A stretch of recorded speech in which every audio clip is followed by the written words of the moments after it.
Kia ora tātou. Welcome back to our long-term plan meetings to hear submissions from the public of Nelson and others.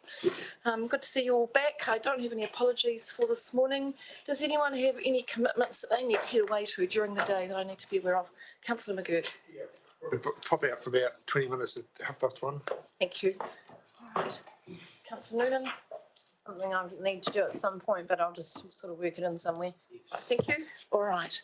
Okay, well, we'll get underway. We have one late submission to receive, and that's from Youth Nelson. So we've got a resolution to accept the late submission, which is numbered 29469. I'll move that we accept, seconded by the Deputy Mayor. I'll put the motion. All those in favour? Aye, against, carried. Thank you very much. So we'll get underway today, and our first speaker is Mr. John McLaughlin, speaking for Graham Thomas, Marsden Park Developments.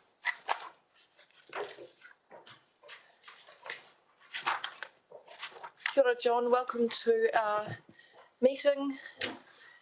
Just whenever you're ready, just press that button and the light comes on and you're good to go. Thank you. Thank you. I take it that everybody would have read the submission. I've got a covering letter which I think has been circulated as well, and it gives an outline of the reason for the submission, and that centres really on the cost of development and trying to use our financial resources a little better. So the reserve fund and duals, they're a tax or a levy. And this debate's not about whether they should be charged or not. It's about the timing of the charge. There's a disconnect in timing between payment of these levies and the cost of use of the utilities that they are charged for.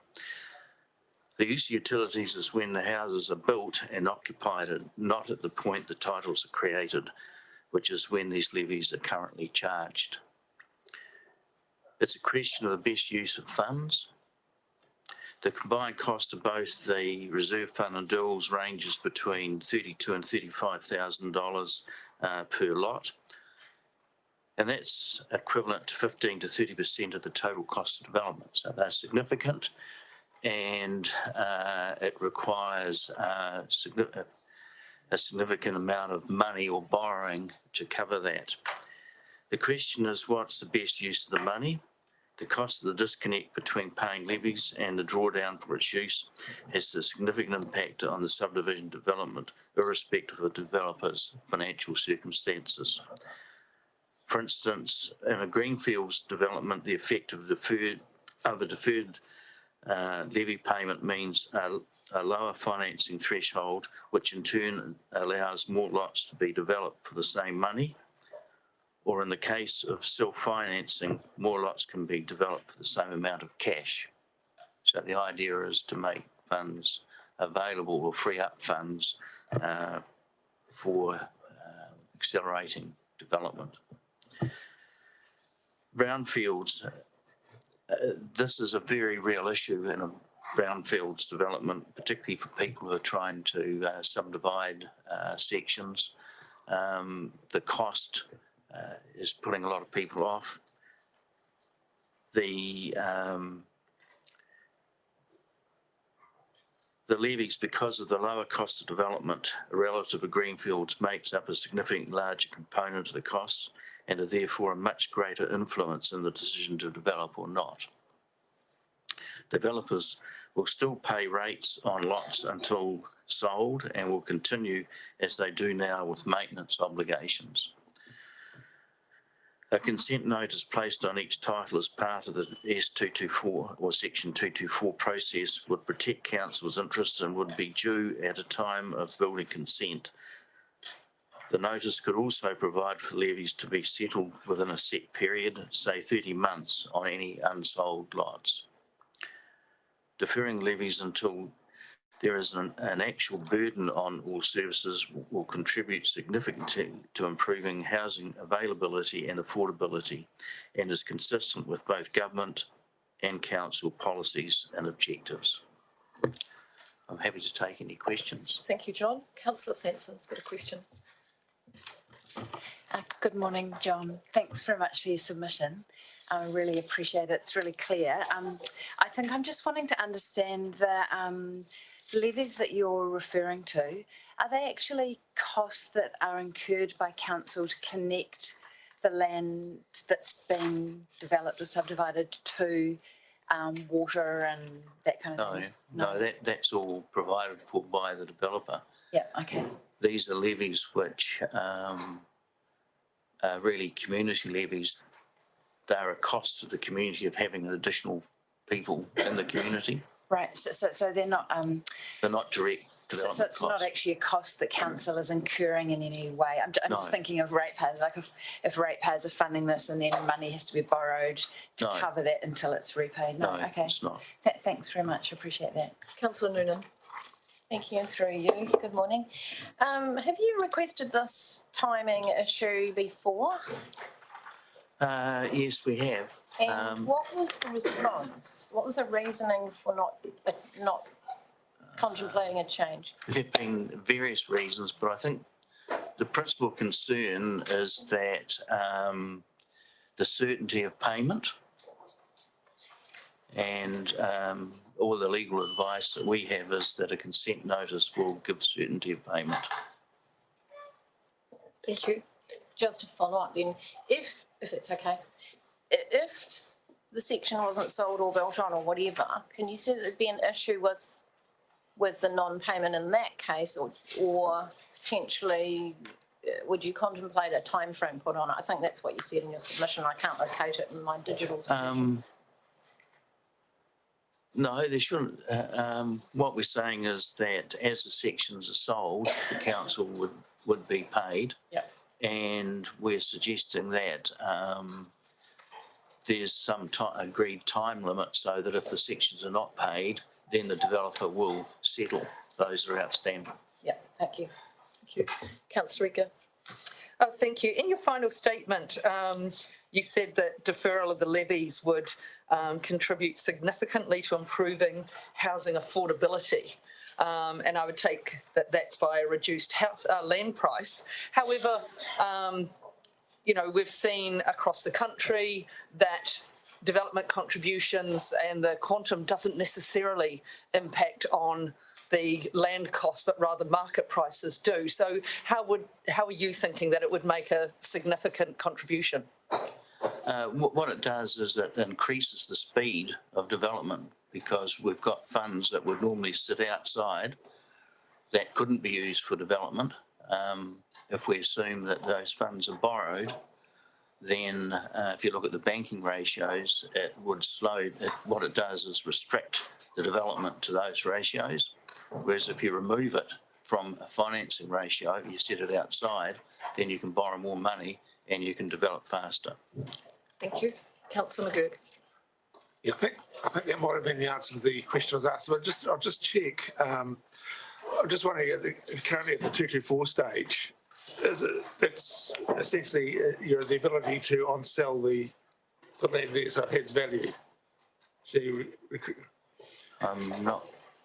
I'm just saying at the stage where we're doing it now, I think what your submission is that they've done it. We pay at 224, which is the issue of title. Yeah. Yeah. That's what we do now. Yeah. And there's a period between the issue of 224 and actually being able to settle of probably in the order of 3 months. So the developer has to carry that for the 3 months, assuming that they sell all the sections at the point that title's available. And that in the current market is probably not, it's likely. Currently, banks particularly require pretty much all the sections to be sold before they'll lend. So at this point, we probably have to carry the cost of these levies for 3 months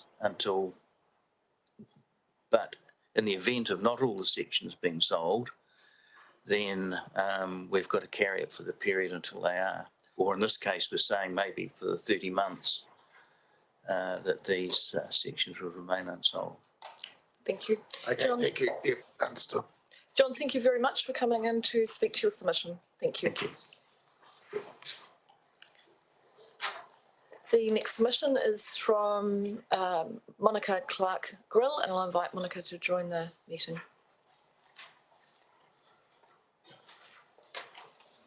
Morena, welcome. Morena, councillors, mayor.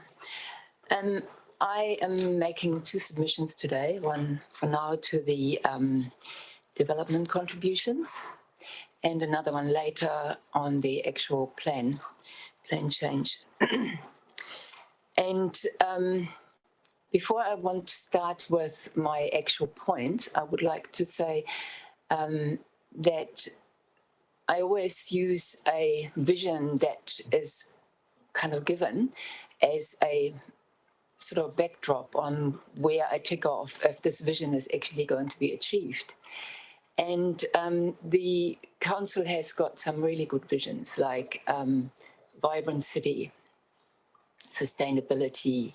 We want to have a city that is not only prepares for climate change, but also plays its part in halting climate change. So we are all on that same page, I would say. The question is, how are we going to achieve that? And I would like to contribute some of my thoughts to that particular question. And I want to start with vibrant cities. And vibrant cities, in my mind, are cities that are lived in and cities that are affordable, cities that are good for people to walk in, to have active transport, for people who feel they can actually do what they actually a good living feel. European cities are good examples of that. Many European cities, I would like Nelson councillors to have a good look at that. So anything that prevents urban sprawl, anything that prevents too much traffic, anything that prevents going outside the city is, in my books, a good one. And when I look at your development contributions, so I applaud that there will be the housing limit, the limit for the housing units of demand has been removed. That's good. I agree with that. I also, I do oppose, however, that you are trying to take away the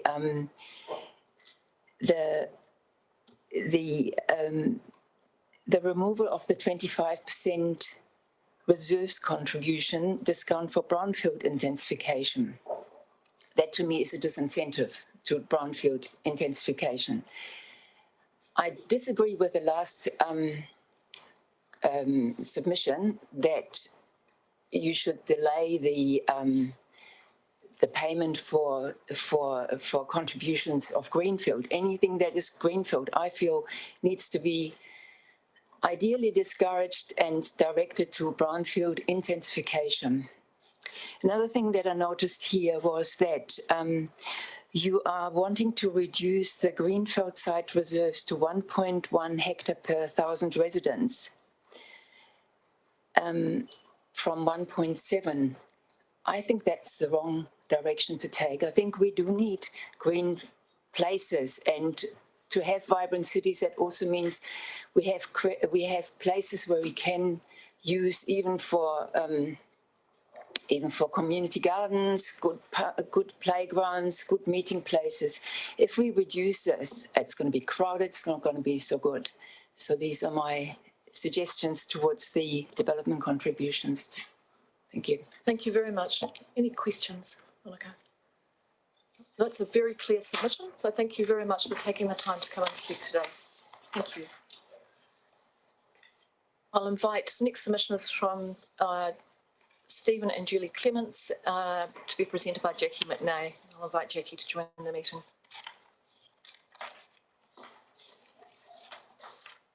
Morena, Jackie. Morena.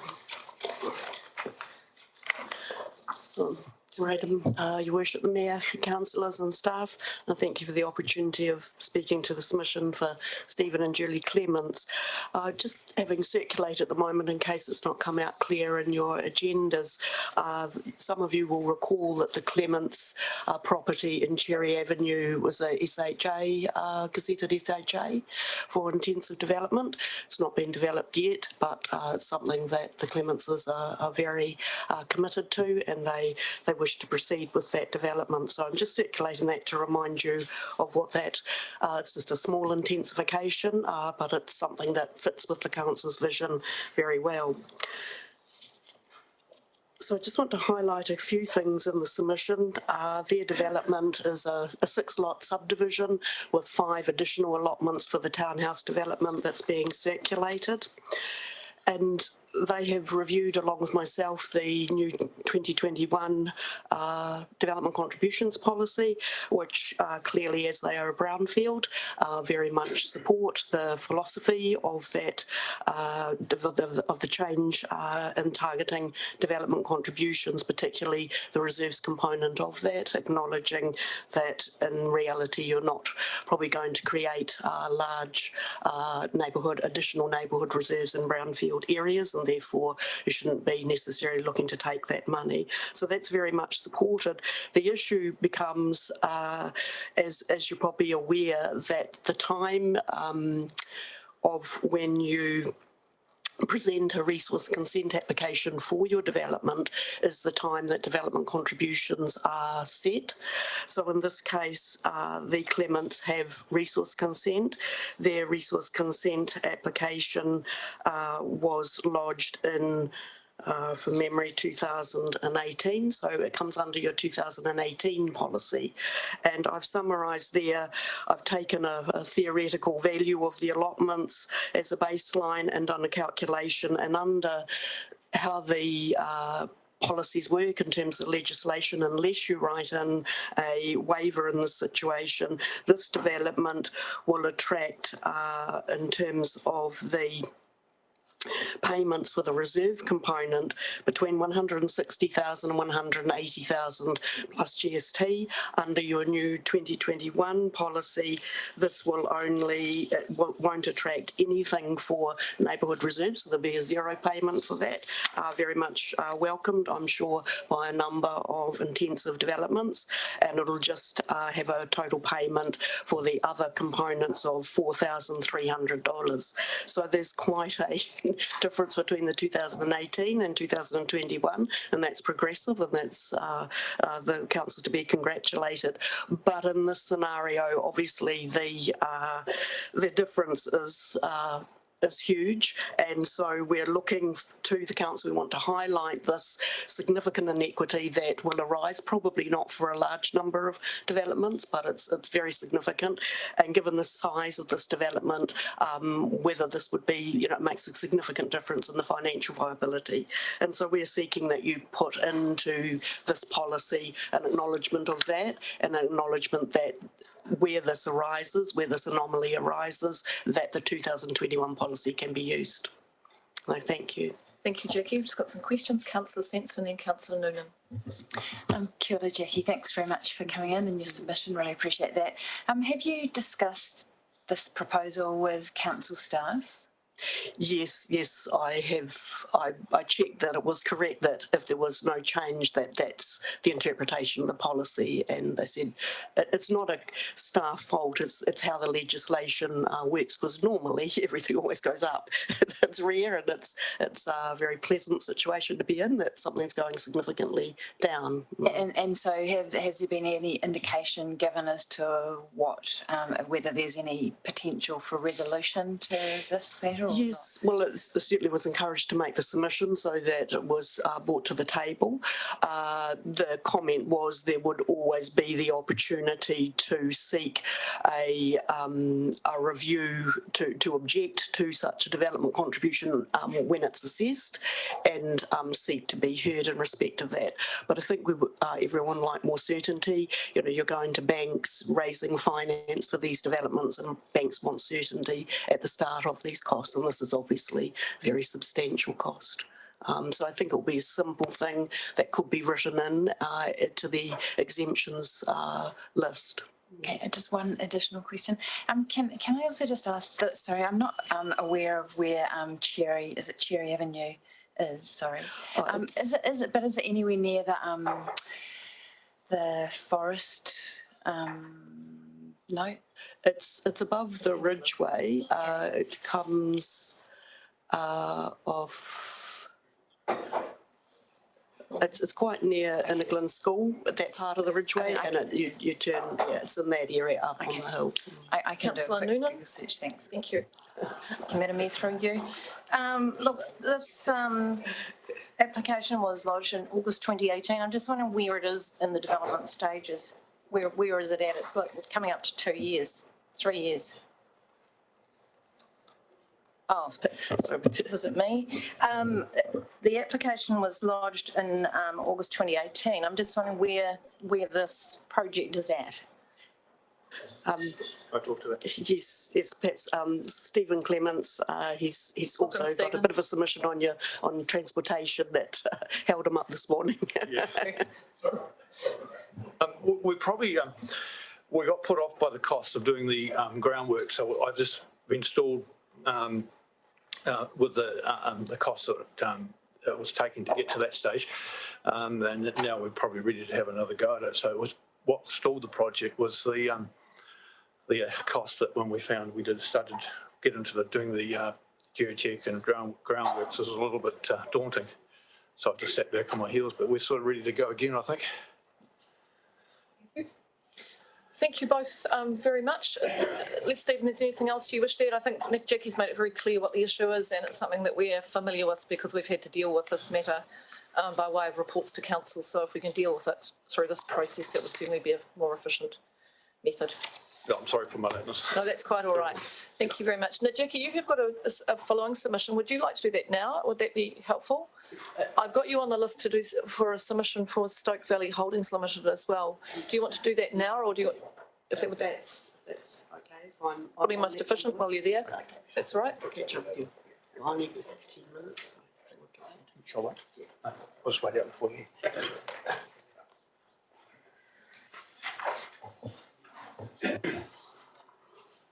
Well, thank you. I'm just moving on to Stoke Valley Holdings Limited submission.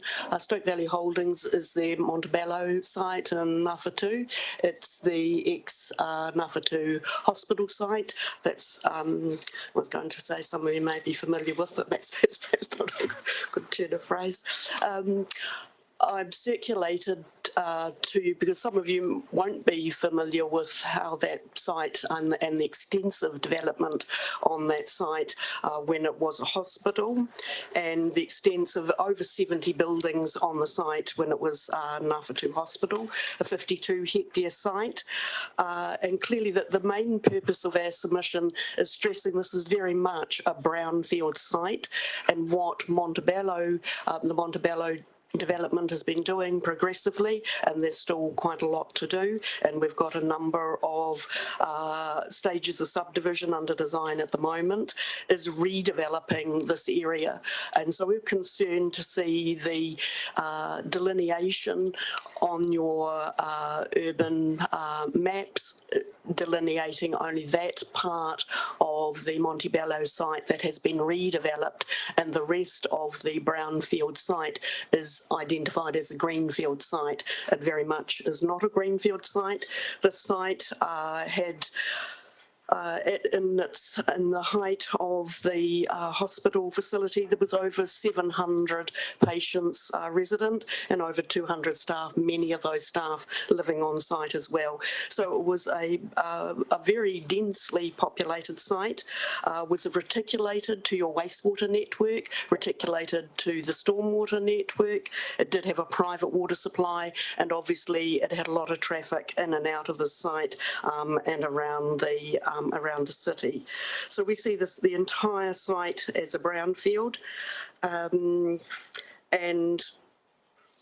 set out in the submission. I won't go through that. You'll have read the plan change history of the site to bring this from an institutional site through initially the council's plan provided for a low density residential, and our plan change provided for a mix of residential, high density residential and commercial. So that's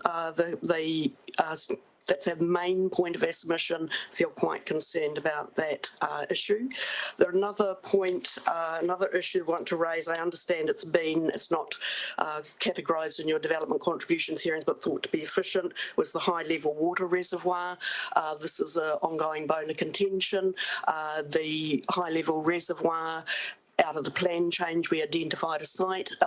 Council did not build the reservoir there. They built that on a previous landowner's land holding in Marsden Valley, initially with the view that it would serve Montebello. But when we came to do Montebello Village, we found that no, it would not serve, and the council was not prepared to allow us to rely on that because of the length of pipe and the lack of resilience in that length of pipe coming uphill and down Dale. And so we had to extend with our neighbours, Solitaire Investments Limited. We had to extend that, the interim water storage. We're still relying on that, still paying full water development contributions. And we note that in the 2018 plan, a new reservoir site came back onto the LTP. It is still in the LTP, but it's been moved out yet again. So with no discussion with, certainly no discussion with Stoke Valley Holdings. So we want to raise that issue. The last point is the community infrastructure development contribution. This is one of substantial increase, an 8-fold increase from $300 up to $2,430. Very significant. Obviously, that cost relates to your library project. The points we make, we don't want to get in necessarily to the issue of whether that should go ahead or not, but we make the point in terms of the development contributions policy, significant uncertainty about that on its timing and whether it will go ahead. Yet from 1 July 2021, this new levy, 8-fold increase, will be paid. So we raise the question, what's your policy? If it doesn't cost 44 million, then what's your pay policy of refund of overpayment on development contributions? And if it doesn't go ahead at all, your policy for full refund of that. So thank you, Your Worship. Thank you, Jackie. It's very clear. Questions? I've got Councillor Sanson. Kia ora, Jackie, thanks again. Yeah, I remember this submission quite well, and I'm just wondering, in terms of the designation of the area as greenfields, when in fact it appears to be brownfields, have you raised that matter with council staff or officers, and what kind of response?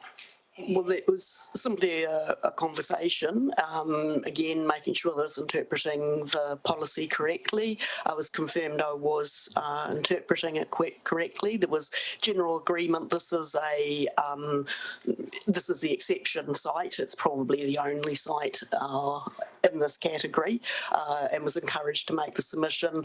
There was no undertaking as to whether it would be agreed to or not, but certainly encouraged to make the submission and be clear about the history of the site that not all parties may be aware of. Thank you. Appreciate it. Thank you, Councillor Noonan. Very quick, I'm just looking at this, Jackie. The reservoir, is it the square one or the round one?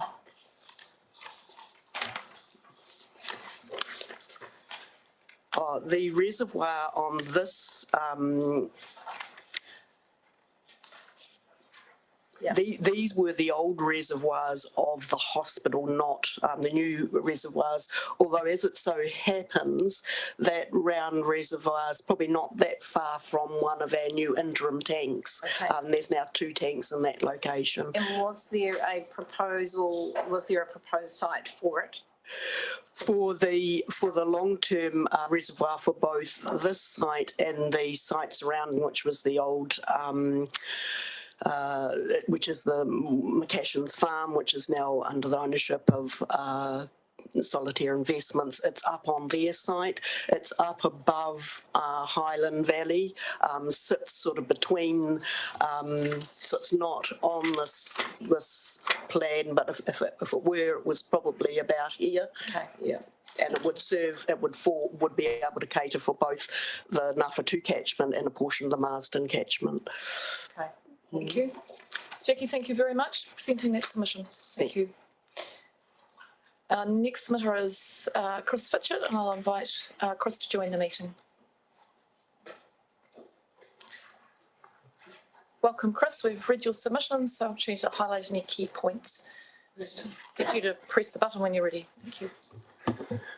For those who don't know who I am, I was actually a Chief Financial Officer here for 20 years, so I know a wee bit about how the council works. I like to think that the low debt level, the current low debt level may be partly due to my actions. When I wrote my submission, I took figures from the article in the Nelson Mail. Since then, I have looked at the statement of financial position and find that the situation is even worse than it was quoted in the paper. The predicted debt level at the end of the current year is 120 million. The predicted debt level at the end of this plan, 2031, is 299.3 million. Obviously just kept under 300 million. I shall use those correct figures in this full submission. I just want to highlight a few points and make a few new ones. First of all, debt level. The current council should be ashamed to be proposing to raise the debt level from 120 million to 300 million in just 10 years. The debt is currently 6.9% of fixed total assets. By 2031, it will be 11.8+%, nearly double. Interest rates are currently at an all-time low. If they were to double, which they'll still be well below the average for the last few years, or the last 50 years, it would add approximately 10 million to your rates in 2031. Imagine what that's going to do to the rate increase in there. You quote debt limits. They are quite meaningless. Whenever the debt level gets near the limit, you put up the limit. I happen to have the 2012 to 2022 long-term plan here, if you want to see it. It actually has a limit of 150%. Since then, in the last 9 years, it's been increased to 175%. And if it hadn't been increased, the last 3 years of this plan would have been over the limit. Now to deficit budgeting and smoothing loans. Borrowing to fund operating costs is irresponsible, immoral, and should not be considered. It means that the current generation is not paying their share of operating costs. Instead, it leaves some current operating costs, plus interest on that, to be funded by our children and grandchildren on top of their operating costs. You are mortgaging their future. Council has tried to justify it by saying that they'll repay the debt in the last 5 years of the plan. Now, that is completely invalid. Anyone who's had anything to do with long-term plans knows that for the first 5 years, the rate increase is quite high, and then for the last 5 years, it's very low. But when it comes to the last 5 years, obviously new projects have cropped up, and the rate increase suddenly increases. And just to prove my point, looking back at that 2012 to 22 long-term plan, in the current year, it was predicting that the rate increase would reduce by 1.5%. It went up by 3.7%. So it's gone up by 5.2% higher than the plan said at the time. This example has been repeated in every long-term plan that the council has ever produced. I was involved with a lot of them. And so I think you must agree that borrowing raised to fund deficit budgeting is never likely to be repaid within the time frame of this plan. One new issue, I organise a biking group, and a couple of weeks ago we were planning to go from Wow Car Park to the Boulder Bank. And I knew that there were roadworks on Rocks Road and that the cycleway was closed. So I thought we'll go over Bishopdale and down the railway reserve. Lo and behold, when we get there, we find that the railway reserve is closed for 2 weeks for repairs. I just could not believe that the council would close both cycleways into Nelson at the same time. Can you please coordinate things better so we don't have this sort of thing happening in future? Thank you for listening to me.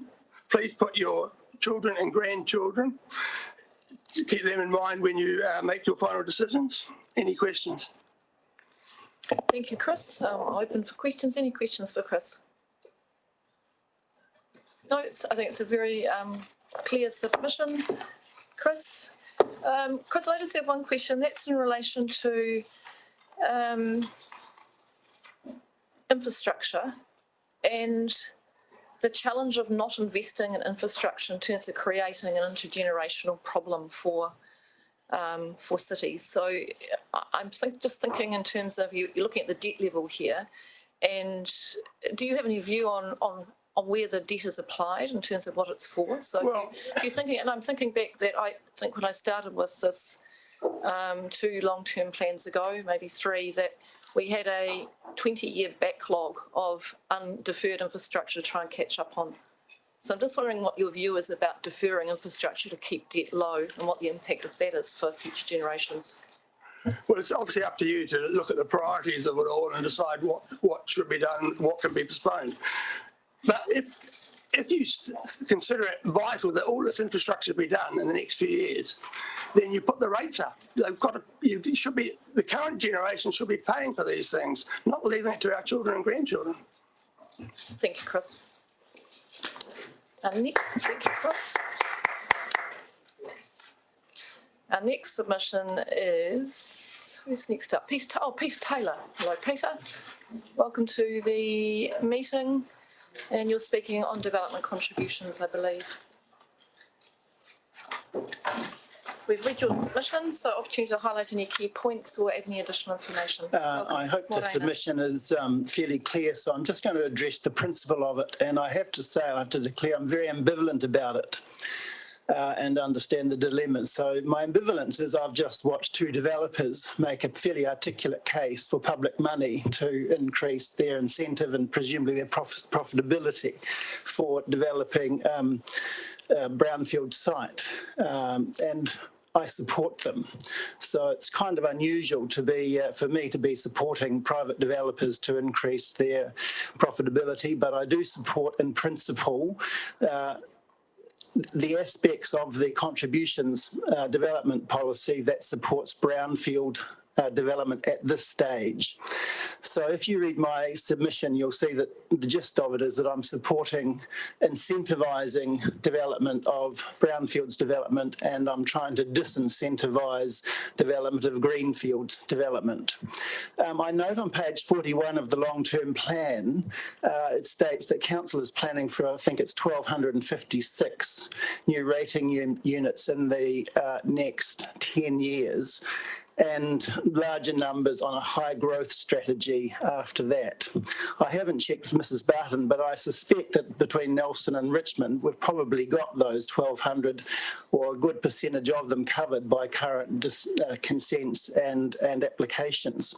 I'm supporting brownfields development basically because Nelson is becoming congested with traffic, it's becoming more air polluted, it's becoming more noise polluted. The ad hoc nature of development, where development has been left for the last 40 years up to private landowners, has led to a number of environmental and traffic problems. Immediately, the way out of that might be to encourage brownfield developments. So I'm supporting in that submission the aspects of your policy that do that in the interest of helping people, helping the developers, put in subdivisions in inner city areas, put in high-rise 2 or 3 story apartment blocks and things that might actually also contribute to the vitality, so-called, of our inner city if we can bring people closer into the centre rather than having more greenfield developments out at Haira or Kaka or any of the other areas that are currently quite attractive for their rural aspect. So that's the gist of my, or the principle that I've followed in making that, that submission. Thank you. Thank you, Peter. Any questions for Peter? No, it's a very clear submission. Thank you very much. Thank you. The next submission is Dan Maguire, and I'll invite Dan to join the meeting. Kia ora, Dan. Welcome to the meeting. Thank you. Councillors, the yearly rating by council of the depreciation account has resulted in the need to now spend hugely on essential infrastructure. In view of NCC's actions during the last 2 decades, we can have no confidence that council will spend the money where it is required. Council has shown it is prepared to raid accounts and spend on non-essentials. There has been an orchestrated campaign by council to spend hugely on the Vanity Library precinct, while we continue to see Tahuna Beach covered in sewage because council has neglected the primary responsibility in maintaining essential infrastructure. Ratepayers would be misled in believing council's PR that the 10-year plan is going to be a catch-up on essential infrastructure. We have seen this before in previous plans, and in the current operational plan, significant money has been redirected to non-essential spending. Council is abusing the law, constantly siphoning off money for political purposes that is needed for essential infrastructure, while imposing huge rate rises that have no justification. Example, the clandestine meeting in May 2019 to formulate a climate emergency to appease a political group, and the rating of the port dividend that was and still is earmarked to pay off debt. The unnecessary new library and the climatorium are examples of vanity spending that will, with cost overruns, these have not been properly costed, strip away funds for essential infrastructure. You are going to rate low income, middle class, and elderly people out of their homes with the proposed rate rises in the 10-year plan. The average for many residential areas is 9 and 9.5%, even without the additional items that invariably get into each year's annual plan. The rate rises specified in the 10-year plan are not taxation under common law. They are theft by extortion. Councillors must immediately take control. You were elected to govern responsibly. Your actions to date do not demonstrate that. You must direct the staff to shelve this 10-year plan.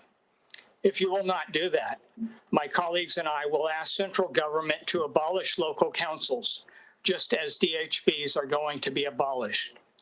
As Mike Yardley said in a recent editorial in the Christchurch Press, and I quote, "Despite Wellington playing sugar daddy to these local authorities, they still can't clean their own face, despite the obscene scale of their rate rises.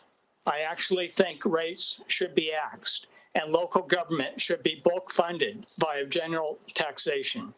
It would curb the vanity projects." End of quote. Thank you, Dan. Any questions for Dan? That's a very clear submission. Thank you very much, Dan, for taking the time to come in. Thank you. Next submission is the Nelson Tasman Business Trust, and I have Sarah Holmes and Ian Cooney to present the submission.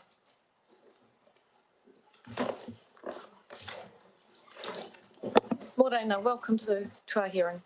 Good morning. This is Ian Kearney and I'm Sarah Holmes, the manager of the Business Trust. Thanks for reading our submission. We are really grateful to Council for an ongoing relationship and annual funding, and really value Council's support. It's critically important for the ongoing success of community organisations and small businesses in the region.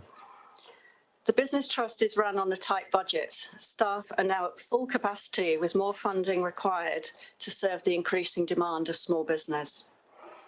Our strategic plan has identified an increasing demand for business support with a high percentage of startups and one-man bands and the ending of funding from the government's COVID fund. We appreciate the work that's been done with Project Kokori and are well placed to deliver on their outcomes of supporting small businesses in the community through regeneration, which will directly impact the well-being of the community. The recent Buddy Up business event is a good example of organisations collaborating together with the common goal of supporting our local business owners. Our submission requests an additional $30,000 per year towards the cost of employing a person to facilitate an additional client advisory service and business networking events throughout Nelson. Oops.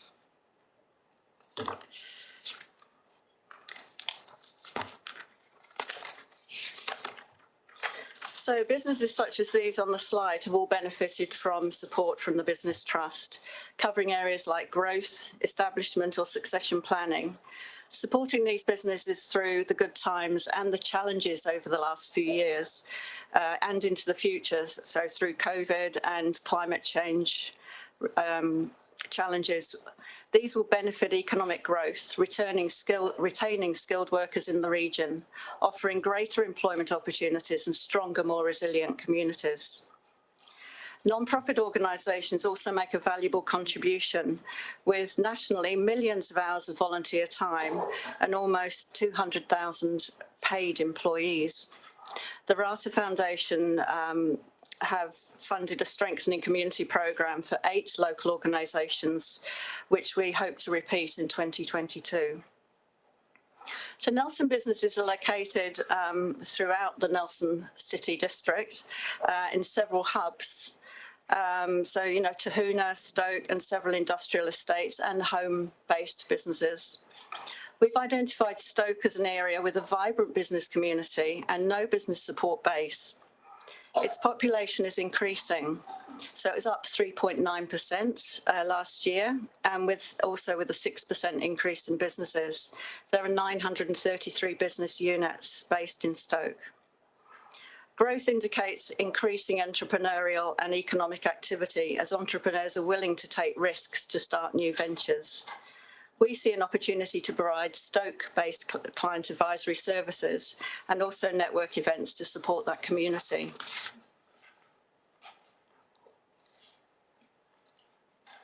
Of the 6,348 businesses in Nelson, a staggeringly high proportion, that's 66%, are sole traders.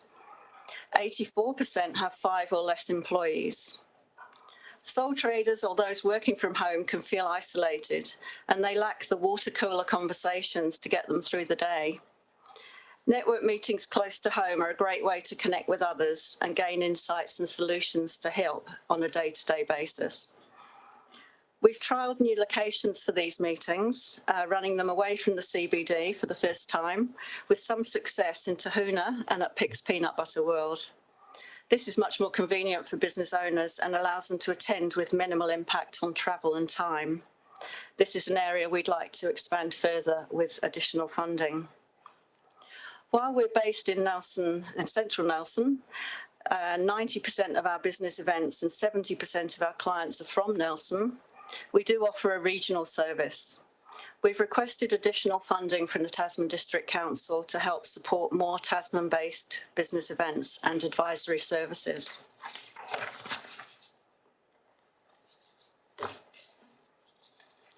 Clients rate our services highly, with 92% recommendation.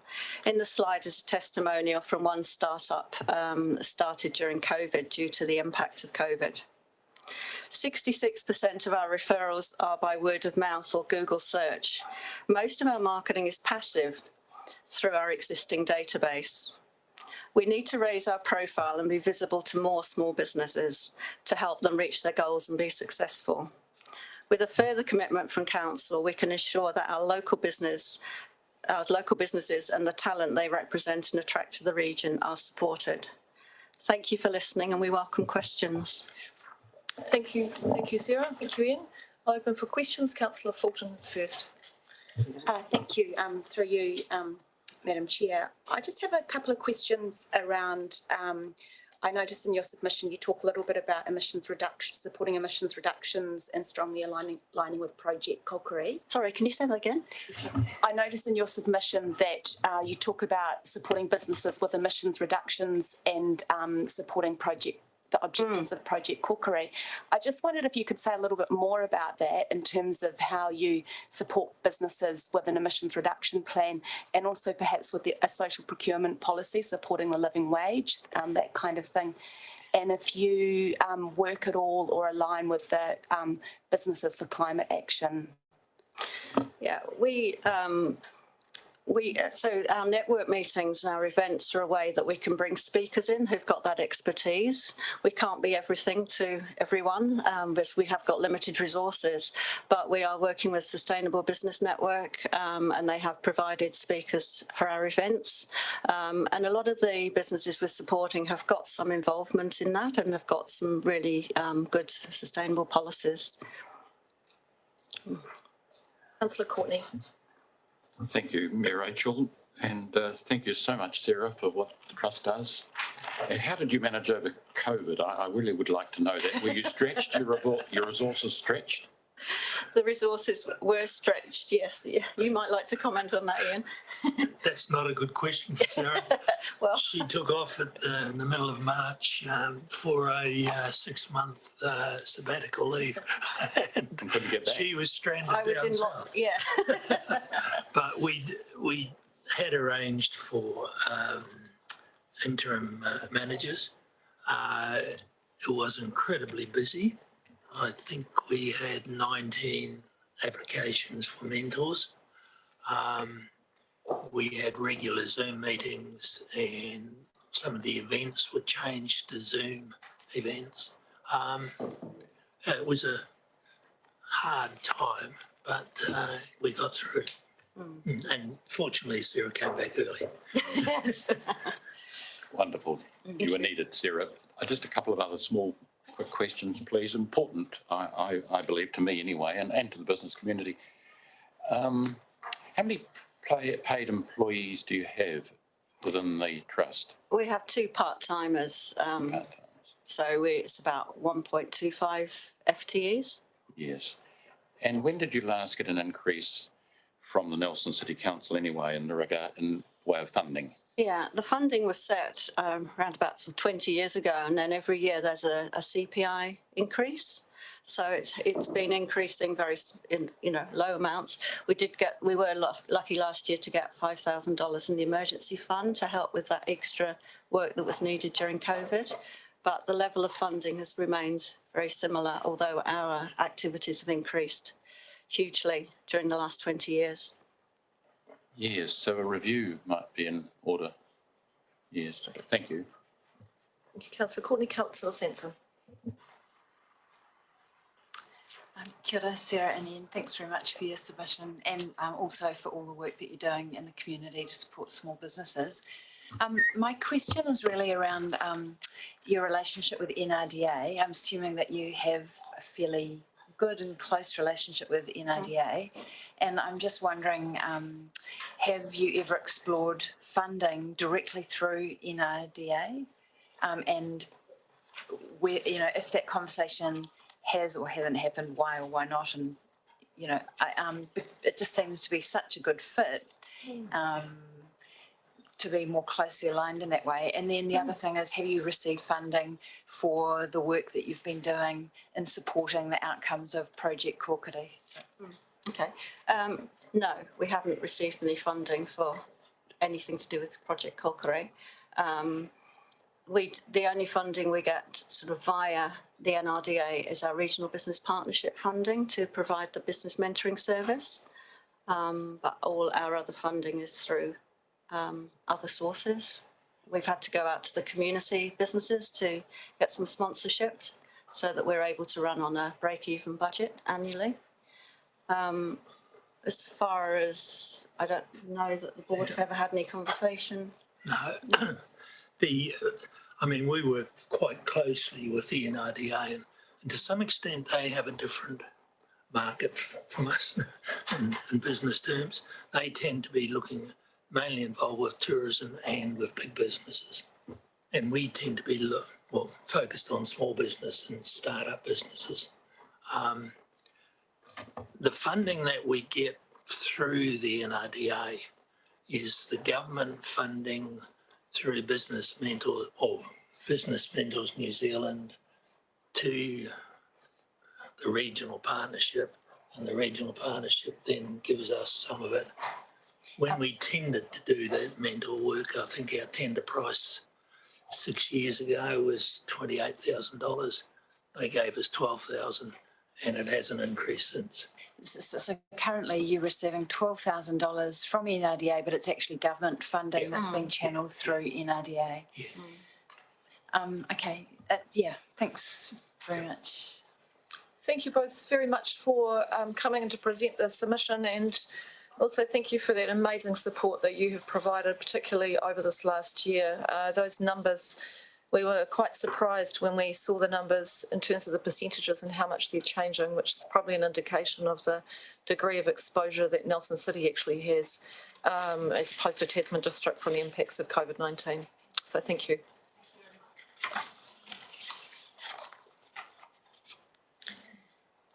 Our next submitter is Peter Taylor, and apologies, Peter, I missed seeing you further down the list, and I should have taken you in one go before, so welcome back. Apologies to keep you waiting. That's just fine. Thank you very much. Again, I'm not going to go into a lot of detail. I've probably written far too much in my submission, but I'll let it stand. I want to say that the long-term plan is appallingly low on climate change initiatives. Nelson is a coastal area currently stretching from out Hiraway through to Motueka, and it is going to be inundated. As you know, water tends to flow to the lowest possible area. So in about 50 years' time, the people who are going to go starting school now, who are going to be probably about the average age in this room, are going to be looking at the Nelson Haven being full up permanently. They're going to be looking at water pushing up the Maitai to levels that it hasn't been pushed before. They're going to be starting to think about where can they live. And hopefully by that time, hopefully in the next 10 years, Council will see fit to employ people who can tell Nelsonians, is any mitigation possible at all, or is it all going to be retreat and adaptation? There's nothing in this plan that indicates that you're taking sea level rise seriously. There's nothing in this plan that indicates you're taking sea level rise seriously. I would like to see you redirect the resources that you are proposing for the library, for the scientific centre. I'd like to see you redirect the funding that goes into the Nelson Regional Development Agency into a new council-controlled company that employs people to coordinate all the activities that are going to be needed to cope with this catastrophic change that awaits a very large coastal community. We are going to need engineers to advise us on, is any mitigation possible? We're going to need land planners to be buying land now for a new airport. In a short amount of time, that airport is not going to be viable. In a short amount of time, the port is not going to be viable. A short amount of time, and the council hasn't been able to see fit to employ the people who can advise it on mitigation or retreat strategies, let alone to begin planning for the massive amount of change that is going to incur. Water is going to flow into low-lying areas. Engineers might tell you that you can mitigate it around the library. Well, engineers told us that the Dunedin Stadium was not going to cost very much. Engineers told us that the dam out in Tasman was going to cost a certain amount and was built on stable land. Some of these problems that sea level rise are going to bring are absolutely humongous, and they need teams of people to be employed now, mostly scientists, who can dissect the International Climate Change Committee's reports, who can do their own monitoring, who can look at the landforms around the coast, who can check the tidal patterns, and who can begin to advise your community on what is possible. The main issue of emissions in Nelson, so I'm encouraging you to redirect the resources to establish a new council-controlled company to advise you on how to deal with this and to advise your community. The main emissions in Nelson actually come from traffic. So the LTP is also shockingly short on money for cycleways. I think you've put in $3.5 million. If we seriously want to address emissions, then traffic in Nelson is one of the main issues to address. So cycleways is obviously an important thing. So I'm encouraging you to increase the budget to cycleways to whatever you see fit within prudent principles as a way of starting to reduce traffic emissions.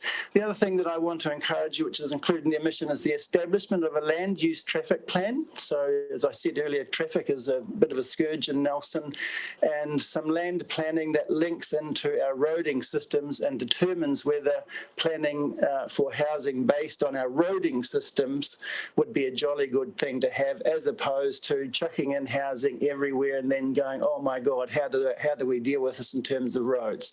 Let's put our need to communicate and our need to travel first, and then see how we're going to move around our housing areas in relation to that rather than the other way around. Thank you. Thank you, Peter. Open for questions. Councillor Laurie. Thank you, Madam Mayor. Thank you, Peter. Good to see you.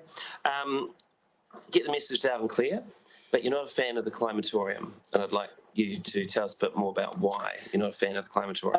I saw a question in the LTP that said, should Nelson go it alone on climate change or join nationally? Well, it seems to me rather absurd with a problem that is going to require a national approach and a massive interdisciplinary approach to even begin to think that we could go it alone. It's just not going to be possible. So with the climatorium, I think we have resources here, and as I say in the submission, I think they can be coordinated. We have some good scientists in Cawthron. There are other scientists who can help here, but realistically, it's going to be a massive coordination event nationally, and I can't see spending money on another building can help that. There is a myth that if you put people in buildings together, they'll communicate better and things will happen. In my experience of working in some large agencies, that is a myth. And if Nelson City Council had a team of people devoted in their own right to linking, coordinating, asking questions, advising on policy, it would come together regardless of where the scientists are located. And realistically, I think building down the river flats is sort of fairly silly. When you start to look at the maps about how water is going to inundate, Matt, it's not a pretty picture. Councillor Neil Stevens. Thanks, Peter. And I guess just building off of that answer, your proposal for a CCO, where do you think that would what hole do you think that would fill, just acknowledging we get, large amounts of advice from MFE and some quite clear policy direction? There is a geography and a climate and a land mass that is unique to Tasman Bay. So we need people who can link that in and advise on that to any national organisation. So obviously local knowledge is really important. That's why in the submission I say there obviously is some expertise in Cawthron. They have done some fantastic work, but they are small. By the way, the other point is that there's no mention in the LTP of any coordination with the NMIT. It's our only academic organisation. There seems to be very little happening between the council and NMIT, so we have a source of some areas of expertise in education, and it looks like it's a bit of a blank page at the moment. Thank you, Peter. Thank you very much for coming to present your submission. Now, Monica, I've also just been advised that you're way down the list somewhere else. So how about I move you up to now, if that suits, so that you're not having to wait for ages. Would you like to go next? Yeah. Come back. Thank you. So let's make it a bit easier for you. So, Thank you. Welcome back. Kia ora. Thank you. As you know, I'm a partner with Peter, and we communicate, of course, and we have clearly similar values. And the climate change issue is something that I don't think I can express any better than Peter has to you all. And I would like to just reinforce what he has said to you. The other thing that is close to both of our hearts, obviously, as you know, is the development in the Kalka Valley, which we feel, and I feel particularly, I can see divides the community very much. There's already so much emotion going on, and for people who feel like we have to preserve this area, to which group I belong, and other people who have been, I believe, falsely informed that it's only by developing this area we can deal with our housing crisis, which is clearly not the case, and is clearly not the case when you look at your own documents that is online. We have, as has been mentioned before, identified that the Kaka Valley does not have to be developed in order to deal with the housing crisis, and particularly not with the affordable housing crisis.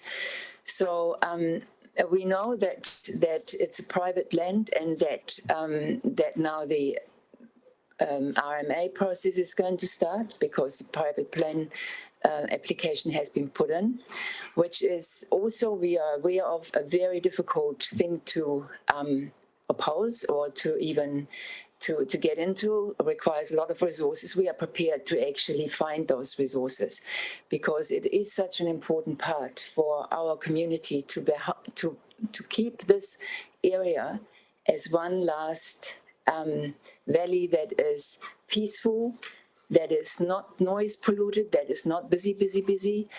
And I would say our future generations will absolutely thank us if we go and not continue there. So anything that you councillors can do in this particular process, I really urge you to stand with us in that. And there are many suggestions that we can follow, like, for example, trying to buy that land and trying to develop a regional park there. I know that sounds like pie in the sky, but certain things must be possible if the will is behind it. So that is one thing that I really want to highlight again. The other thing that I want to also add to, which Peter has already mentioned, is where, like people say, follow the money. And in your plan, it says clearly that traffic is one of the most important areas where we can reduce our CO2 emissions. And active traffic should be supported wherever we can do it. 3.5 million don't do it. Really don't do it. And if you compare it to the library, if you compare it to the refurbishment of Civic House, it just doesn't add up. So I really feel that this has to be matched in the way it is important. So a lot more money has to go into that, and with urgency, because we need to have this place safe for cyclists and pedestrians, and also convenient and also pleasant. And none of those are at this point in time really the case in Nelson City and surrounds. So yeah, these are my points I would like to bring to you. Thank you very much. Any questions for Monica? That's a really clear submission. Thank you very much. Thank you for taking the time to come in. Maria Bushing is our next submission. I'll invite Maria to the meeting. Morena, Maria. Welcome. Hello. Tēnā koutou katoa, good morning. I'm very happy about the opportunity to speak to you today regarding your proposed long-term plan for our community for the coming 10 years. Thank you very much for this opportunity, and thank you for listening and doing this job. It's a big job.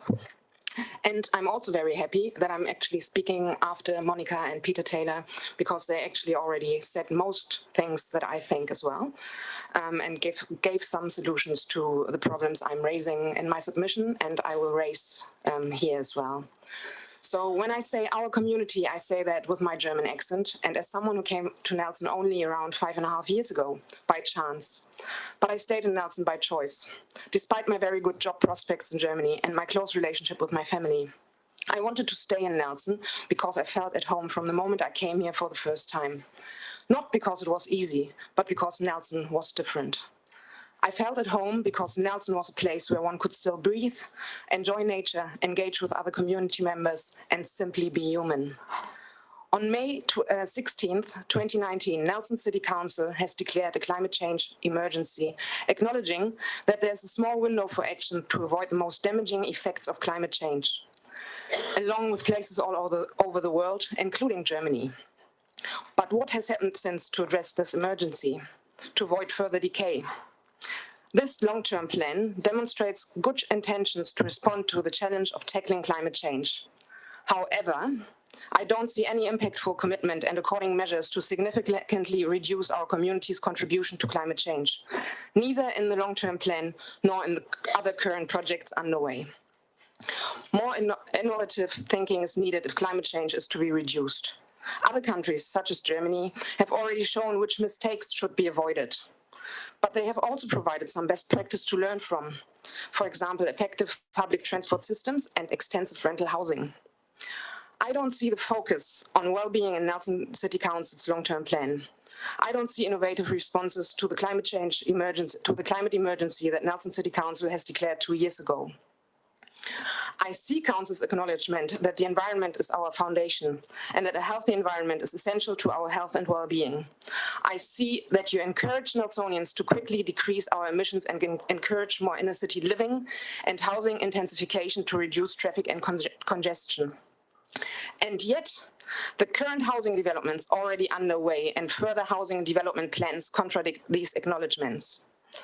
How can Nelson City Council stress the importance of the Maitai Valley for this smart little city and spend around $4 million to restore the ecosystem of the river and simultaneously even consider to allow a fundamental change of this ecosystem through substantial housing development in an important floodplain in the Maitai catchment?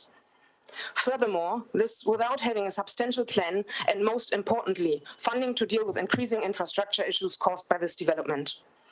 I understand that Nelson City Council relies on government funding to improve its road infrastructure issues, to achieve further modal shift and to avoid worsening of current congestion levels.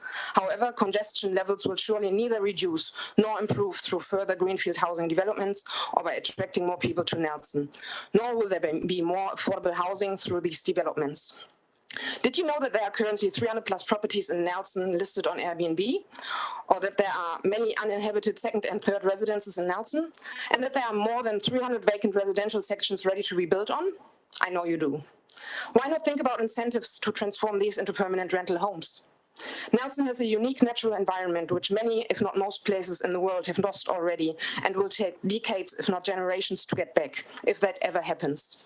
Please don't destroy Nelson's uniqueness. Please don't repeat mistakes other cities and countries have already made. Please don't open the precious Maitai Valley to urbanization. Please don't forget to go one step before the other. That is resolving increasing transport issues and congestion before furthering housing developments. Please don't let Nelson turn into just another soulless city. Stay different. Thank you very much. Kia ora. Thank you, Monica. Oh. Are we out of time? I don't know if there's any questions, Monica, but thank you for your submission. That was, thank you. Thank you very much. I think we've got a little bit of time on the bell. Yeah, we do. No, it's great. Thank you very much for your submission. Thank you.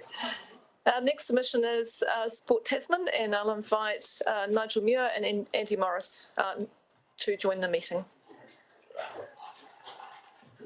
Morena, welcome Nigel, welcome Andy. Kia ora, tēnā koutou katoa, Kanui te mai oha mō tō tautoko manakitanga. It's really great to be here and thank you very much for not only your hospitality of opening up to the voice of community, but also on behalf of Sport Tasman for the support you've shown us over recent times. It's greatly appreciated. So we'll take our submission as read.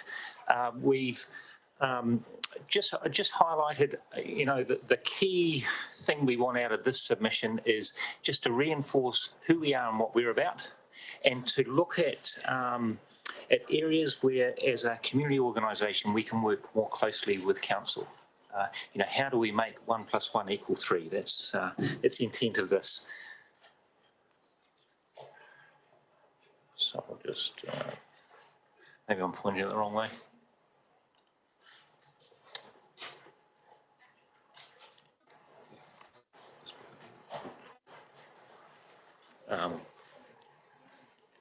Not quite sure how to work this, but we'll just. Right, I think someone's got to help with that one. Kelsey's just getting that organised now, Nigel. Lovely. Right, your second. So, look, our key aim, our purpose is to improve community wellbeing, and we use the tools of movement, active rec, play and sport to do this. And we have a particular focus on rangatahi, on our youth, and that's simply for, like council, we only have a certain amount of resource, and rather than be that big Christmas tree trying to do everything for everyone, we've tried to angle in where we think we have the greatest chance of impact. Do you want to just keep moving the slides for us, perhaps? Is that easier? Thank you. Thank you. So that's our strategy. That's what we're about. If we just flick to the next slide, the reason for youth. Not only is that a key aspect for all of us in leadership, how do we make a better world for those who follow, but in the sector of movement, of active recreation, of sport, it is where we lose our community. And we, unfortunately, not only do we lose community here, but many of the benefits for wellness that come with being more active also show up in some other really disturbing data for us as a community. COVID was a tough time for the sports sector, for us, for many in this community. Probably the key things we've seen across the sector in the top of the south, there's on the whole less money to do things. And that puts a lot of pressure. If I look at college sport, just as an example, you know, the opportunity to continue to allow our young people to do a range of college sports is leaning more and more on the families to spend more money to be able to do it. So that's a collective community issue for us to tackle. Council plays an incredibly important role by having assets and facilities for those young people and those activities to go on. We play an important role by making sure that schools and codes, etc., use scarce resource sensibly. But it is a mounting challenge for particularly those who are missing out. There's less volunteers. I think we've gone from about 30% of our nation volunteering to about 20%. And that's, I know all the community organisations that come in front of you will be sharing that sort of data, and that puts more stress on those left behind. We have seen the rise of active recreation during COVID. So nationally, 20% of how our communities are active is through traditional sport, and 80% is through active recreation or play. 50% of the movement going on in Nelson right now is happening on footpaths and roadways. So some really interesting dynamics that we're having to look at as a sports trust, as an organisation encouraging movement, and we're having to think quite differently, and that means working much more closely with our partners here at Council. You've been great supporters for us. I just thought it's good. Some of you may not be aware of the connections and contracts we have with you as a council. So recently your support in Sports House for ourselves and 14 other community entities that are in there is greatly appreciated. Thank you. Thank you. We have a contract to manage Saxon Stadium and the Oval on behalf of this council and the community. We do bike skills. I think we're in something like 32 schools with Bike Ready. We're in another 30 schools for Learn to Swim that we do with Water Safety NZ. Recently, you've contributed $10,000 to a contract we're doing in community youth work, and that work is angled at those who are missing out from traditional sport. And you also work quite closely with us, particularly around asset development. And I draw your attention to a regional spaces and places plan that we're doing with all 5 councils, including Nelson City Council, to try and get better alignment of scarce resource for all. Andy, I'll just pass over to you to run through some of these things we're doing. Kia ora koutou. So yes, just some of the things that I guess, top line stuff as a summary of some of the things that we've been able to do and achieve this year. So the Te Manawa Fund in particular, that is a it's particularly deemed active Aotearoa funding, so that's really targeted at providing a better experience for young people. So that fund is available for sport, recreation, community organisations across the board. So we're very pleased to be, I guess, looking after that. So top team, so that's particularly targeted at school children. So again, giving school children a really fun day around different opportunities around being physically active. So that's been hugely successful across all the skills that we've been involved with this year. And that, and I just mentioned the water skills. I mean, obviously a really important life skills. So we're really pleased to continue to be involved with the rollout of that. The bike ready as well, and I think we've heard around that how important active transport options are. So the more children, particularly, we can upskill and help to upskill to be able to feel safe, I guess, around riding bikes, and obviously that's really key. So we're really pleased to be a part of that program as well, and continue to be a part of that program. A lot of community events. We're constantly looking to be involved in numerous community events. Those are just a couple that we've been involved in this year, but there are many more that we take the opportunity to be constantly involved in. The Top of the South Youth Hui. So we've obviously been, as our focus has largely been around rangatahi and looking to improve the wellbeing experiences of rangatahi around physical activity. Nigel particularly has been involved in a lot of work around some work with youth and other organisations. Nigel mentioned the Space and Places strategies. That's a particularly important document that we're pleased to be involved with. That next line, I guess, is sort of the key work that we did last year during COVID, just looking at the impact that COVID had on the sport and recreation sector. So there's numerous things that came out of that as a result of the work that we did on that. And we're currently, as Nigel again mentioned, active recreation is becoming more and more important. So we're currently looking at a host of projects and been involved in a host of projects. So focusing on groups that are particularly vulnerable, or as we said, are missing out. So particularly migrant refugee communities, young women, girls, and Māori and Pacifica communities as well, which is where we're targeting. Thank you, Andy. And I just want to point out we can flick through to the next slide. Thanks. That in the active rec space and the work with rangatahi, we're now working with 60 organisations that are non-traditional sport organisations, Whanake Youth, Red Cross, etc. So we are really spreading our wings as a response to what we've learned in COVID and what we're learning about the young people of this region and how best to help them get active and moving for their greater wellbeing. Our submission, there's 4 key areas there. We absolutely encourage investment in cycleways, walkways. You've already had some submissions and comments around that. We wholeheartedly encourage more investment in those spaces. And the rest of our submission is really around wherever we see entities, community entities coming together to make better use of scarce resource, really gets our support, our voice of support, and we're getting right in behind those projects.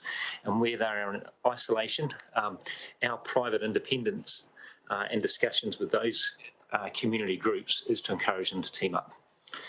So I'll pass over just one last thing on the next slide, sorry. Here's some areas that we think we can work more closely with council. Your community builds, use our independence. You get tagged as a council when you do anything. So there are community organisations like ours that we think we can play a really useful role with our independence. Andy is our insights manager. So we are trying to move emotion and passion out of the gig and bring in more data, research and evidence to the right solutions for communities. And teaming up with dollars during COVID, a really good example was you were giving money out to community. We had some government money to give out to community. So we spoke with your grants team and said, where are we crossing over? Why don't we look after the grants that are going into the active rec and community sport territory, and you save your money to repopulate into some other areas. So that's a good example, and there's more opportunities for that. Thank you. Thank you, Nigel. Thank you, Andy. And I'll take you up on that offer. I see that we may have a little bit of a conversation needed for Guppy Park, so I'll invite you to help with that one. On the list is Councillor Courtney first. I'll take a few questions. We're a bit over time, but this is a big submission. Councillor Courtney. Thank you, Mayor Rachel, and thank you, Nigel and Andy, for your submission, a comprehensive submission, very important submission, keeping people active and moving, giving them opportunities for movement. Much appreciated. I don't know where I direct my question, but it did spark my interest when you said you're moving away from emotions and passion. Please don't do that, for goodness sake. No, don't let it be all about hard dollars. No, you must. I know you will, but you said it. I'm wishing you didn't, but you did. Because the area that interests me is the young people missing out. Sure. And that's a very important activity that you do. In fact, I would say one of the most. What is causing that to happen? What is the primary reason for that? Well, so just to clarify the point around passion, what we're seeing too often in this sector is experience and passion says this is what we should do. And when you look at the young people coming through, they're going, actually, that might have worked in your time, buddy, but it doesn't fit with me and my cohort. So what we're saying is, I guess not remove the passion, but add to that experience and passion data and evidence, and most importantly, the voice of the participants, the voice of those that you're trying to represent. Why are they? What's the primary reason for missing out? That's what I want to know. Is it cost? I believe it is. But anyway. Well, there's probably 10 really good barriers that continually populate our data from young people. So cost is one of them. Another big one is they tell us that too much of traditional sport today is by adults for adults. It's too focused on competition, and we really just want to be mucking around with our mates. So for the 2 or 5% that are really high performing athletes, the system works incredibly well for them. Sadly, for the majority, and we've seen this in college space, for the majority, it's just not for them. So they're moving out. So we've got to find a way to dial up that experience, bring the fun back in, take the heat out of the competition, leave that intact for those who have great skills. It's not to take away from them, but the system has leant too hard into that space, and we need to readdress the balance. Very. Councillor Courtney, I'm going to have to probably, you can have a lovely, I'd leave to have a conversation another time. We're well over time, councillors, and a lot of you had questions, but that's quite a long session. So I encourage you to send your questions through to Ms McDonald, and we'll relay those through. Thank you very much, Nigel. Thank you again for your support. We appreciate that. Our next submission is from Lance Rosenberg, and I'll invite Lance to join the meeting. Yeah, it's not in mine. Today. Thank you. Kia ora. Thank you.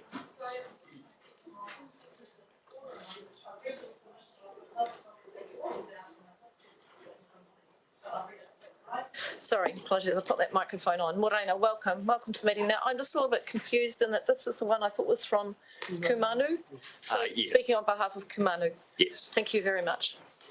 Kia ora. My name's Lance Rosenberg. I'm a senior landscape architect at Kumanu Environmental. My submission on the LTP identifies a number of opportunities to activate our taonga, that is the Haven Precinct. The vision Destination Haven acknowledges our history, preserves our existing heritage buildings, and provides an asset that serves both local, community and tourists visiting the region.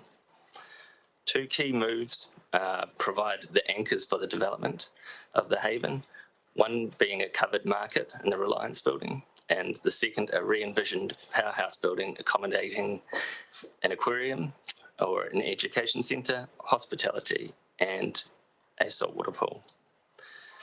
The vision aligns with Nelson City Council's mission of shaping an exceptional place to live, work and play.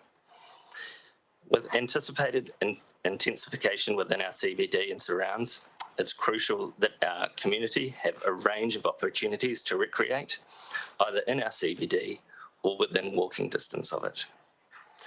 A number of recently completed NCC projects in the form of the New Haven Shared Path, the Trafalgar Centre and Saltwater Bridge now provide the conduit for that, for the Haven.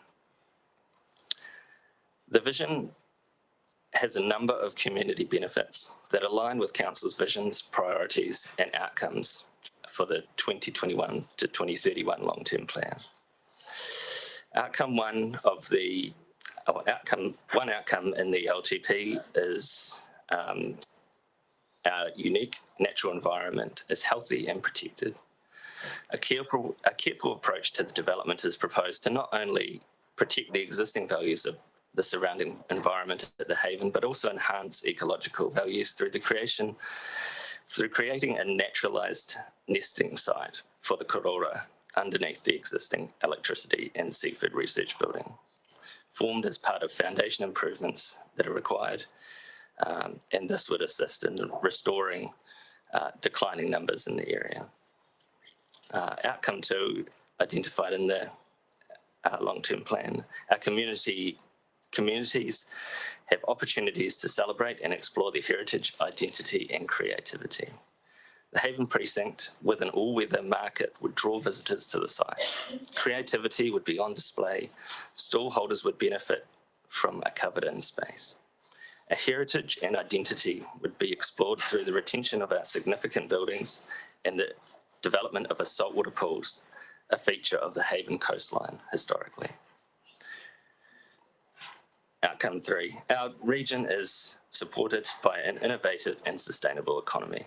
A range of functions could be considered for the existing heritage buildings within the Haven Precinct and could include hospitality, an aquarium interpretation centre.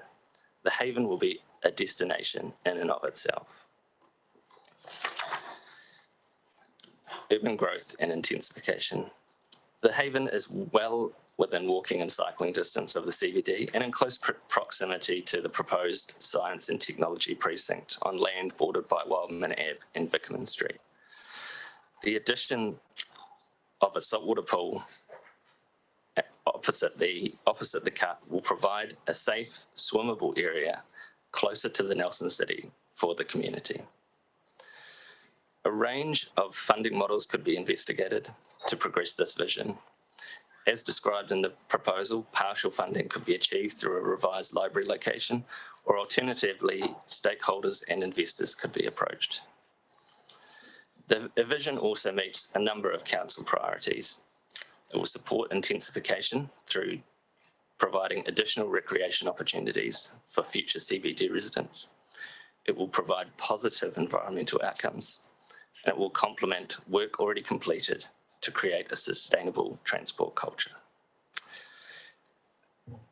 The inclusion of the Haven Precinct into the LTP will acknowledge the historical value of the built heritage and the opportunities that are present within it. Partnerships with key stakeholders, iwi, DOC, businesses, central government and the community will be critical to the success of the Haven Precinct. The activation of our Haven taonga through the development of key anchors such as the Saltwater Pool Complex and the Reliance Market have positive impacts on our environment, our people and our economy. The development of the Haven Precinct may also drive apartment living opportunities along the Haven. The success and preservation of the Haven Precinct is reliant on these key activators that draw visitors to the high-profile location between Tahuna and Nelson City.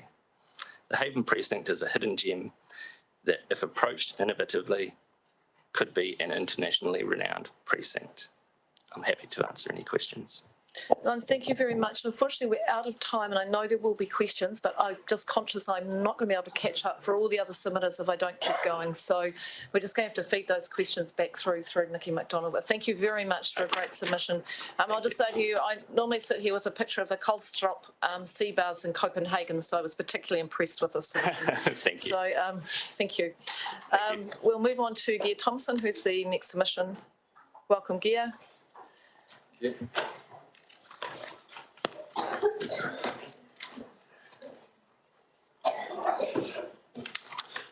Yes, this is on the charges and development contributions. But just briefly before that, I'd have to say that I think sea level rise, Orkney Islands have set the way with using salt water to make hydrogen fuel and salt. And I think that could be use up a lot of water. Anyway, yes, I'm in favour of removing development levies from any new residential units in the city, as it helps with keeping people in town. There are lots of difficulties, as I alluded to yesterday, a bit about doing some of this, and I'll expand on today as far as the costs of it all go. And also, I think that infilling at a discount for 1 and 2 bedroom dwellings is probably a good thing. But as far as the costs of doing some of this stuff, excuse me, you have to employ a lot of professionals, which costs a lot of money. You have to have an architect, engineer, hydraulic engineer, fire engineer, sound, particularly in the inner city where it's required under the Resource Management Act, HVAC engineer, acoustic engineer, and they all just adds up before you get any actual physical work done. And it's got worse. 10 years ago, we did an apartment on a building we've got in Dunedin, and it was quite simple, no double glazing, opening windows were okay, it had a separate stairway and an alleyway outside for a clothesline and a rubbish. Recently currently we're doing one in Invercargill, and I tell you, it's becoming a real nightmare in what you have to do. And I assume Nelson City's probably much the same. But if you change the use of a building, you've got a lot of problems to start with. You have to upgrade the earthquake thing, which we're doing there. Enormous cost, massive steel going in.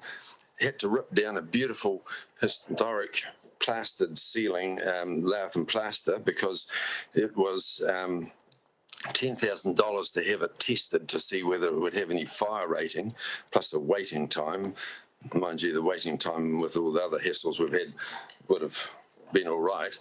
And then you've got to provide bulkheads sometimes underneath in the ground floor for the sewage pipes and all that sort of thing to be out of sight in the underneath structure, and then have to be fire rated as they go through the floor.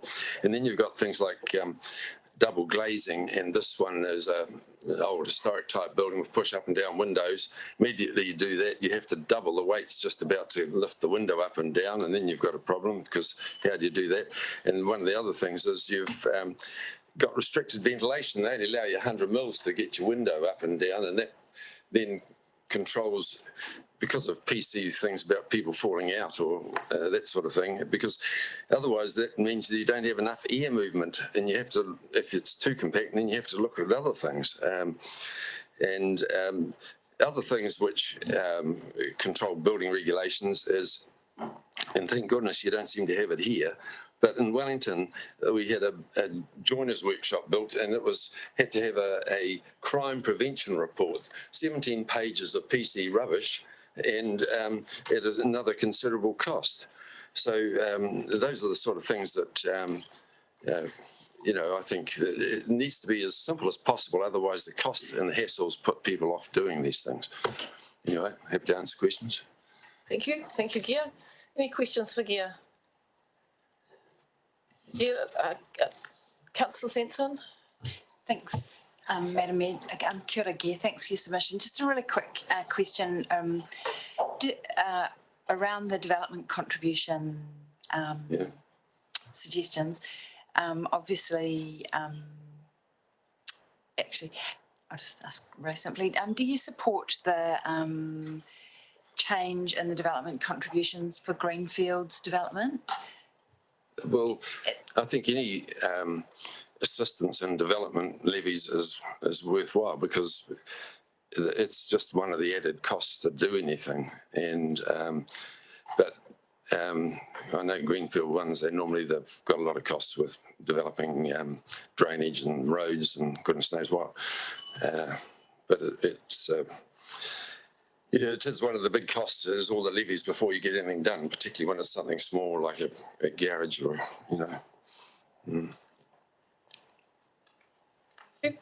Thank you very much, Gia.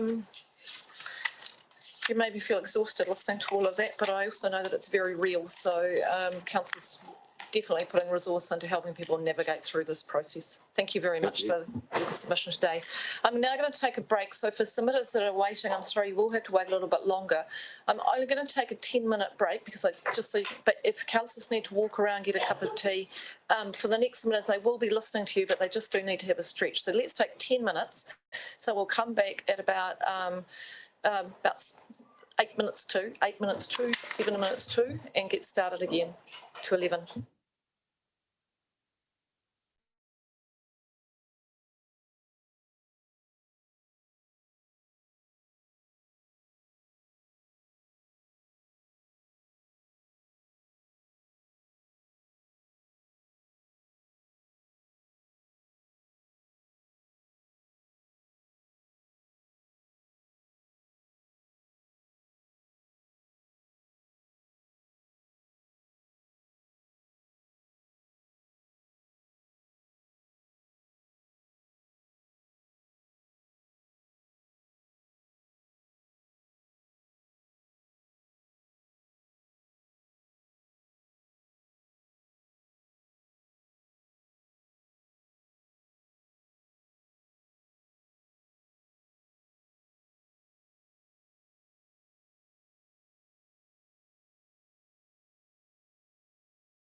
problems with the live streaming yesterday, which is very disappointing. Hope it is going all right today. We've got a record. Thank you. All right, we'll get underway, and I'll invite Penny Molnar on behalf of the Nelson Women's Centre to join the meeting. Morena, Penny, welcome to the meeting. We've allocated 5 minutes for the submission. Okay, yeah. Kia ora koutou, and thank you all. I just want to draw your attention to a couple of things in our submission, and they won't be new to you. Firstly, I just really want to acknowledge the community sector, health, social service and recreation, and the incredible role that they play in our community. Without them, as we all know, the hell of a lot of things wouldn't happen.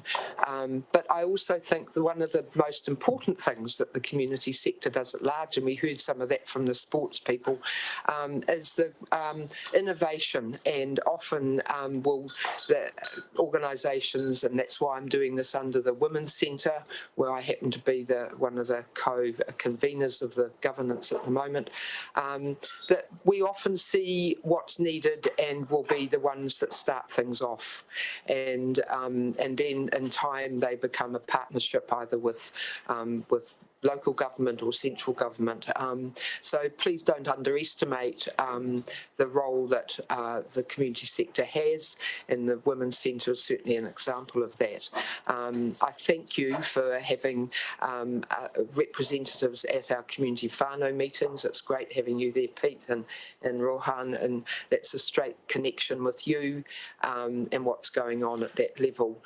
I do though, and I've said this before, I want to draw your attention that 100,000 was taken out of the Community Investment Fund a number of years ago. Community organisations are really struggling now. The money hasn't gone up in any of the areas. Contracts are tight. I'm at the moment involved with trying to find new managers for both at the Women's Centre and at the White House. And the one thing that makes it really difficult is that we can't actually pay them enough. So I just want to draw your attention to that. The other thing I also wanted to talk about was the whole issue of affordable housing, and thank you for what you do. It's great having the housing reserve. I think it's going to be exciting to see what that develops into. But I also suggest that you make sure that there's community and Māori representatives on the decision making, because they do bring those innovative thinking. I also just want to say that it really is disturbing to how the developers have led the sort of housing that's been built over years. I really implore you to be more brave, and if they can write covenants on their development, I suggest you write covenants on what they can do too, so that we do get housing that is appropriate. And Judine and I have been meeting because one of the innovative things that is happening for us at the Women's Centre, we would like to buy the business of Kingsgate Motels. We could then be housing around 20 women and children, and we're working really hard to do that. But we need the money to buy it. And I just think that this is something that could be a really good partnership with you.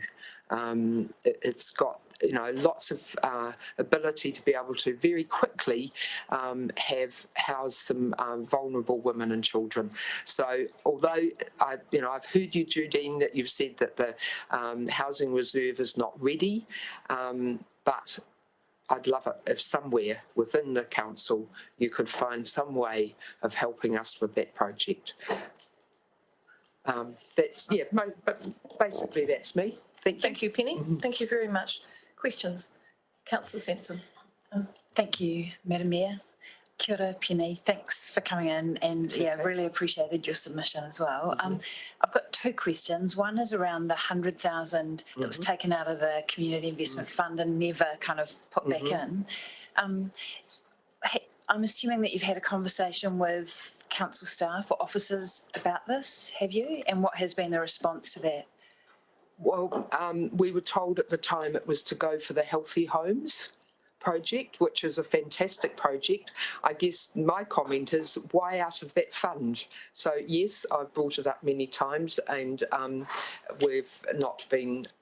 That's all I know. Okay, thanks. I'll definitely be following up on that. Okay. My second question was the Kingsgate Motels contract. I am aware just loosely of what it is, and I'm wondering whether it would be possible for the Women's Centre to just write up a brief summary of what it is and circulate it to all councillors. Sure. We have done a business plan, and we were, we're ready to circulate that if that's the appropriate thing to do.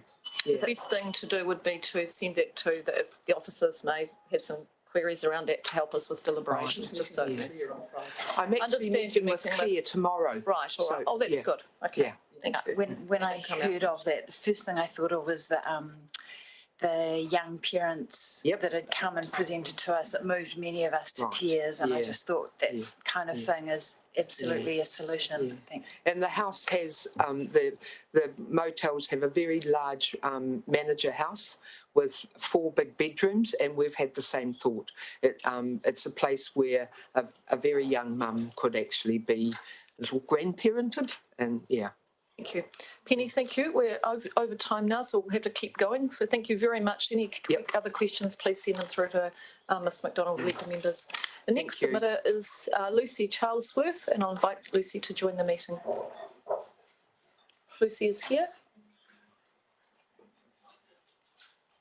Gwen Struick is next up then. Welcome, Gwen.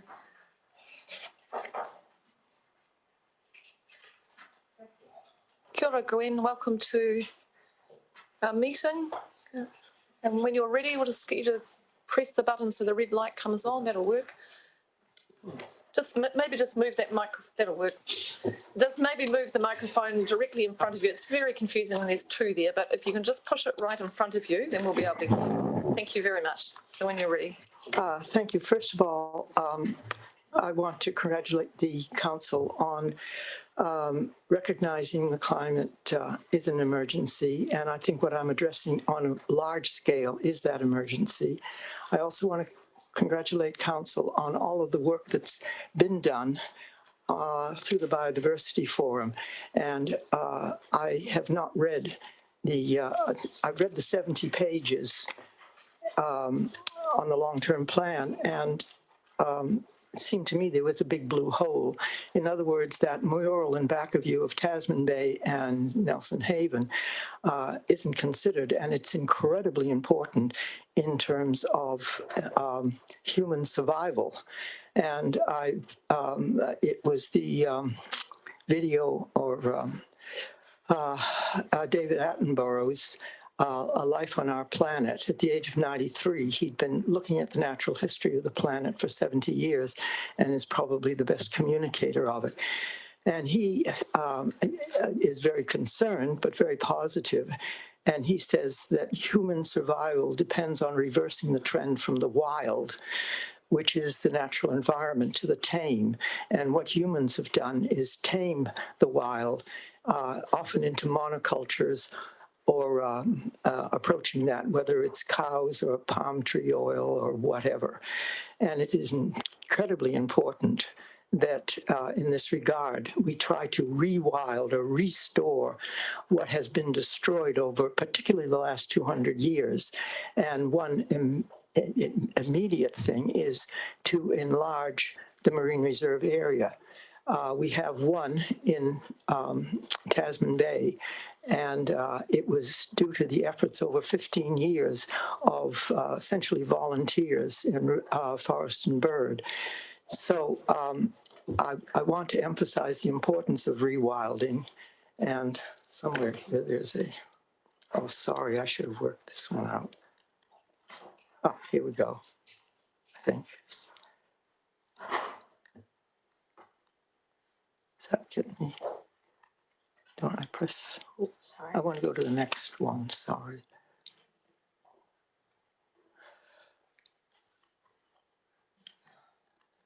Oh, me and technology.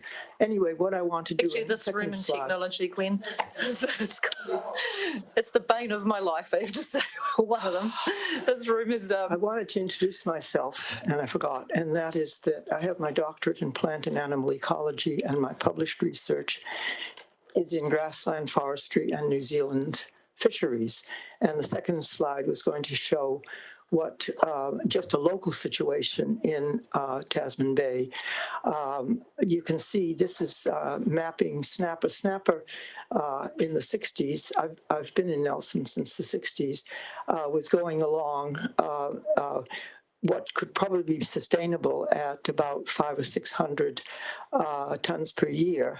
And then our innovation made it that we now could harvest more. And so we did. Whoops. And you can see what happened in about 1978. Harvested so much that that is the Nelson tip on your left. Now, what's happened since then, this was going on all over New Zealand. So watch it when you go in for innovation if you don't know what you're doing. And as a result, we went from an uncontrolled to a controlled fisheries, and there was total allowable catches. Snapper fishing was banned for several years, and then for the next 30 years, the total allowable catch was 160 to 200. And just recently, there is a slight increase, and so they're going to go to 350 next year. But you can see for 30 years what happens when you devastate. Next slide, please. That's just to give a local question. Some ocean facts, 90%. This is why we have to have, I'm not doing any pricing on this because, as I said, there's a big blue hole, and this is on policy. 90% of New Zealand seabirds are at risk of extinction. More than 25% of New Zealand's marine mammals are also at risk. And Professor Foss Leach, who's retired archaeologist at Otago University, Snapper 7, the bottom line there, it includes Tasman Bay, and you can see that the biomass lost is 95%. So we've got a problem and we're not dealing with it. And rewilding is the way to do it with marine reserves, for example, but also planting up what wetlands we have left. And again, the initiative of this is mostly from the volunteer sector, and City Council has been supportive of that. And could I have the next slide? Okay. You probably are aware that wetlands are important in carbon sequestration, and this is because of their incredible, usually 5 to 10 times more productive than adjacent land. I could go into that. No time. Now, the seabed trawling that's done worldwide releases more carbon per year than the entire global aviation industry pre-COVID. So it is incredibly important that we ban seabed trawling and dredging, because what happens is that in the sea, whatever isn't eaten up sinks to the bottom. And in the case of Tasman Bay, which has been developing for 5 million years, all that organic matter accumulates in the bottom. And when you trawl or bottom dredge, you release that carbon. So, and I give the reference if you want to look that up. Very important is the, and I don't know if there's money involved in that, is expanding our marine reserves. And watch out for any kind of innovation in extraction and harvesting from Tasman Bay and the Waimea Inlet and our haven. And I've asked this document to be circulated, and it is a wonderful expression of how we need to start thinking, because we are all connected. And as it states here, whatever happens to the beasts, and the beasts would include the mammals and the fish and the invertebrates and the shellfish, Whatever happens to them soon happens to man, because all things are connected. The earth does not belong to man, man belongs to the earth. And whatever we do to the web, we do to ourselves. So I'm saying, do not do anything further in the tidal zone, no development, and if possible, try to rewild. And I think it's interesting that the very last sentence is the end of living and the beginning of survival. And survival is also the word that David Attenborough uses. So to make it relevant, I'm very opposed to any development in any area which has been tidal.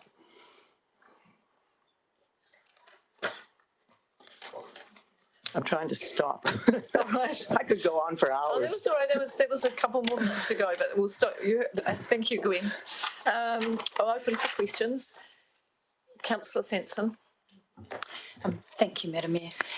Kia ora, Gwen. Really lovely to see you as always. And I just want to really quickly acknowledge just the huge amount of work that you have done over the years to try and protect and raise awareness around the health of the Haven. So my question to you actually relates to the last slide about banning trawling and dredging in Tasman Bay.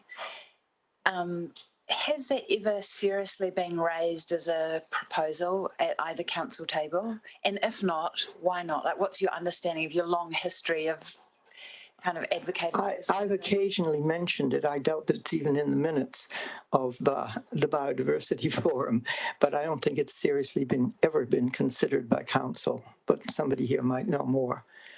No, it's absolutely essential, but I understand that council has that ability. Now, Tasman Bay is in the jurisdiction of 3 unitary councils, and Nelson's jurisdiction area is about 25% right in the middle. But I understand we have that ability. I must say that Friends of the Haven, and just as a bit of an advertisement for Friends of the Haven, our history started in 1973, so we've been going for almost half a century. And we've had a summary of our history, which is available if anybody wants to get in touch with me, or just go to our website, which is Nelson Haven. And we started out by City Council planned to pretty well infill the whole of Nelson Haven, except for Port Nelson concerns. Keep it open so ships could still go through. So that was the dramatic start in 1973 of Friends of the Haven. And infilling has continued, but it's definitely been slowed down. But that's the death of an estuary. We pollute it, and right now the big problem in the estuary, but primarily the bay, is the suspended sediments. And again, I could talk about that for quite a while, but stopping trawling and dredging is one way to stop the recirculation on and maintaining the sediment, which stops filter feeders like shellfish, but most of our invertebrates, and many of our invertebrates even, are dependent on clean water, and it's not clean right now. Gwen, thank you very much. Thank you very much for the submission and for coming in to talk with us today. Thank you. The next submission is from Nelson Community Patrol, and Brian Ramsey is here to present the submission. Kia ora, Brian, welcome. Morning, Mayor Rees. Morning,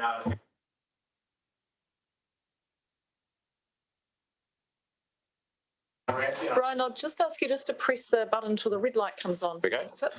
We have sound. I don't have to use my parade brown voice then. Okay. Ready to go? Okay. My name is Brian Ramsey. I am a senior patroller, volunteer patroller with Nelson Community Patrol. Firstly, on behalf of the patrol, we would like to thank the council for their support, financial support over the last 3 years. Before this, it was looking very likely that the patrol would have to cease operations. Our vehicle was obsolete and we could not obtain funding towards a new one given our dire financial position and lack of financial support. I'm pleased to advise that the council's financial support in the last 3 years has been able to turn things around for the positive, and also been able to replace our vehicle with a late model Toyota RAV4. And that was gained through funding from pub charities and Mainland Trust.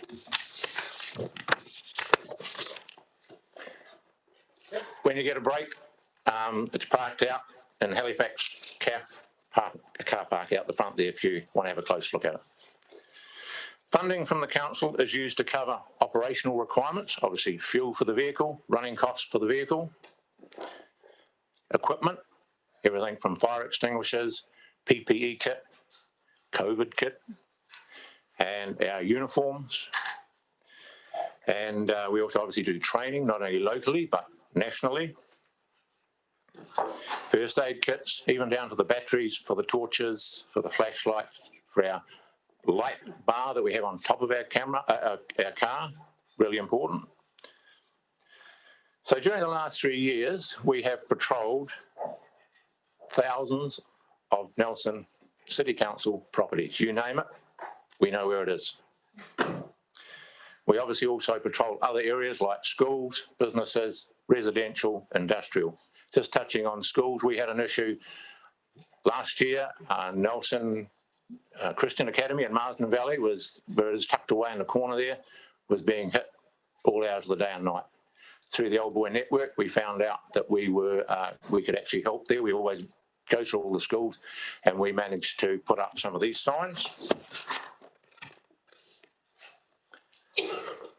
Okay. And they helped slow down the vandalism that was going on there.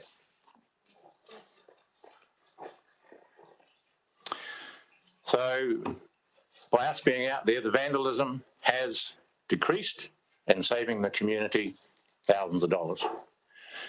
Just to give you a bit of a heads up, for every dollar that you provided for a grant, saves the council $7.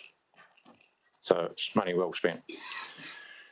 We travel anywhere between 6,000 and 7,000 kilometres each year in the Nelson operational area. That's anywhere from the Glen to Saxton's Field, Maitai Valley, Monaco, everywhere in between.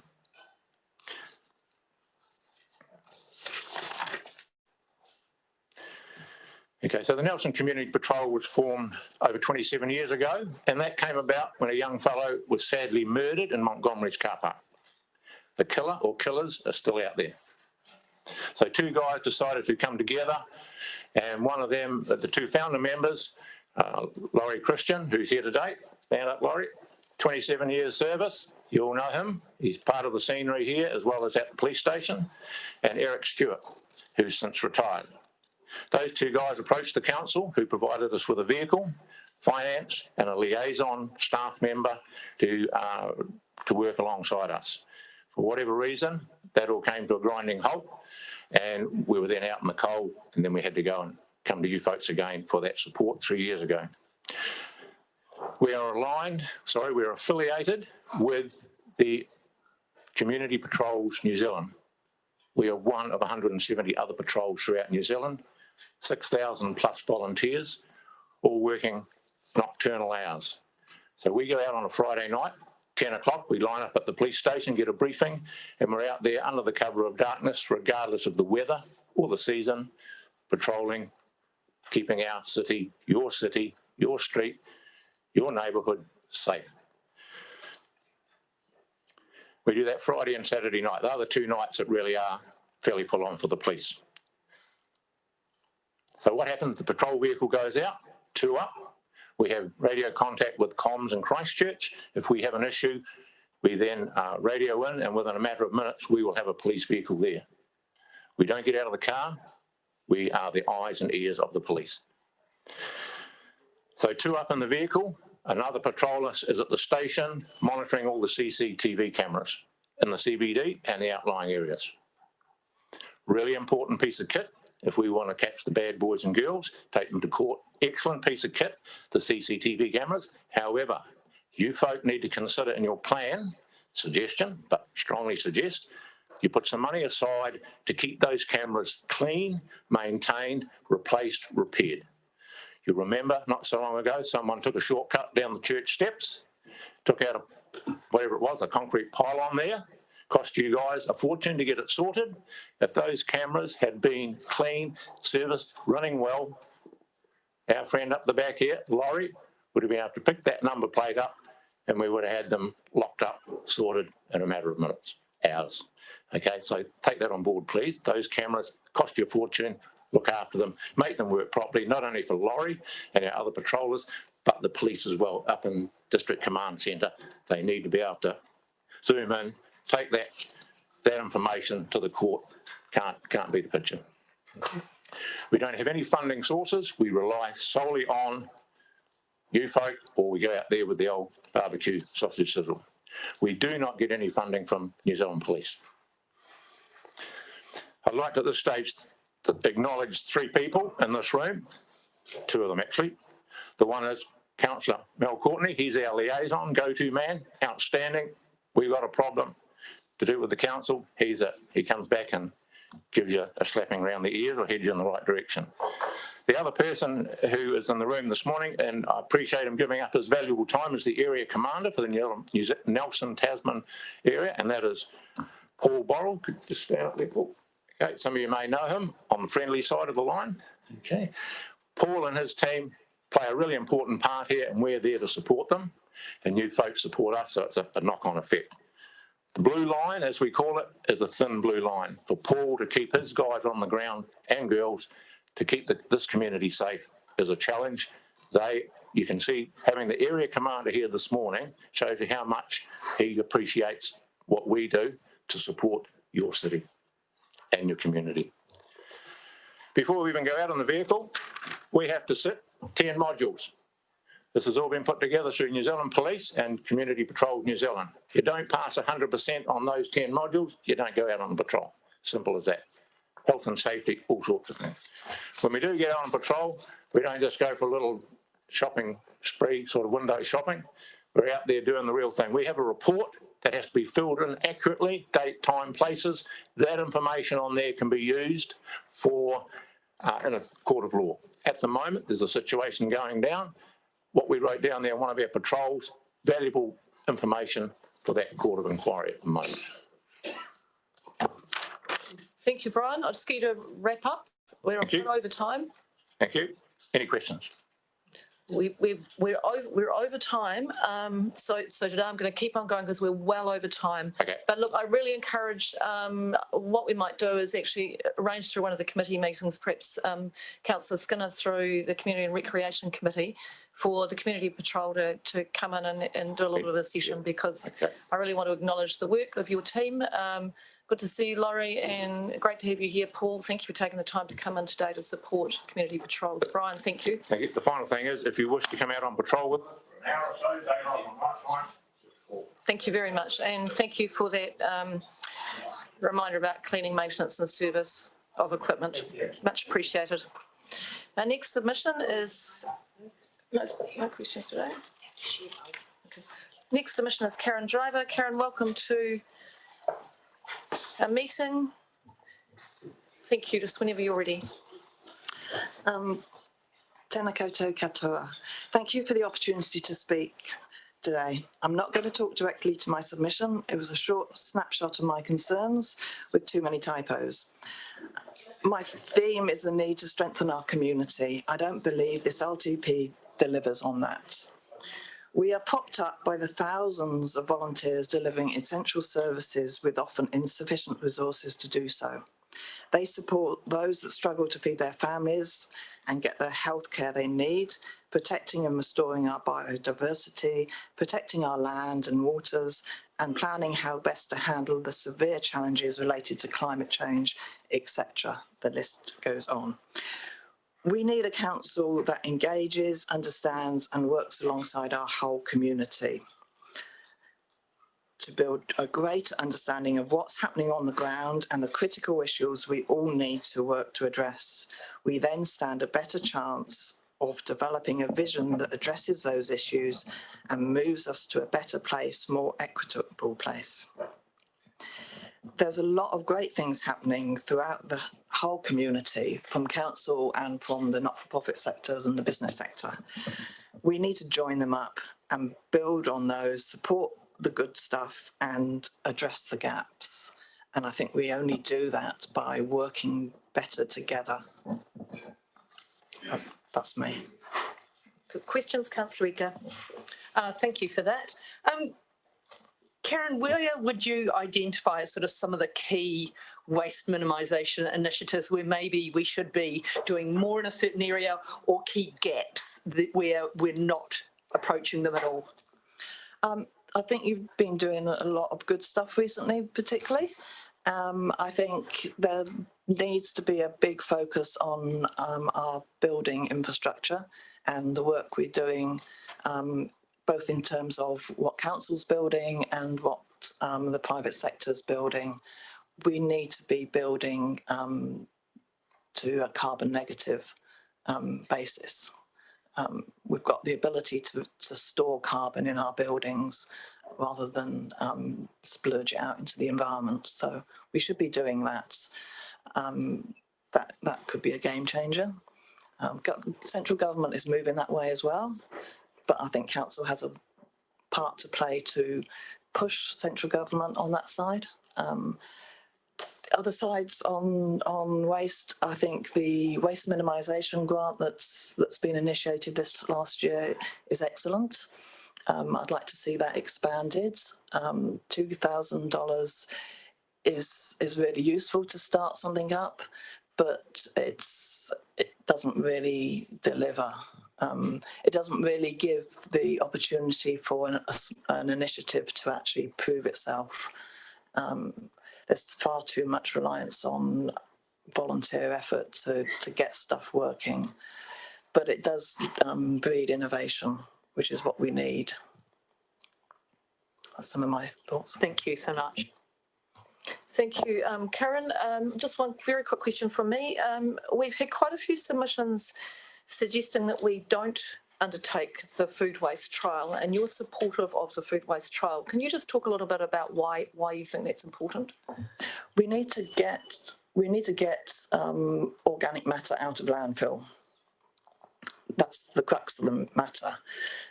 A lot of that organic material is food waste.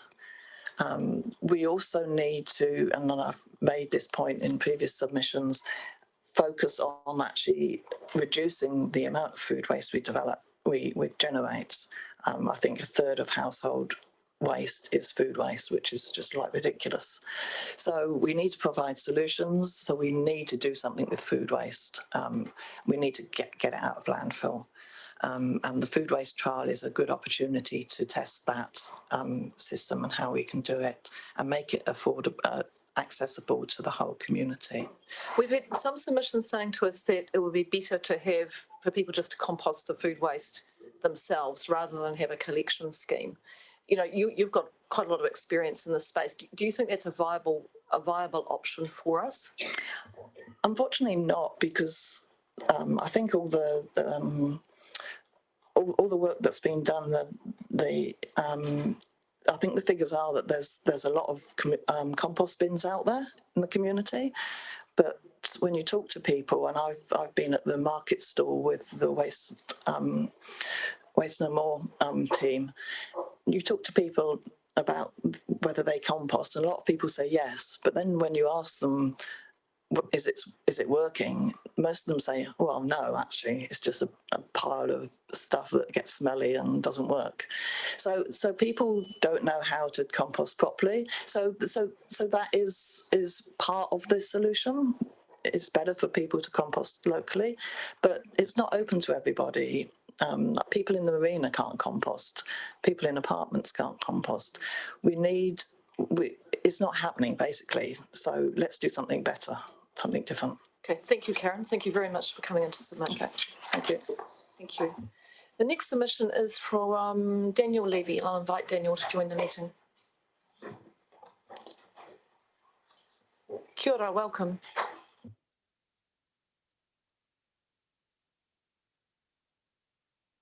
Light goes on, that's it, you're away. Okay, so I hope you'll all bear with me. This is hot off the press and ill-prepared, but it's just the reality.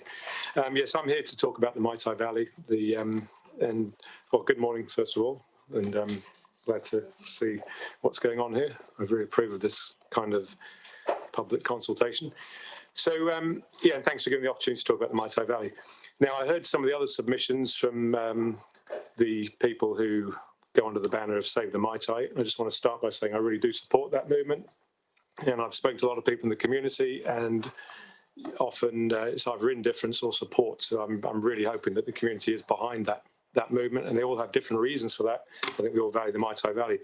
So I sat down last night. I know it's a bit late, and I thought, well, how am I going to influence this matter? Because I really do feel it's such a pivotal change that we would be bringing to Nelson, and I was a little bit of a loss. So I started up by digging up the private plan change request.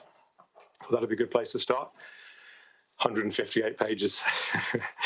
I don't know how many of you have read it, but it was horrifying to be faced with 158 pages.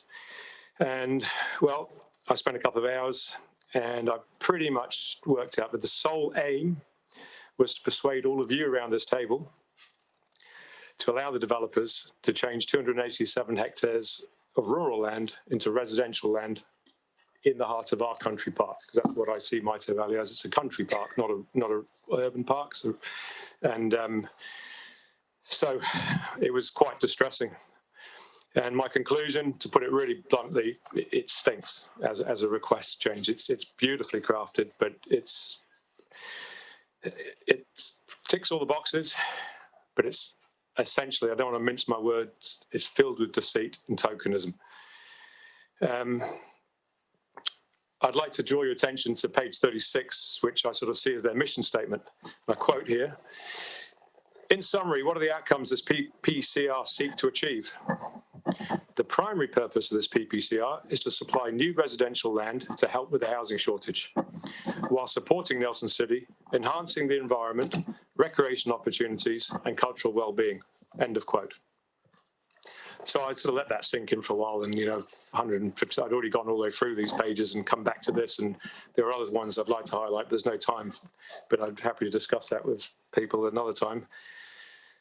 But essentially, this is their mission statement, and I see it, quite frankly, as disingenuous nonsense. So let me unpick it a bit for you.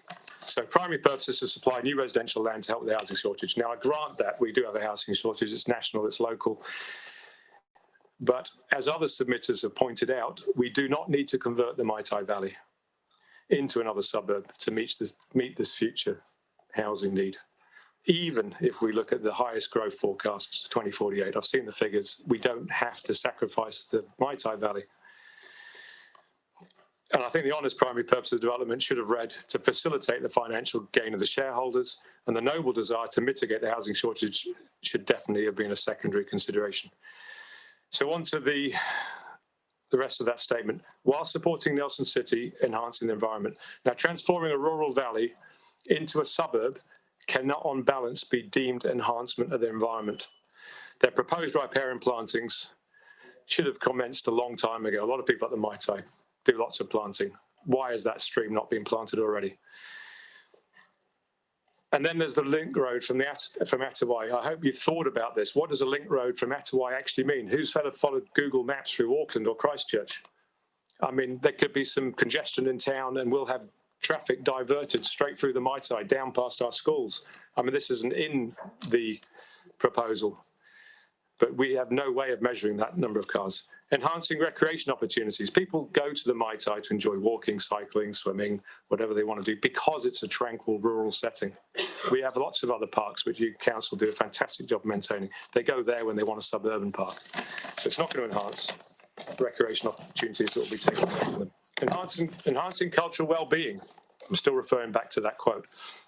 I can't speak, I don't qualify to speak on behalf of iwi, but I will say that I think the Maitai historically has played an important part in the cultural well-being of everyone in Nelson, and it's actually part of the Nelson culture. So we won't be enhancing cultural well-being, we'll be taking something away again. So back to my conclusion. This proposed plan change is disingenuous. And my advice to all of you, just say no. Allow them to subdivide within the parameters of the current rural designation. This allows them to make a profit. It preserves the rural nature of the Maitai Valley. You'll be remembered as the council that stood for the people of Nelson. Now, I appreciate I'm running out of time. I wanted to go into the nature of democracy because you are our last bastion and hope for this issue, because it's down to you now. We've put you here as people, and I hope you're listening to people, because I listen to people and I can't find a majority. I've spoken to random people. Most of them are against this. I think we're close to the point now where it's the point of no return. So it's up to you to decide what we will proceed with. It's not a small issue. So whose side are you all on? Think about the people. The people put you here. Every council before you has succeeded in protecting and enhancing the rural nature of the Maitai Valley. Do you want to be the council that allowed the Maitai Valley to be transformed into a corridor to just one more suburb? Would you rather have the legacies of the council that once again saved the Maitai for the enjoyment of all? So please consider my advice when deliberating the plan change request. Just say no. Thank you, Daniel. Thank you very much for coming to speak to your submission. Thank you. Thank you. The next submission is, where am I up to? Georgina Patullo for Tasman Bay Backpackers. Is Georgina with us? It's showing that Georgina is with us. Is it Pete? Yes. Yes. What if the government... Thank you, Councillor Laurie.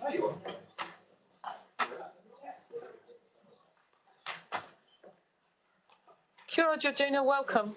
Kia ora, thank you. We've allocated 5 minutes for your presentation today, so welcome. Thank you. So kia ora, my name's Georgina Patello, and I've owned and run Tasman Bay Backpackers here in central Nelson for nearly 20 years. A couple of years ago, my partner Peter and I came and talked to council because of the significant impact that whole house, not consented Airbnbs was having on our business, the community, and on the number of houses available for long-term rentals in Nelson. I haven't seen a lot of change. So this time I've come with some ideas and small steps that council might be able to make. So here's what's happening. There's upwards of 500 whole houses in Nelson offering overnight short-term accommodation. They're supposed to have resource consent, and how many have?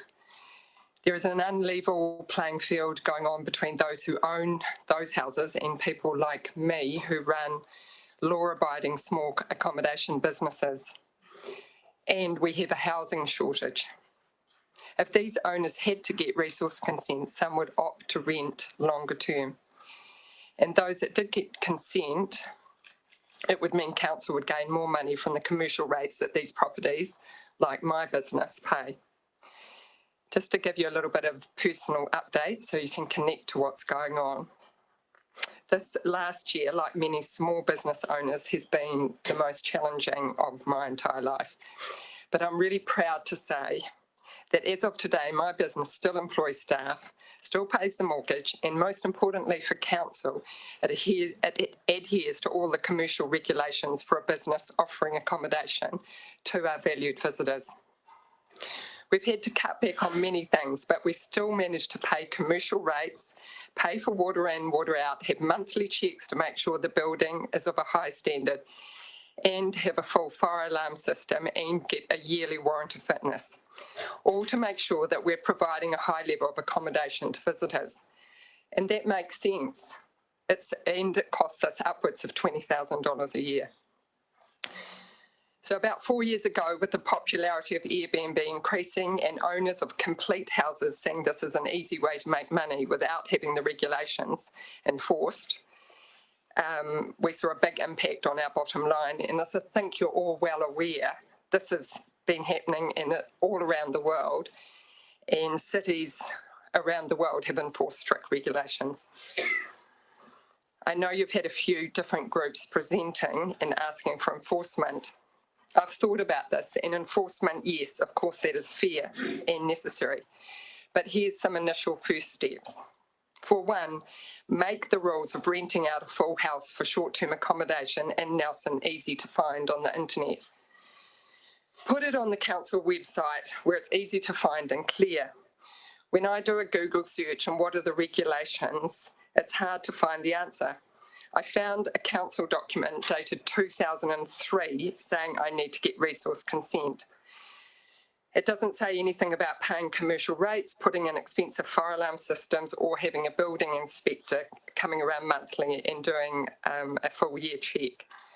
In contrast, if you do the same search for Queenstown, it has clear rules, it's easy to find them. So as a start, please just copy what Queenstown's done. And secondly, publicise the rules. Let our property owners and community know what the rules are via the council flyer. Put flyers in boxes of houses which are offering full house Airbnbs or areas. I know there are house owners out there that are doing this and would plead ignorance to the rules, and maybe they have a point. And thirdly, like our hostel, when they do get resource consent, they should have a building warrant of fitness displayed clearly to show that they have it and are complying with hostel council rules.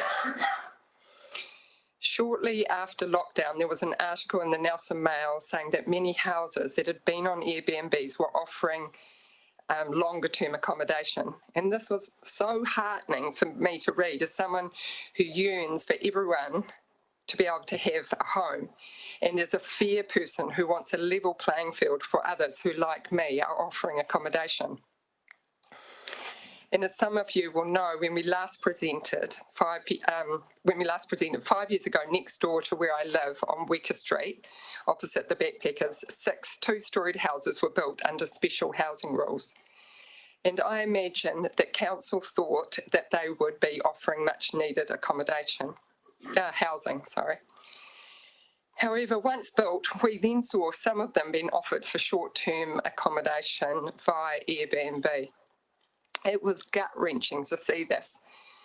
I don't know for sure, but I imagine, like many, perhaps most full house Airbnb owners, they do not have resource consent. If they did adhere to the regulations, then my guess is that they would not be doing it and instead would fill the houses with longer-term tenants. And this is exactly what happened last year when there were few visitors. For the first time, next door in one of the houses, we had a couple with young children living there longer term. And I was happy. I might have ugly high buildings all along the west side of my house and not have any late afternoon sun, but at least now I have a family who was renting longer term, which is what it was built for. At least one family was benefiting by a house not being on Airbnb. So please, please do something now, and it's really good timing. There's not, before tourists actually come back, so you're not going to annoy so many people because these houses are already being rented out for longer term accommodation. And at the very least, publicise the rules, and then it's likely that some houses will not turf out their tenants for the bigger gains of short-term rentals. So it's time to act now, to be fair to all ratepayers, not just the wealthy who can afford a second house and put it on Airbnb, to keep and create more longer-term rental properties, to make a level playing field for all accommodation businesses in Nelson, and of course to gain extra rates revenue for council. To me, it's just a no-brainer. Georgina, thank you very much for your submission. Thank you. We're through the time. I will let you know that as part of last year's annual plan, this year we're reviewing the regulatory rules and rating solutions to around Airbnbs. Hospitality New Zealand presented to us in the last annual plan, and so we've agreed that we're going to move forward on that. But thank you for your very practical suggestions about things that we could do right now. Thank you very much. Thank you. Thanks for your time. The next submission is from Eric Ingham, and I'll invite Eric to join the meeting.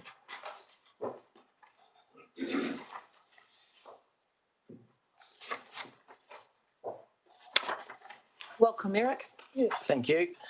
I'm Eric Ingham. I live at Delaware Bay.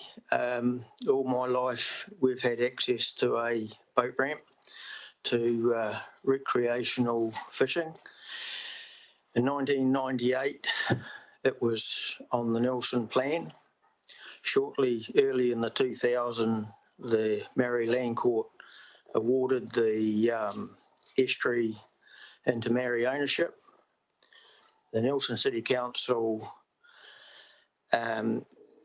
a bit hastily removed the legal access on the request of the iwi, and in not too long after that, the Crown appealed and was successful in overturning the ownership of the estuary. We would have thought that the council should have been as generous to the users as they were to Mary and reinstated it to what it was. There's two real reasons that maybe the council should not allow boats to drive down on the estuary, and one of them would be an environmental impact. Rod Usher, since retired from the Cawthorne Institute, has done a study on that, and in his study he said that there's very little impact on the environment as long as people stick to the route that's being used for ever and a day launching their boats. And the other one would be of cultural significance. Well, I would say to that pre-European, that all that land belonged to the Huria-Matanga Trust. There was no road into Delaware Bay. All their produce, like their wool and their supplies coming in, was via the estuary. It was taken out on barges. The stock was driven out, again, no roads. It was driven out to Cable Bay, and it either turned left to go over the Wangamoa and down into Kokoroa, or it turned right to go to the abattoirs in Annesbrook. Now, if it's good enough for iwi to use it for their commercial gain, the question I would have would be, why is it not treated the same for the Europeans or New Zealanders that want to use it for recreation? And to me, the real kicker is that Rod also did a study on the cockle fishery on Delaware Bay for Stevens and Tully's, and he came to the conclusion that there was a viable cockle fishery there. So if we can't drive down a miserable little strip of estuary to launch a boat, how can it be that the Maoris could be so concerned that they're prepared to turn their estuary upside down to harvest their cockles? Now, I don't know whether that's gone any further or not, but that's been done, so it's not pie in the sky stuff. You can get records of that by contacting Rod, and I'm sure he'd be happy to tell you. I personally can't help feeling that, you know, there is something else going on that we're not privy to. Why the council acted so quick and had that removed and not willing to even talk to reinstate it, just defies belief as far as I'm concerned. Yeah, there's a few other things that I'd like to say, but if my time is up, I'd just like to remind everybody of a couple of weekends ago when this country celebrated Anzac weekend, which stood for, to some of us, to be quite meaningful. And Maori and New Zealanders, European, fought and got beaten and bludgeoned and murdered and all those other horrible things that happened in war for two very simple principles. One was freedom and the other one was democracy. And I'm not prepared to let either of them fall away and disrespect what they gave their all for. And I'm urging the council to, whatever you've done in the past, it's not a biggie, just put it right. I mean, we all make mistakes, and we've had a meeting with the council before, and I will tell you what we said. When we all got to the balcony, we said, how did it go? And the consensus was that we basically got from the Nelson City Council a single finger salute. That's how gutted we feel after giving something as similar to what I'm doing today. And I'm just asking, I'm pleading, just treat us all equal and do the right thing and give us our recreation back. It's not killing nothing. Thank you, Eric. We've used up the 5 minutes, so I'm going to keep going. Thank you very much for coming in and telling us how you feel about this one. Appreciate that. Thank you. Councillor Skinner, I'm going to keep going because we are behind time, so I've been the same for everybody on this area. Thank you very much. If you've got questions, feed them back through to Ms McDonald. If you want to ask a question, give me a ring. I'm happy to talk to anybody. Thank you, Eric. The next submission is Miriam isn't able to be here, but Roland Goose is here. So welcome, Roland.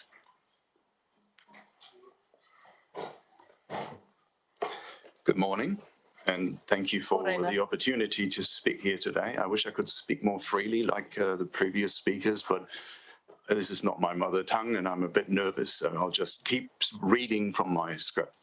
My name is Roland, and I'm here today because as an environmental engineer, I'm hugely concerned about the proposed development of the Maitai Valley and the Kaka Valley. I'm aware that there is a shortage for houses in Nelson, but there always will be. Yes, the council needs to tackle that problem, but for me, the question is, how is it going to do it, and what is it prepared to sacrifice to get there? As outlined in the FDS, urban intensification, dense and especially affordable living is the main key to addressing housing problems. Coming from Europe, I can only support this approach. In combination with public transport, this has proven to be a successful recipe. And dense living, by the way, reduces the cost of services. Will building up and building dense be enough for the future needs of Nelson housing? Probably not. But building a completely new suburb from scratch with up to 842 houses in the Kaka Valley and along the Orchard Flats, our last easy flat access green lung in Nelson, cannot be considered a smart solution. I'm sure there are better areas for developments with far less impact on the environment and the recreational values on valleys such as this. And as far as I know, there are areas have already been identified by the council. I believe when planning any development, the Nelson City Council is obligated to deliver watertight plans for example, the infrastructure before even considering a rezoning or allowing development to take place. It is your responsibility to present a full assessment on the impact on people and the environment. How will 2,000 additional car rides per day affect the quality of life in Niles Street, in Milton Road, and Tasman Street? Noise and air pollution will drastically intensify. Is that sustainable? Definitely not. I have worked on projects around the world where cities are now dealing with the effects and the consequences of such irreversible decisions, where quality was given up for quantity. In my opinion, and with my experience, I would like to ask you not to make mistakes that were made before. Learn from others and protect the well-being of today's Nelsonians.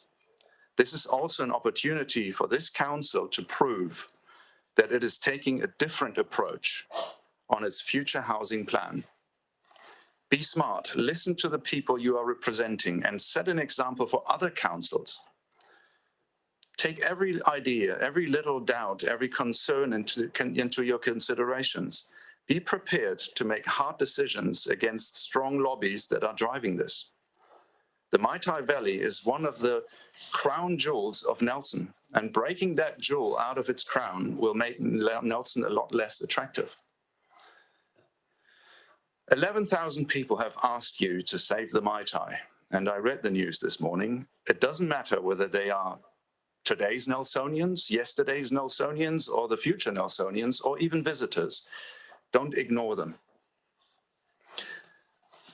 That part was the written part.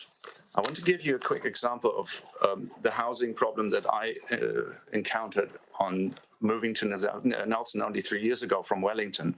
We were trying to find a small house. We are only two grown-ups. We don't have kids. We don't have dogs. And we couldn't.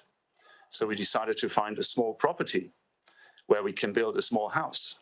And we couldn't find one because the covenants tells you at least 200 square meters. You have to have a double garage with a blue door, and you're not allowed to have a German Shepherd. It is so tight that we will not be able to find anything where we could build a house. So we now own a house that is far too big, and we will subdivide at some point to make more room for families that should live in this house, and then build something smaller in the backyard. Any questions? Any questions for Roland? Councillor Fulton. Thanks, Rod. Have you actually looked at the plan change itself and gone through that documentation in terms of your housing numbers? I just wasn't sure. You said 800 houses, and I feel like it's slightly less than that. So have you read the plan change? I've been involved in the Save the Maitai movement, not as deeply as I wanted to, because I don't have as much time as I wanted to. Yeah. But these numbers were given to me, and I believe that they were written down somewhere, but I can't really tell you where.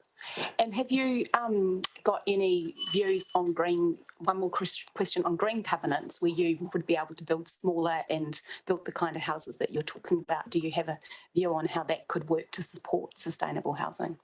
Absolutely. I mean, in Europe, housing has been a huge problem for a lot longer than in New Zealand.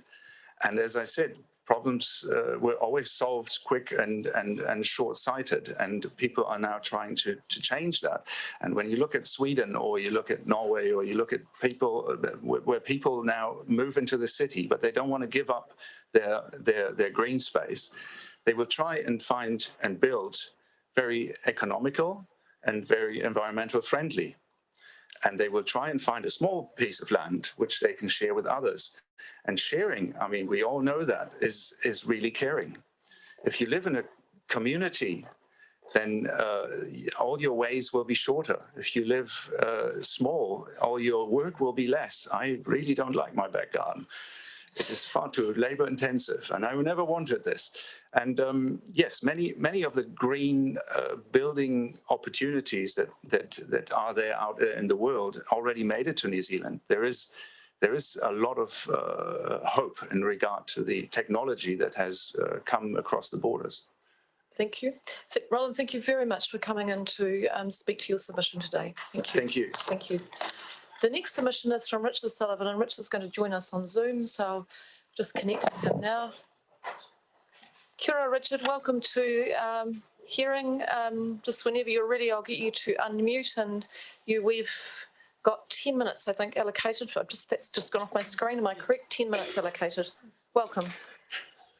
Thank you. Hopefully I won't take the full 10 minutes.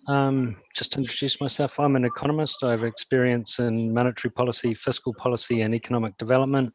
My particular areas of interest are wellbeing frameworks, broader economic outcomes, incentives and behavioural economics. On the plan, overall, obviously, I do like the idea of a wellbeing focus. However, looking into the detail, it looks more like window dressing, and what we see is actually more of the same. I think a true focus on wellbeing would be much more concerned about the future affordability of living in Nelson. And on that, my main concern is what seems to be an astronomical rise in rates. The irony being that the proposed rates increases are lower than the average annual increase over the last 20 years. So I'm torn between arguing that the rate rises are too high and keeping quiet because this would be better than the past. And despite those incredible rate rises over the last 2 decades, we have not seen any improvement in services. The city centre is struggling. Wages in the area remain well below the national average, and infrastructure seems to be struggling as well. So the proposed plan appears to promise only more of the same, and we're paying even more for it. The first question would be, who do you think will be able to pay rates that are rising more than twice the pace of inflation?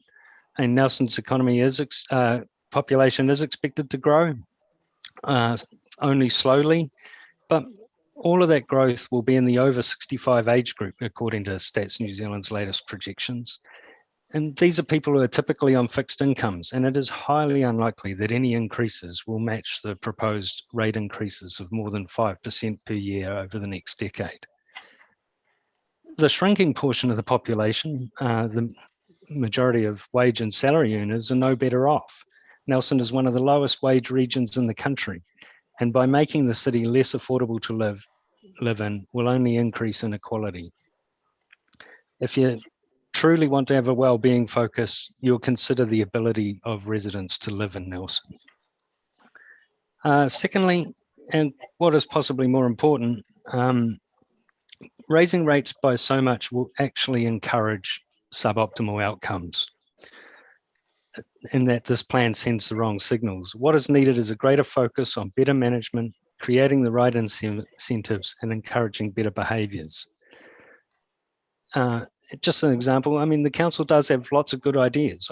For example, I really like the bike racks outside the council building, but did they really have to cost $175,000?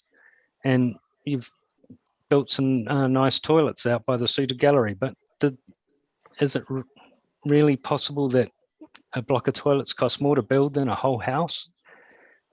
And this lack of fiscal constraint arises from a lack of incentives. Staff aren't bound by the same constraints as residents with fixed incomes, and spending other people's money does seem to come pretty easy when there appears to be no upper limit. Other examples of poor management are possibly even more galling. For example, the underpass budget was raised at least twice.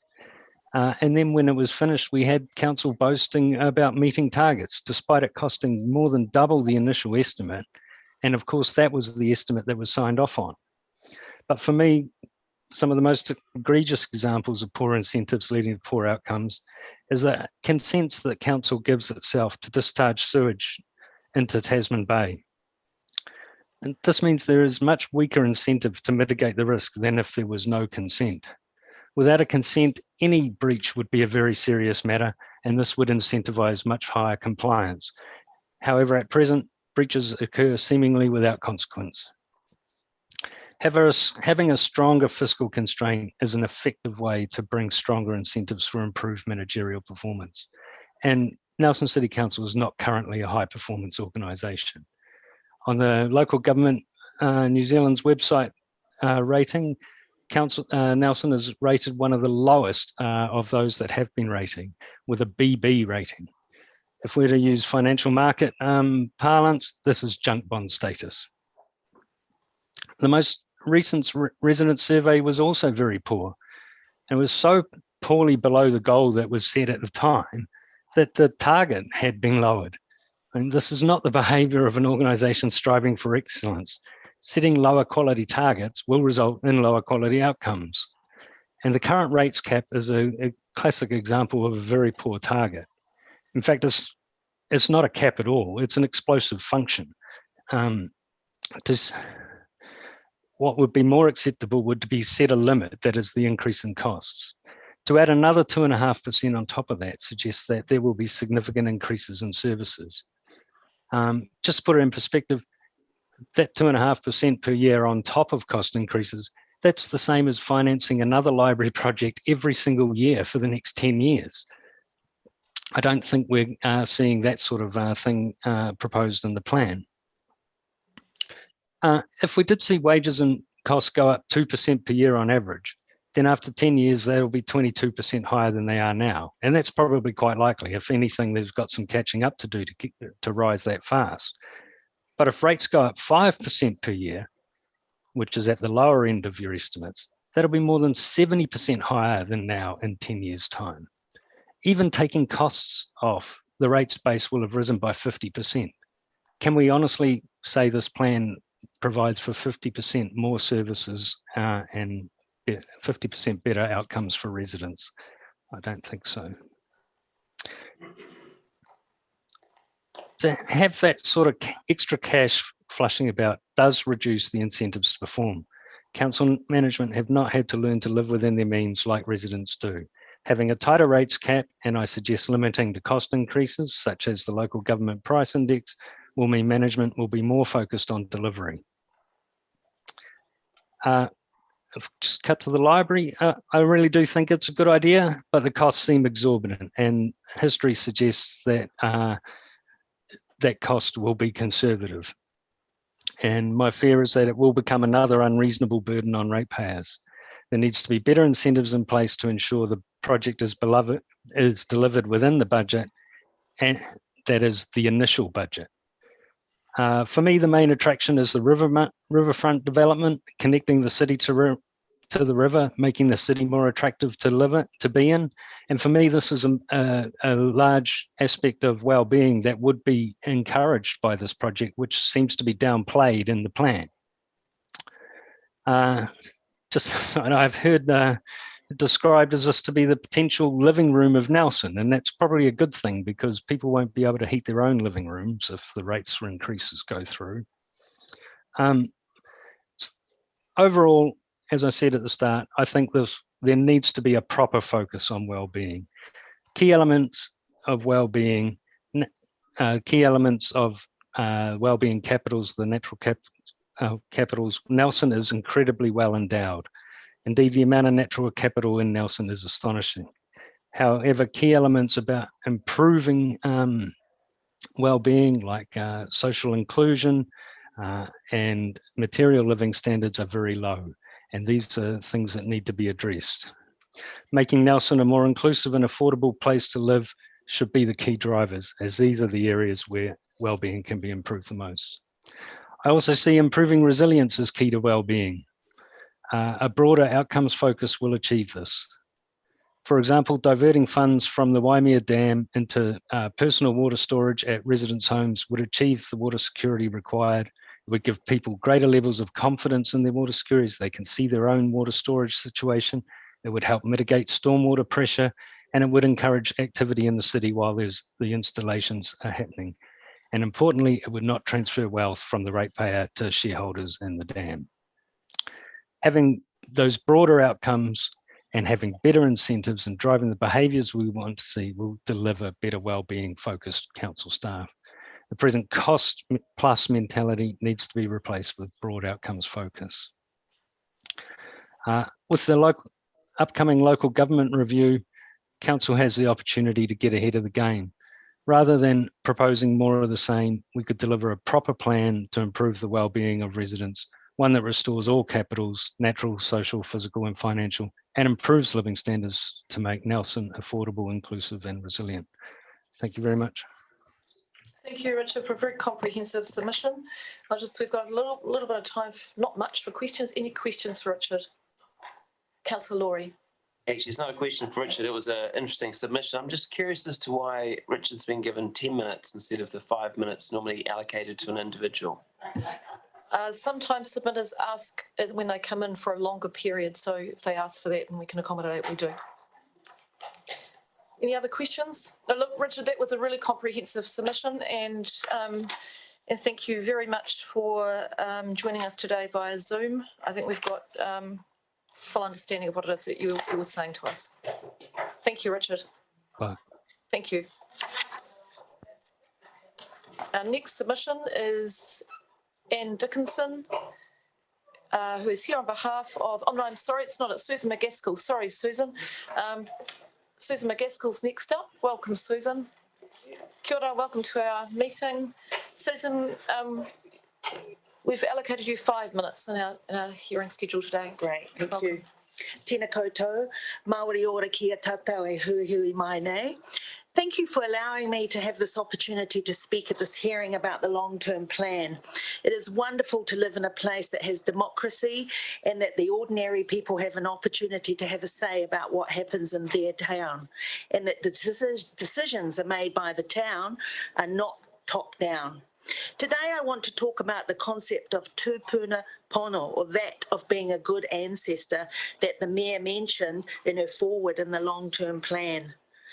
Don't you thank Perrine Moncrieff every time you go to the Abel Tasman National Park? What an amazing place. We are so fortunate to have that on our doorstep. Perrine Moncrieff is an example of a good ancestor. Through her vision and work, she has ensured that other people's descendants get to enjoy the wonderful bush and blue waters of Abel Tasman National Park. She met some opposition when she was trying to create the park, as it was 1941 and people were occupied with World War II. However, she said that the morale of the fighting men would be reduced if they knew that that area of Nelson Province would be destroyed. This is how I feel about the destruction of the Maitai Valley through subdivisions both at Kaka Valley and Orchard Flat. I feel my morale being reduced even thinking about the destruction. This beautiful valley, this jewel for Nelson City, gone. I want you to think about other people's descendants. A person in 60 years' time who is living in Nelson City wants to get out in the fresh air and do some exercise and go for a swim. They could go to Tahunanui Beach, but it might be underwater due to sea levels rising. And if not, the water could be full of jellyfish and great white sharks as the water has gotten warmer. So they decide to walk up the Maitai Valley and over the new walking bridge at Denny's Hole and up into the peaceful bush at Kaka Valley that has been planted over the last 60 years. This bush is alive with the sound of birds from the halo effect of the Brook Sanctuary. Ah, peace and tranquility. Maybe they will have a swim back on their way into town in the fresh, unpolluted water at Black Hole or Gurley's Hole. This descendant will be thanking us as we thank Perrine Moncrieff for saving a piece of land in a river, for making sure that other generations of people have easy access to green space and fresh swimming water. We are thinking about this descendants' well-being as well as our own well-being when we preserve the Maitai Valley as a rural backdrop for Nelson City. We do need affordable housing, but I would like to see the city starting to build up in response to housing needs. Not everyone wants a garden. Some people would love to live in affordable apartments in the city. Couldn't the new library have 4 more stories of apartments above it? The apartments that are being built around the city now are not affordable. Having some provisions in place for making apartments affordable, such as they must be owner-occupied and not allowed to be empty for longer than a month, protects them from being bought as investment or Airbnb. This leads to people living in the city and having a more vibrant city. The people who live in the central area need easy access to green space, and the Maitai Valley would provide that for them. I realise that many other people have talked about saving the Maitai in the last 3 days. It is very generous of you, the Nelson City Councillors, to listen to us. It isn't always easy to allow other people's words to persuade you to change your mind, but I hope that my words and other people's words persuade you to vote against the rezoning of the land in the Maitai Valley. It would be fantastic if the Maitai Valley could be a reserve or a park for us and for the future generations. Nō reira, tēnā koutou katoa. Kia ora. Thank you, Susan. We've got a little bit of time left for any questions for Susan. Councillor Fulton. Susan, thanks so much for your presentation today, and we have had a lot over the Kaka Valley proposal. I'll use the word Kaka Valley as that seems to be I'd actually prefer if we didn't use that because it's actually a word that is for mana whenua. It's not the appropriate word for it. So we use the word mātahi development. So I lived in the middle of a national park in Australia. I was very lucky. I lived right in the centre of a national park. And I'm just curious, you painted a beautiful vision of the Maitai Valley and how you want it to look and feel into the future. Why do you think housing precludes that vision? Because once you get houses, you've got people driving to work, driving up and down. You don't have the same continuation of bush. You don't have that same feeling of ruralness. Right, so that's your biggest fear. Yeah. So it's not just the Kaka Valley side, it's also the provisions for the Orchard Flat on the other side. That is the middle of that walk on the way up the Maitai as well. So it's particularly the Orchard Flat? No, both of them. Both of them. Okay, Any development, yeah. Okay, thank you. Susan, thank you very much for coming in to present. Thank you. The next submission is Anne Dickinson, and Anne is speaking on behalf of the Maori Stream Guardians. Kia ora, Anne, welcome to our meeting. Kia ora. Kia ora. Just ready to start, the microphone's on, so we can start whenever you're ready. Right.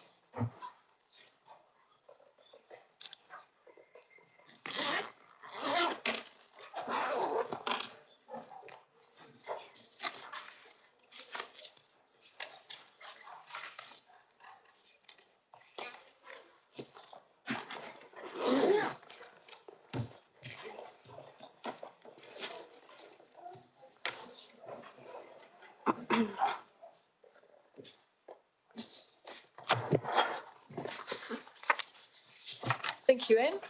Thank you. Good afternoon. My name is Anne Michelle Dickinson, and I'm the sponsor of Maori Stream Guardians. My passions are nature and community. Water. We all need to survive with it. Humans, animals, plants, aquatic life. Maori Stream is constantly thwarted by commercial enterprises. They have captured 3 of the springs of that Maori Stream's main water feeds and are trying to get the 4th. On this diagram, the Maori Stream used to start here at the end of this dotted line.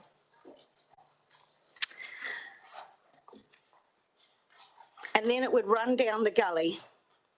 KB Construction 8 years ago started cutting the tops off the hills and compacting the soil into the gullies. You can see the large flat from Bishopdale Hill. They captured and moved the headwaters of Maori Stream over to this top side, which is the bottom of a hill, and just ran it along there.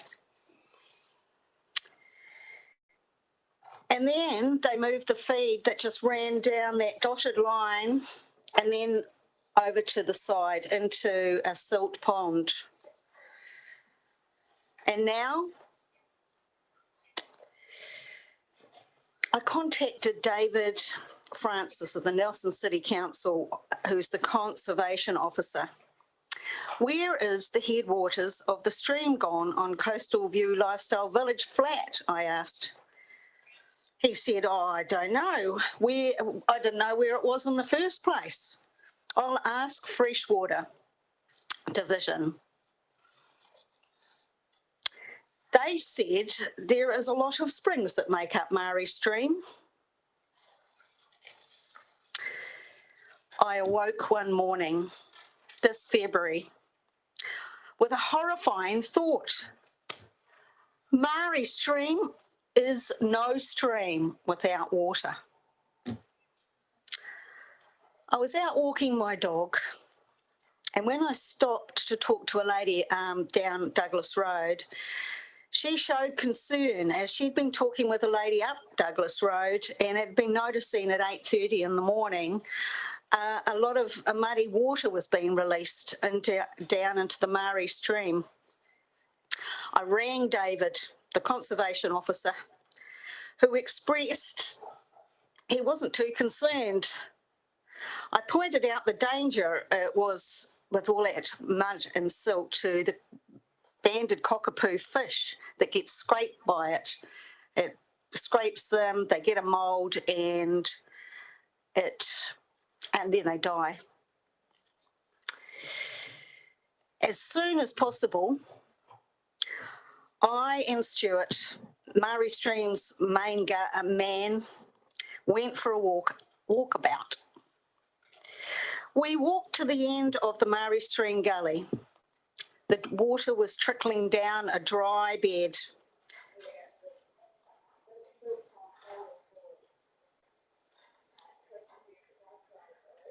So that's just.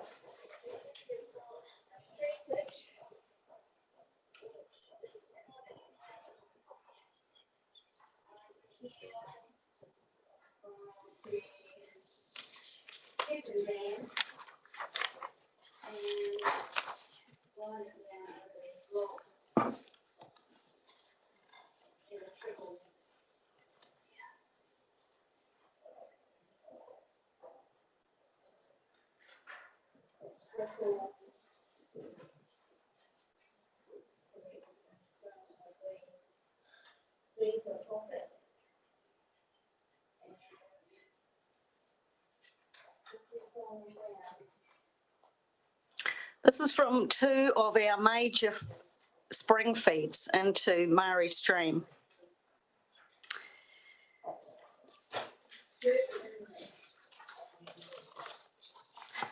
So then you can see from your second picture,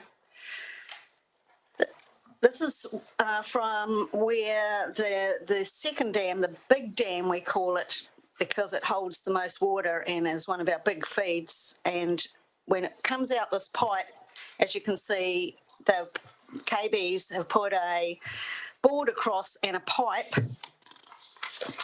and then they take that pipe and they run it onto the grass. Sorry.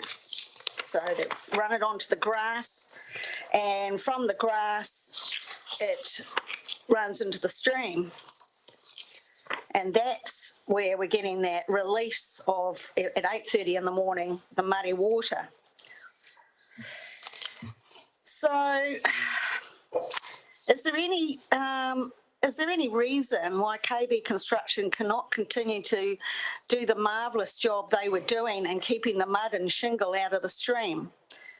To use the silt ponds that are now decommissioned, they've only got 2, they decommissioned something like 6 of them, and they're just sitting idle. Is there any reason why they can't continue to use those or make some more, because they were doing a good job? In 2019, Nelson City Council had a flow survey conducted for the Murray Stream, which is what has happened to those results. With climate change happening and heavy rain events inevitable, this is the restoration area we're working on. We, the residents down the valley from the 67 hectares of the large flat coastal view lifestyle village are concerned. That's the big dam. Nelson City Council, can it not incorporate into every new build on flat land to have a stormwater collection tank? That's the little dam where that's our main feed now. That's the only thing that keeps us going all year round, that little dam. And they're trying to get hold of that. The TDC has a rural housing plan for always having a tank. Now, we're looking across to where one of the bring the water up to the front edge.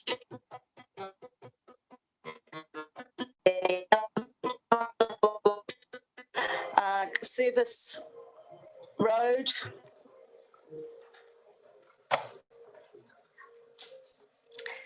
That's looking along the side. You can see the water on the right. They're just holding that water. They say for to let it desilt, and on the bottom edge you could see the main silt pond that they're going to use in the future. to run their water in, but the water that sits along the front edge, I don't know what's going to happen to the hillside, whether that's actually going to come slipping down. But there's the gully. We would like to run our restoration right up the gully. We were told when we started there was 10 years. It would be handed back to the Nelson City Council. This is us at the top end looking down it. And in your last page of pictures, you'll find what we would like to see happen with this area. Walks, cycleways, education, and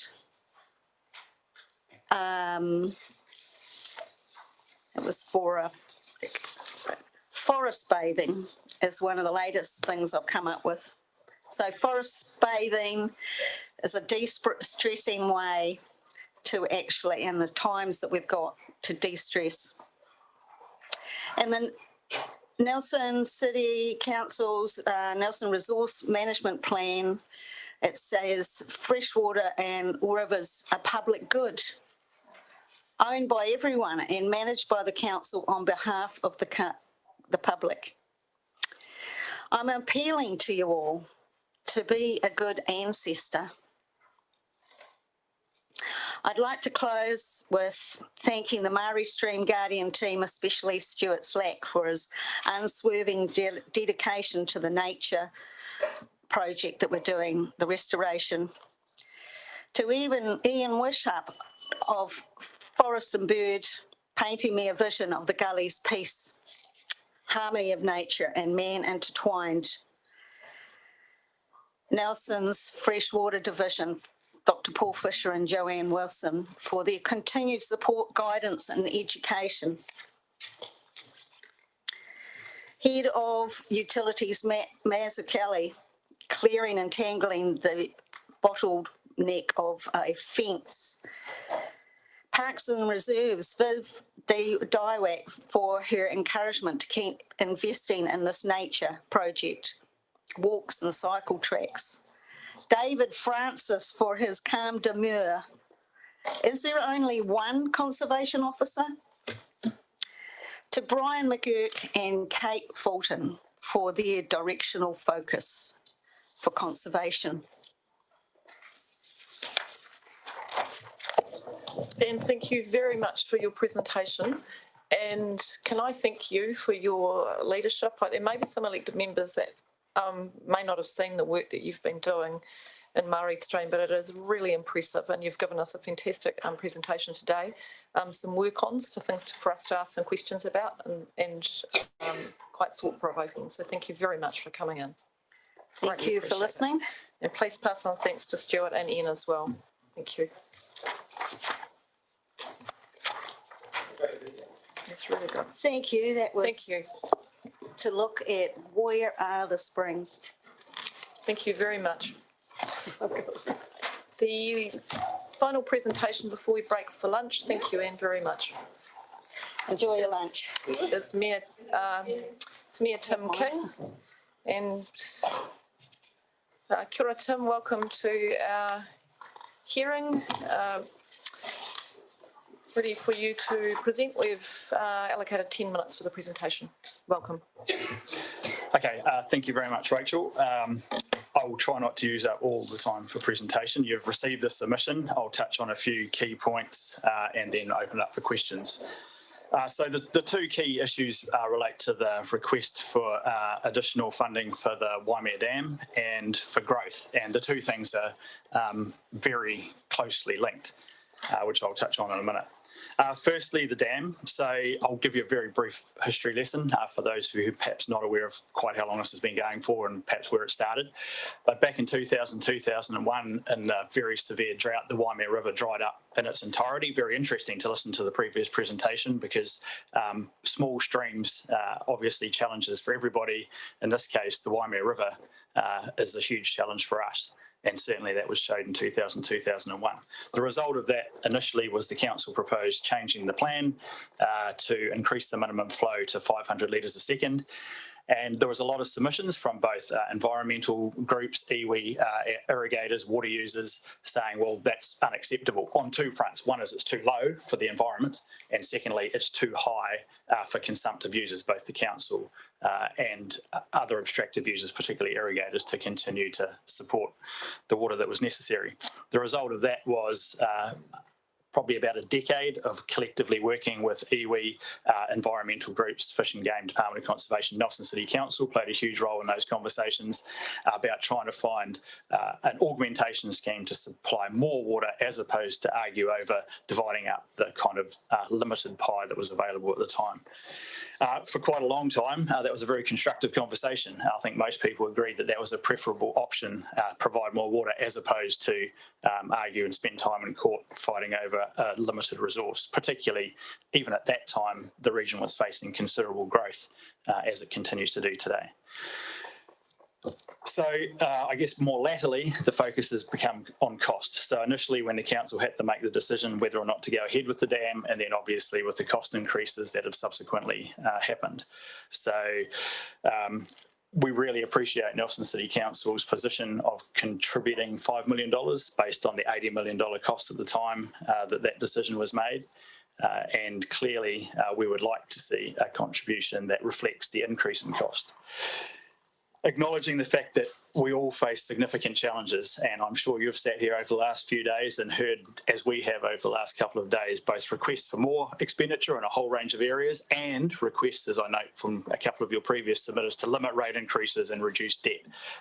Very challenging conversations to have. So I guess it's important that I acknowledge that all local government, particularly in areas of high growth like ourselves, are facing these challenges. I just want to also cover off the fact that while there's a lot of commentary around this all being about irrigation, it absolutely isn't. The fundamental starting point for this scheme was to improve the health in the Waimea River. And there's two ways of achieving that, as I say, either by restricting the amount that was taken or by supplying more. And that involved, as I said earlier, a whole range of different stakeholder groups, all who agreed that was the preferable option. I'll probably just leave it at that and answer any questions that come in relation. The link to growth.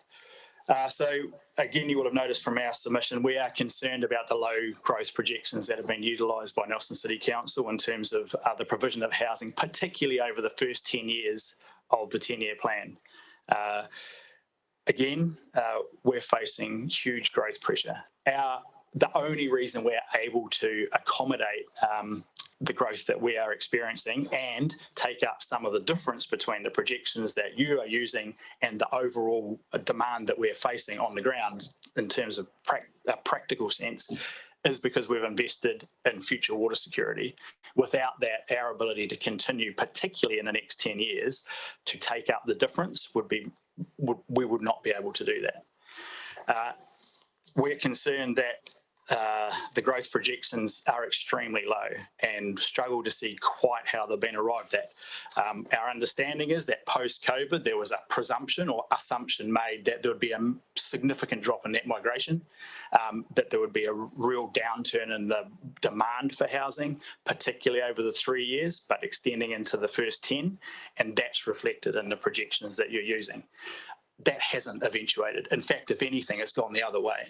So net migration from overseas may have reduced, although returning New Zealanders, for a whole range of reasons, have probably meant that the demand for housing has not been reflective of that. And then the migration from within New Zealand, from particularly Auckland, but not just Auckland, into this region is an attractive place to both live, work and retire. And increasingly, it's not just about retirement.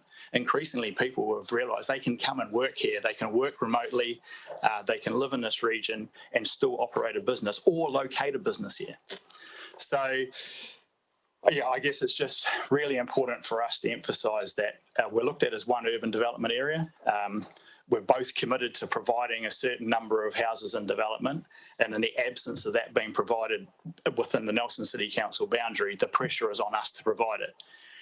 And while at the moment that is possible, there is a massive question mark kind of 5 years out as to whether we can continue to accommodate that difference between what we've projected, which is about 450 houses a year, and what we're currently seeing, which last year was 601 houses, compared to, I think, last year to March was 200 houses in the Nelson City Council area. So again, I'm happy to answer questions on either of those two topics. Thank you, Tim. I'll open for questions. Councillor Sanson. Thank you, Madam Mayor. So actually, I'm now having maybe second thoughts about whether my question is relevant. So if you don't feel comfortable to answer it, Tim, that's fine. Not a long, just prior to your submission, we had a submission from a fellow who's a principal advisor at Ministry of Business, Innovation and Employment, also a Nelson resident. And one of the things that he was submitting on was water security and I guess encouraging us as a council to be looking at investing in household rainwater collection and that kind of thing. And I'm aware that you're already down the road at the dam, but does Tasman District Council have any kind of plans or initiatives underway in terms of all of the housing that's being developed to look at independent rainwater collection? Yes, so it's certainly something that's been raised a lot, and while it can provide a source of water, and particularly for outside use and things like that, gardens, etc., it's more difficult to include it as part of the overall housing, and particularly as housing becomes more intensive and the demand for going up. And even in Richmond West and future developments, we are seeing more demand, which is really good because the available area, but it does make some of those solutions more challenging. And also, we still have a response to develop residential areas. There's still a requirement to have the water mains, the firefighting supply, all of those things. So yes, absolutely, it plays a part in reducing people's water consumption, but I don't see it as a substitute for the reticulated supply, particularly in high density residential areas. Thank you. Thanks. Councillor Fulton. Oh, thank you. Nice to see you, and thank you for your submission. I just had a question regarding the cost overruns of the dam. And at the time when we went through the process, a lot of the opposition to the dam proposal was around whether the cost was right because of the complexity and the fragility of the site. So that cost underground, so to speak. And that's in fact what's played out, is there's been high costs in terms of the site. At the time, your engineers refuted that and said that the costs were right. So how did it end up so not right? Look, I guess at the end of the day, we relied on the professional advice that we received, and it wasn't just, there was a whole lot of people, peer reviews, engineering firms, independent consultants who provided advice on that. Like a lot of major infrastructure projects, I think there's probably a whole lot of issues that played into it, some foreseen and some not. The geological issues were always considered as a risk.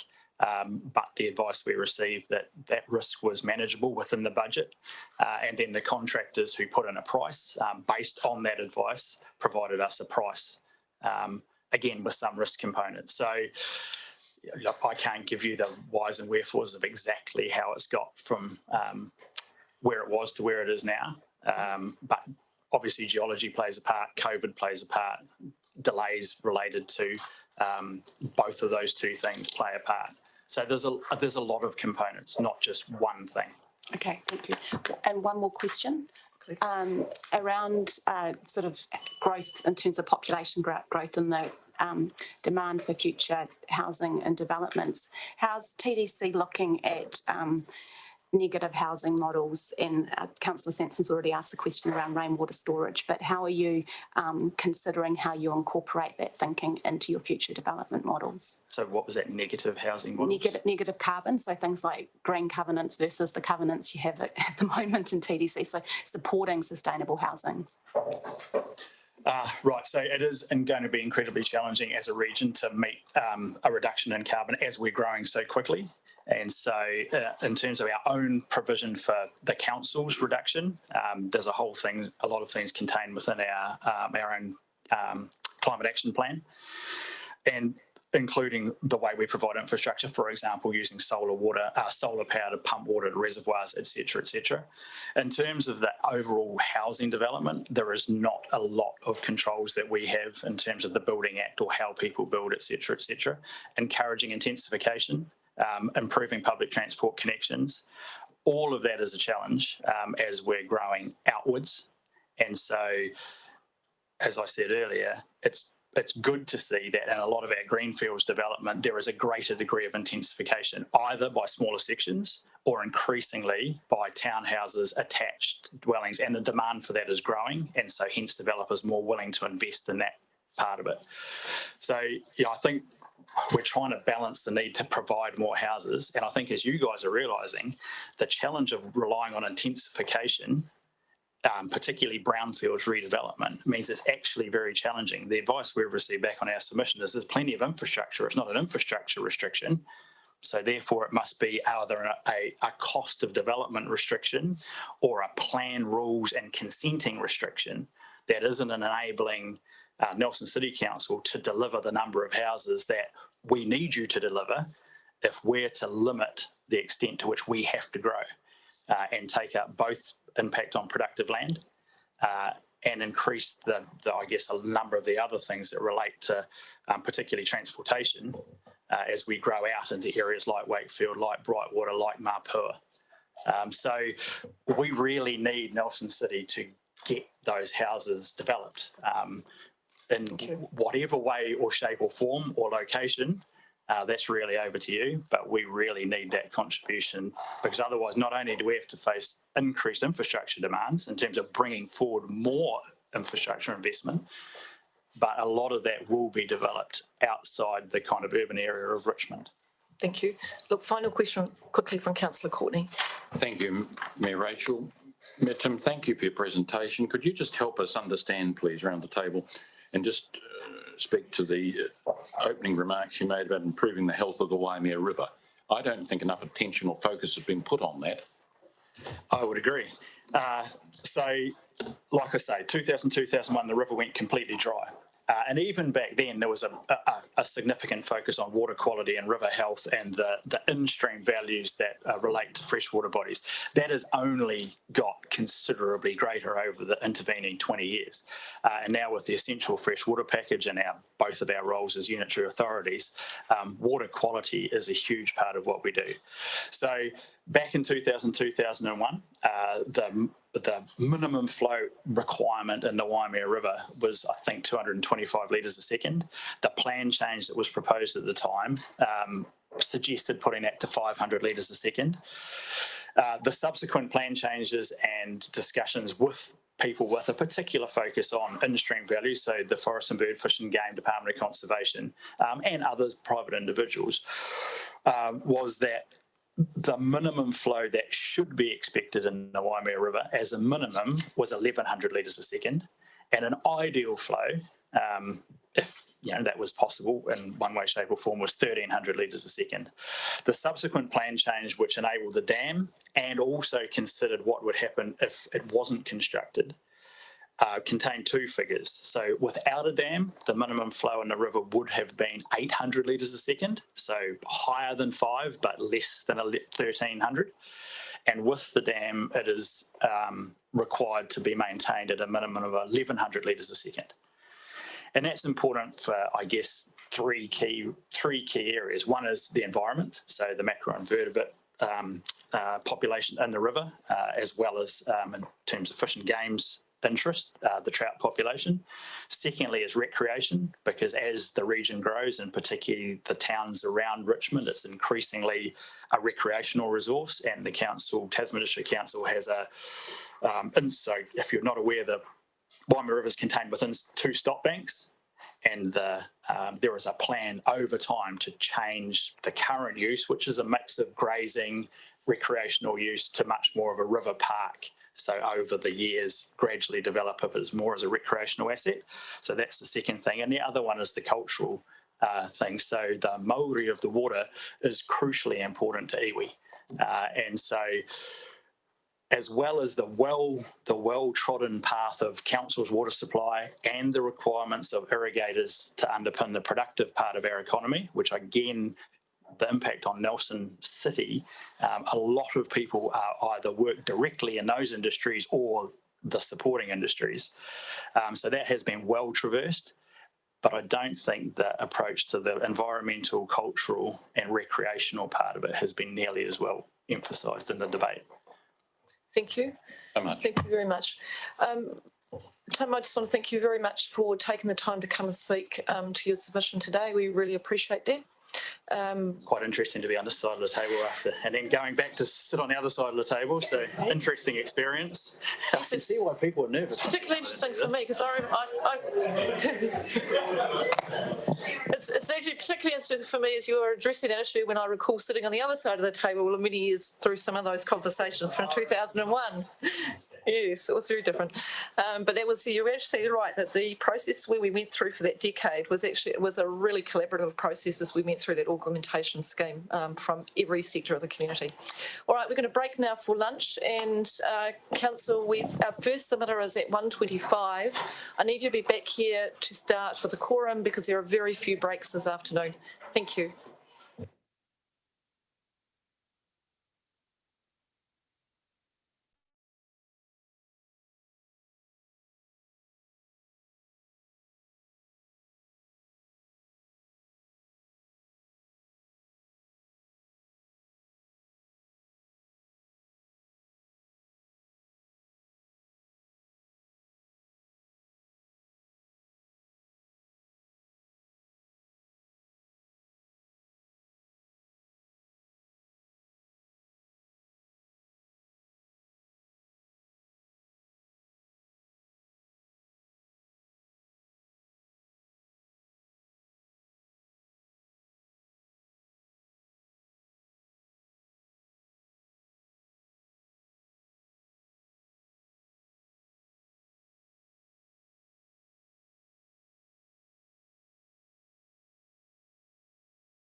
Testing.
Okay, thank you, councillors. We will resume the afternoon session of day 3 of our long-term plan submission hearings. And the first submitters we have for this afternoon session is Nelson Graypower. And I have George Truman and Sue Sarah from Nelson Graypower.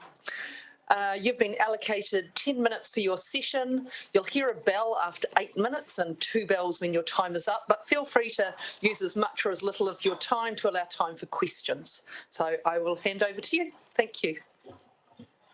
Thank you. I admire your energy for doing this day after day. We're here to answer questions, really. We think you can read faster than we can talk to you. And we're not going to read our submission, but basically answer questions. Okay, so there's nothing at all you want to highlight?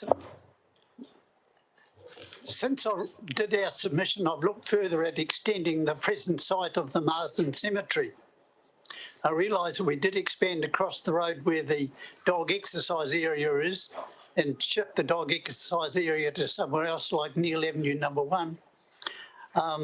There'd be trouble with the water table, but we're talking 10 years' time. So in the 10 years, you'd have time to fill up get it above the water table for when you come to dig the graves. There's no good digging graves into waterlogged ground.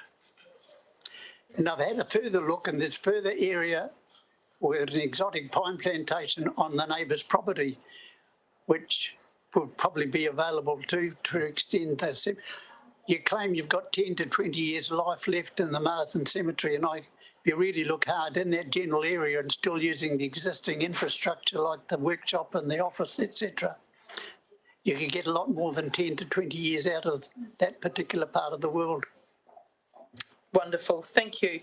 Okay, so do we have questions? Councillor Courtney. Thank you, Madam Deputy Mayor. I'll follow on the cemetery theme. What is could you just develop your thinking in regard to the regional cemetery? Yes, Councillor Courtney, we consider that before you make a decision to go to the Mootry or Wakefield, you really have a think about this. Those distances are quite great. Here in Nelson, we've got a tidal wave of the elderly coming. Even your own figures show that 6% of your population are over 84. I'm one of them. A lot of these people are no longer able to drive. Medical science is getting to the stage where the population is going on longer and longer. The last census was almost useless, and using the last census as a basis for projections is fraught with difficulty. Wait till the next census comes out and then reinstitute your Nelson by the numbers or something like that. I don't think you can read too much into the last census, but because these people are already alive, it's quite easy to project what your age structure of Nelson will be. But Wakefield or the Mootry is too far for relatives. Sue, have you got anything extra you'd like to add to that? No, not really. I think, have you got the plan that we submitted? No, they haven't. You haven't got a copy of that. This is actually a copy of the cemetery at Marsden Valley. So the area of exotic bush is up here. In the top corner, if you look at your council plan, you'll see that it's in the top corner where there's a lot of land that could be utilised. Thank you. Now, you've also made a comment about more work needed, especially for over 85-year-olds. Just wondering if you could expand a little bit on that. Well, we've got 3 retirement villages under construction. The one at Green Gables is not full yet, and you've got the new one up on the side of the hill.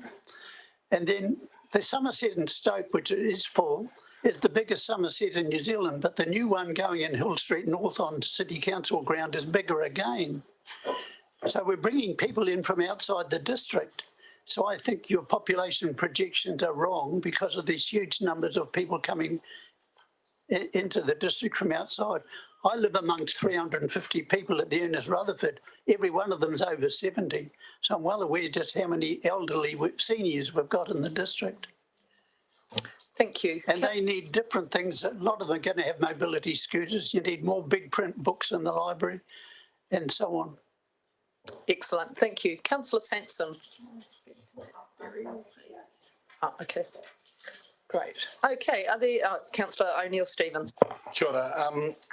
Just in relation to, you note that Wakefield would be too far for relatives. One of our earlier submitters suggested if we were to go for a regional cemetery, a weekly bus or sort of similar form of transportation. Do you have any thoughts on that? Just more expense. Yes, it could work. If you do go to an out-of-the-line place like that, you'd have to think about those sorts of things. I think in all honesty, you know, if you're talking about putting on a bus to go to a cemetery, going to visit somebody, a family member at a cemetery, etc., that's the sort of thing you do when it's special to you, it's at a time, and I don't think going to the expense of putting on another bus specifically for that is valid money.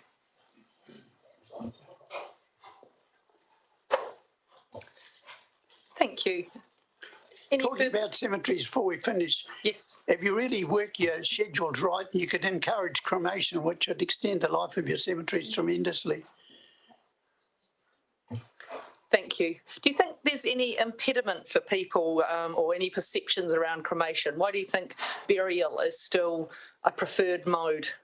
Yes, my church group did a study on this, the theological, we got an ex-Catholic priest involved, and he came to the conclusion there was no theological instructions, shall we say, on which one is a personal thing.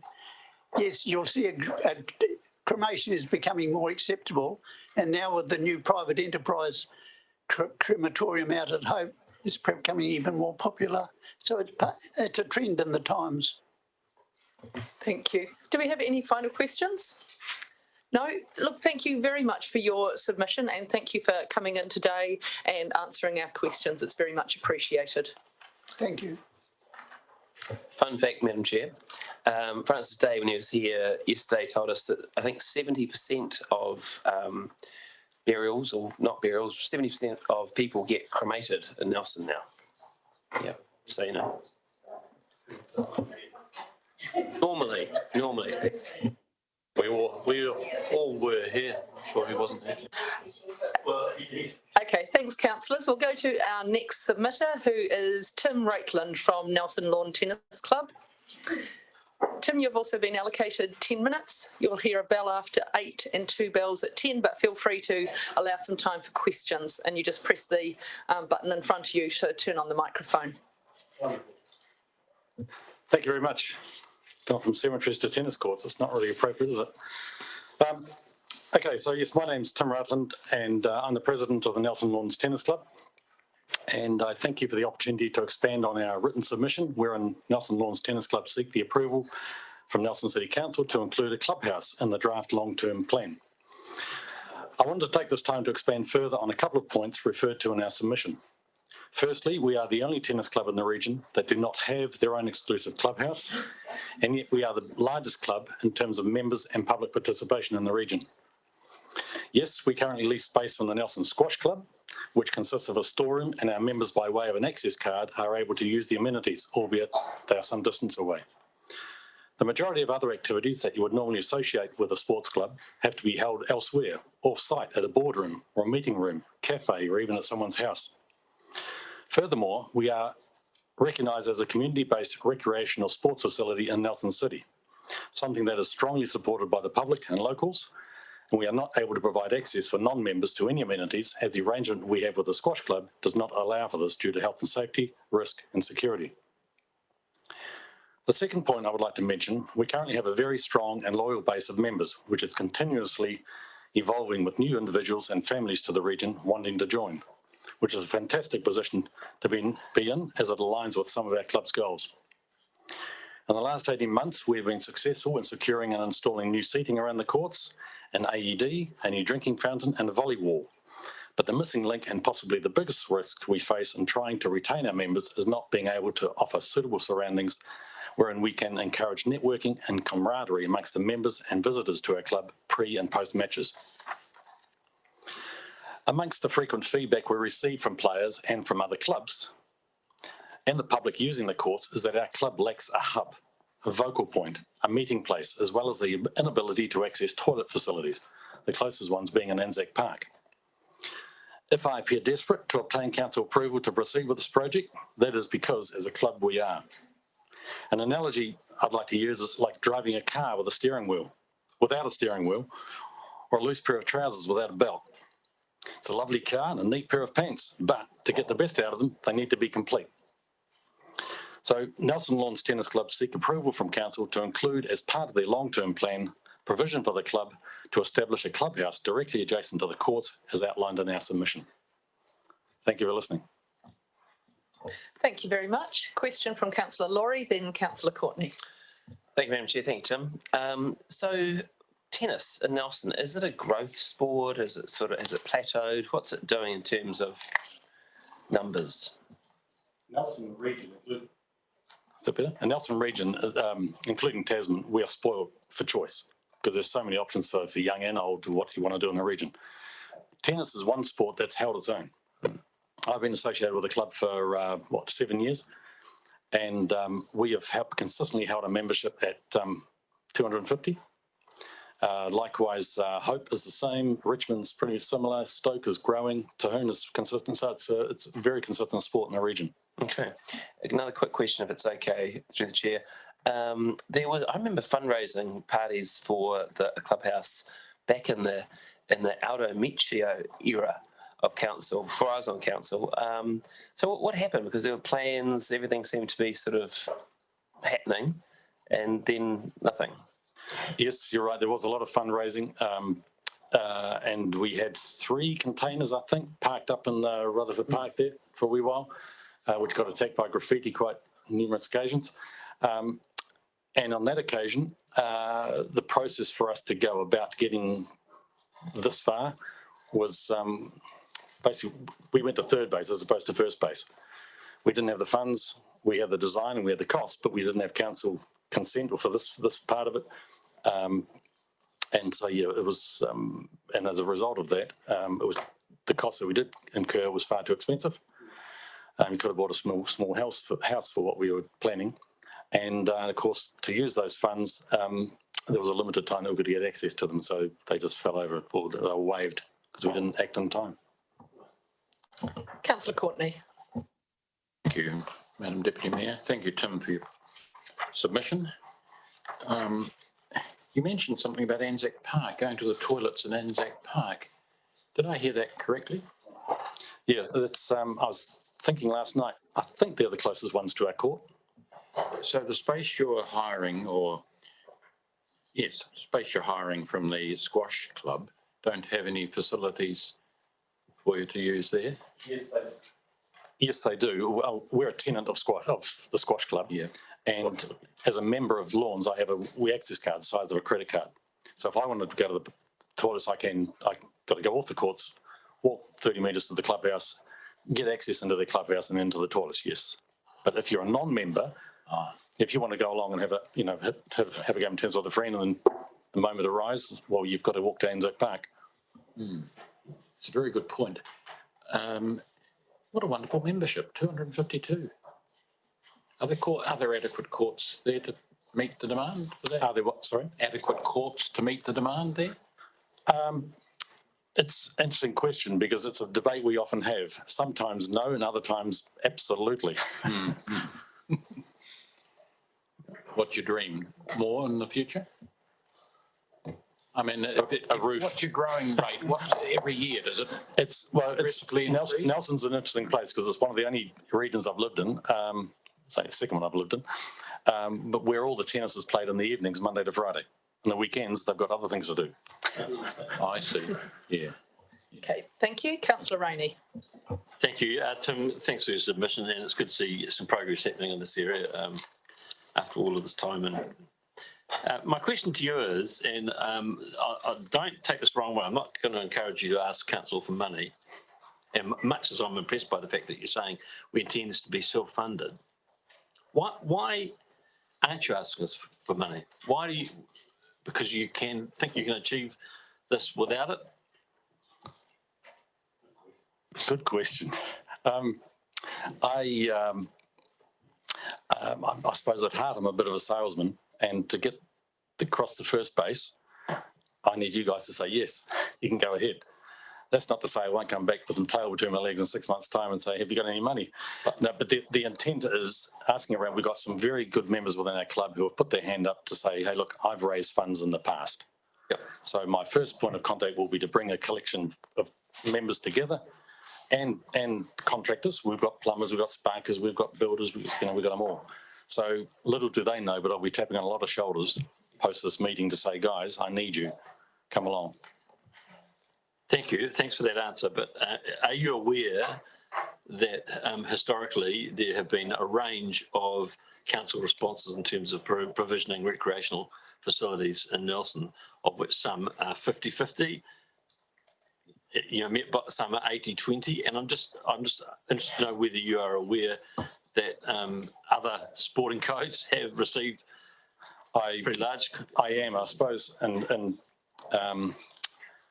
the name escapes me. Andy, is it Andy, a councillor or works within council? Petheram, Andrew Petheram. I met with Andrew to get some guidance and said, guys, this is what I want to do. What do I do? So Andrew directed me here today. Yeah. And he said, don't ask for money. So I said, okay, I'm not going to ask for money. Well, you should be asking him for it. So, but sorry, Councillor Rainey, I am aware that the other clubs or other associations have asked for funds in the past, but my primary objective today was to get the nod of approval to say, guys, go ahead and go for it. But I wouldn't rule it out entirely. And there have been some other sports codes that have 100% fundraised themselves as well. So, we won't argue against that either. Thank you. Okay, so we have no further questions. I'd just like to thank you for coming in today. Your submission was very clear, and thank you for answering questions as well. Great. Thank you very much. Okay, our next submitter is Joe Coughlin from New Zealand Chinese Language Week Trust, and Joe is joining us on Zoom.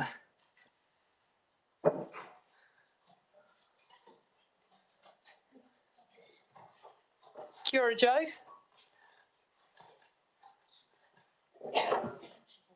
You're just on mute. You might want to take it off mute. Kia ora, Joe. You have been allocated 10 minutes for your submission. Now we have all received and read it. So if there's any particular points you'd like to highlight, and feel free to make time for questions afterwards. Thank you. I'll hand it over to you. Okay, thank you very much, and thank you everyone for your time today.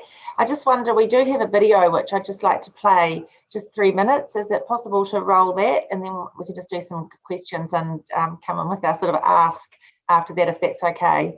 Absolutely, we've got that all ready to go.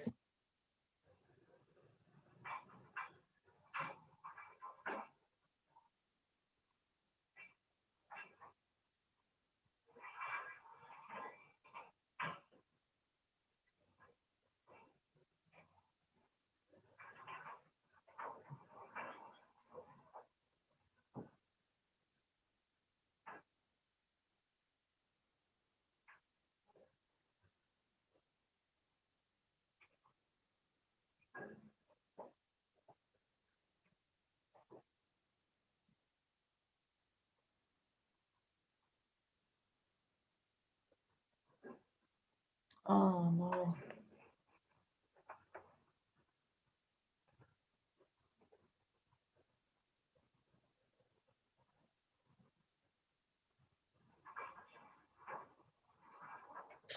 Sorry, Joe, we are just working on trying to get sound to go with your video. Oh, okay, all right. Well, look, in the meantime, shall I crack on? Absolutely. Okay. Okay, so basically, look, we're into our 5th year of New Zealand Chinese Language Week. It seems to be growing year on year.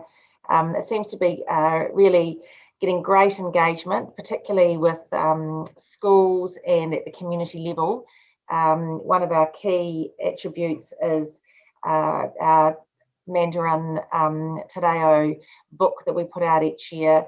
And, we've actually managed to get about 2,000 books into libraries, community libraries, and schools across the country as sort of a key initiative of New Zealand Chinese Language Week, which has been really great. We've got a range of assets with the trust, the Mandarin Superstars, Dumpling Day, the 5 Days, 5 Phrases Challenge, and all of these kind of things just building year on year. And we're running them out across social media and also through traditional media to try and really just create a fun a platform really for people to engage in terms of learning a little bit of Chinese, or even just actually getting an awareness of the Chinese language. And of course, that's just really all about that kind of building the bridge between New Zealand and China and giving people a bit more appreciation of, I guess, the growth of the relationship and appreciation of a different culture. So really where we're at now with the week is it seems to be a part of the calendar now. We are holding the week in the in the last week of the third term, this school term each year, and that's to coincide with the Moon Festival.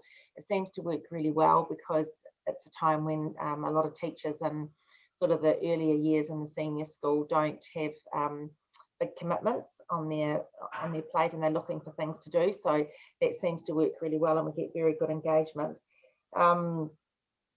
And of course, it's a really nice fit with, we're really thrilled that Nelson is holding their China Week in that same week, which is fantastic because that just provides a lot of alignment. And we actually have on our team Kathy Bell, and I know that she's worked closely with people that are working with China Week, which is really good.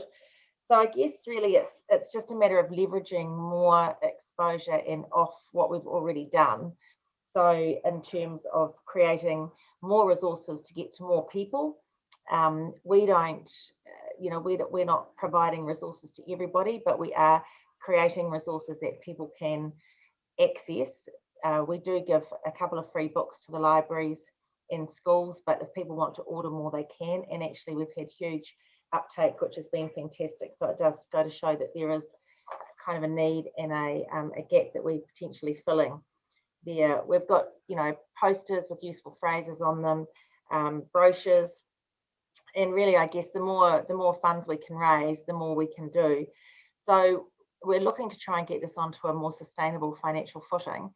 And while we've got sort of private sector and some government funding, hopefully through Ethnic Affairs, we were hoping that we could get onto more of a regular footing with local government and going directly to councils just to see if we could get a small amount of money from each council to hopefully, long term, just provide a more sustainable financial footing. And for that, we would really be able to do more in each area that we get that funding for. So really what we're after is a small financial contribution, a point person or somebody to really help create some activity and some action in your area, and really just somebody who we can liaise with and can make sure that the libraries are getting the books and that there's a reading. Neil might want to do a reading of a book to a group of school children, just some sort of activation and something of interest in the area. So really we're just really just saying hello, hoping that we can somehow collaborate with you through this week, and really just after ideas and anything, any help that you might be able to give us. Thank you. Thank you so much, Jo. Now, unfortunately, we can't get the video to give us sound. We will be able to share the video with councillors later, so they will still get to see that. The theme of the last 3 days of hearings has been IT difficulties, so we'll continue on that same theme. But, the more reliance you have on IT, the more problems you seem to get. But anyway, it's been great to be able to hear from you, and I'll just see if I've got questions from any councillors. And I've got one from Councillor Brand and then Councillor Courtney. Thank you, Councillor Brand. Thank you for that. It's great to hear that you've been chatting and got Kathy Bell involved with the Chinese Language Week. As the city councillor that sits on our sister cities, and we have 2 with China, we've been discussing how we can support that more as a council. And Barbara Marklin, who is the chairperson of the China Friendship Sister Cities Association that ties into our council Sister City group would be a good place to continue those conversations, because she feeds that in, and then as a council representative and the mayor and the council staff that are on that group can also factor in how we can support that. And we were quite keen that they had too chosen the Language Week to promote and do some more activities. So that is part of an ongoing current discussion. So it'd be great for you to feed back in through here. Thank you. Did you have a question? She asked who to contact, okay. and I was just providing the person that would be relevant to contact. Councillor Courtney. Ni hao, Joe. Joe, in your submission, you mentioned a small amount of funding. But before I ask what you consider a small amount of funding, could I just say, you receive funding, don't you, for the Chinese Language Week we have each year? You receive funding from the council for that? No, we don't. In fact, we haven't received any funding from Nelson City Council. And last year, in fact, we haven't received any funding from local government at all until last year, when we did receive funding from Selwyn District Council and up in Hutt City.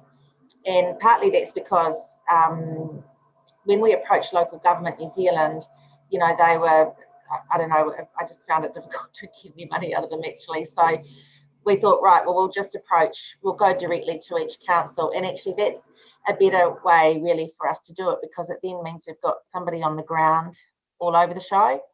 And because, you know, we're not a delivery arm really. I mean, we are like a portal, and we do have, I should say, we're not replicating or duplicating the work of anybody else in this space either. I mean, we have on our board, you know, the Confucius Institutes, we have the Asian New Zealand Foundation. We are, the whole sort of ecosystem is tied into this, so we're very conscious that we're not duplicating.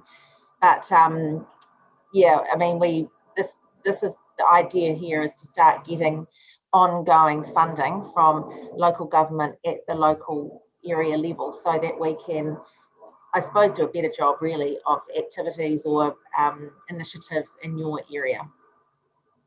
So following on, thank you for that. Following on, a smaller financial contribution, you'll be asking TDC and ourselves for that, and what you're anticipating? Yes, well, we would think up to $5,000 would be really helpful, and then anything over and above would be a bonus. I mean, it really depends on how many resources you're after. But you know, I mean, we're not talking any more than that. I mean, it's a little bit from a broad range of people, goes a long way. We do actually, I'll just tell you who some of our other sponsors are. They're in the document, but so you can have a wee look. But they are really from business, industry associations, and we're starting to get a bit more of a collective of the agri, primary industry sector on board as well. The New Zealand Forests are coming on board, so it's quite broad and wide ranging, but the main thing about it really is to get engagement with the community. And so if we can have that more strong relationship directly with the councils, I think that would be really beneficial. Thank you.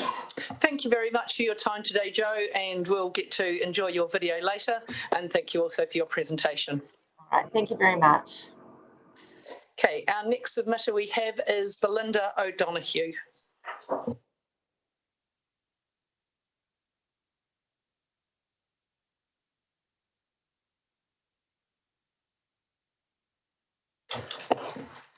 Kia ora, Belinda. Welcome to our meeting.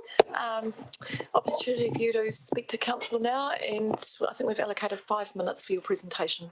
If you've got, there may be some questions, you may want to leave some time as well for questions.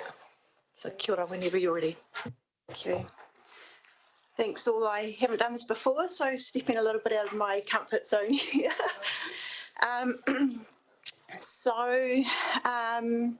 Just in response to Councillor's key question about whether I would support allocation per annum over the next 3 years for Project Kokoriki 2.0, what areas are the most important to ensure the regeneration of our Nelson region? So I reread my submission and it was quite a bit of a brain dump. So I thought I would try and really clarify it here and just share my perspective of getting right down to the issue, the problem, and how I feel like we could be able to resolve it. And so I just sort of thought, how did we get to this place in the first place? So whether or not there may be a bit of a paradigm shift in the way we do things. At present, we're exposed to a lot of risk, what with the COVID-19, and the word vulnerability comes to mind. And how do we put ourselves in such a vulnerable position where things happen across the other side of the world that's affected us here in New Zealand, how we eat, live, trade, etc. So I think COVID-19 is only one catastrophic event of many that could have the potential to affect us. So consumption of day-to-day necessities, food, cleaning products, building products. I'm referring to the absolute necessities for living. And just to be really clear here, I'm all for global trade, and it's been wonderful as a consumer having a plethora of choices and products and prices, and I know many people have done well and achieved great things as a result.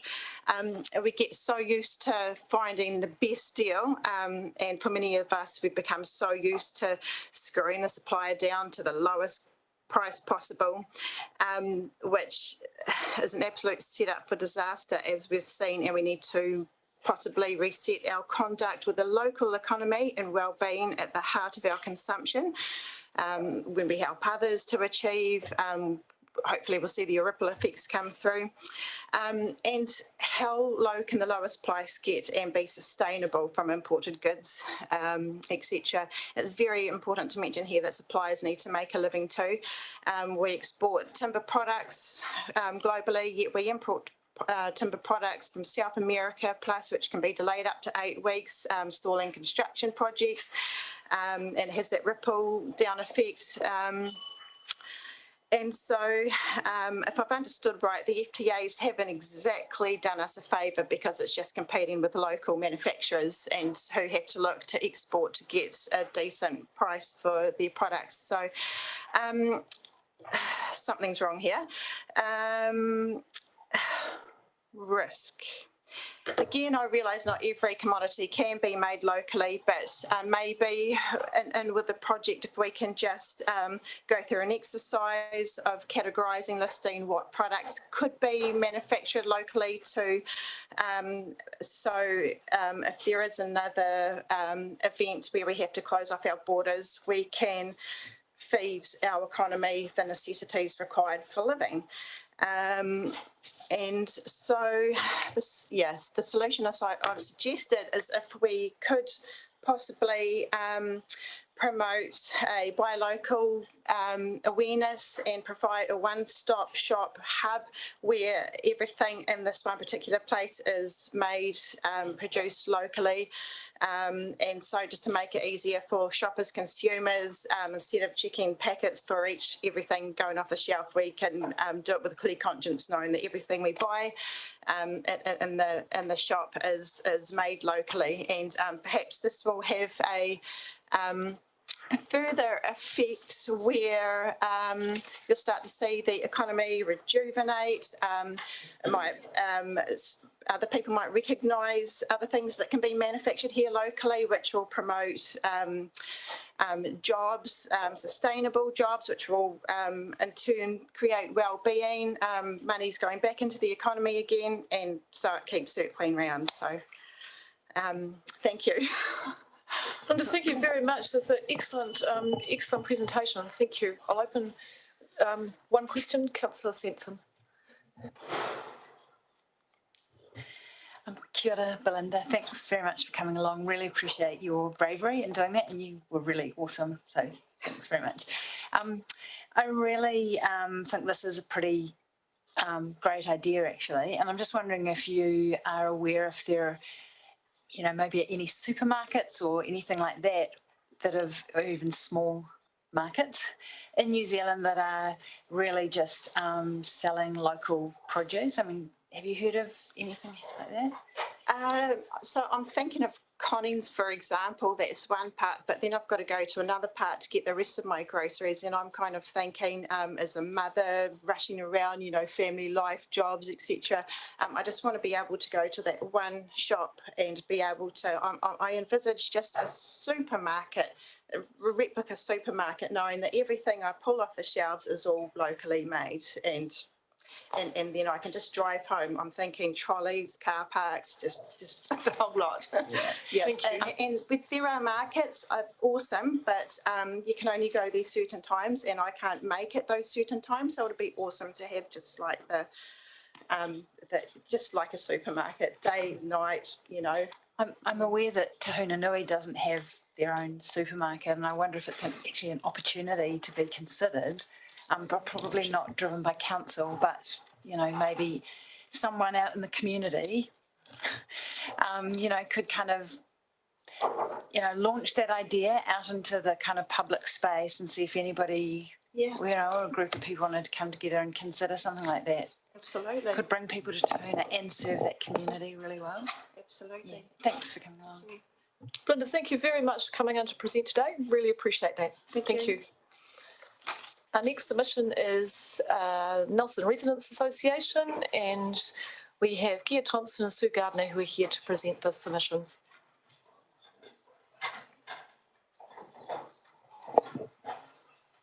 Kia ora, welcome.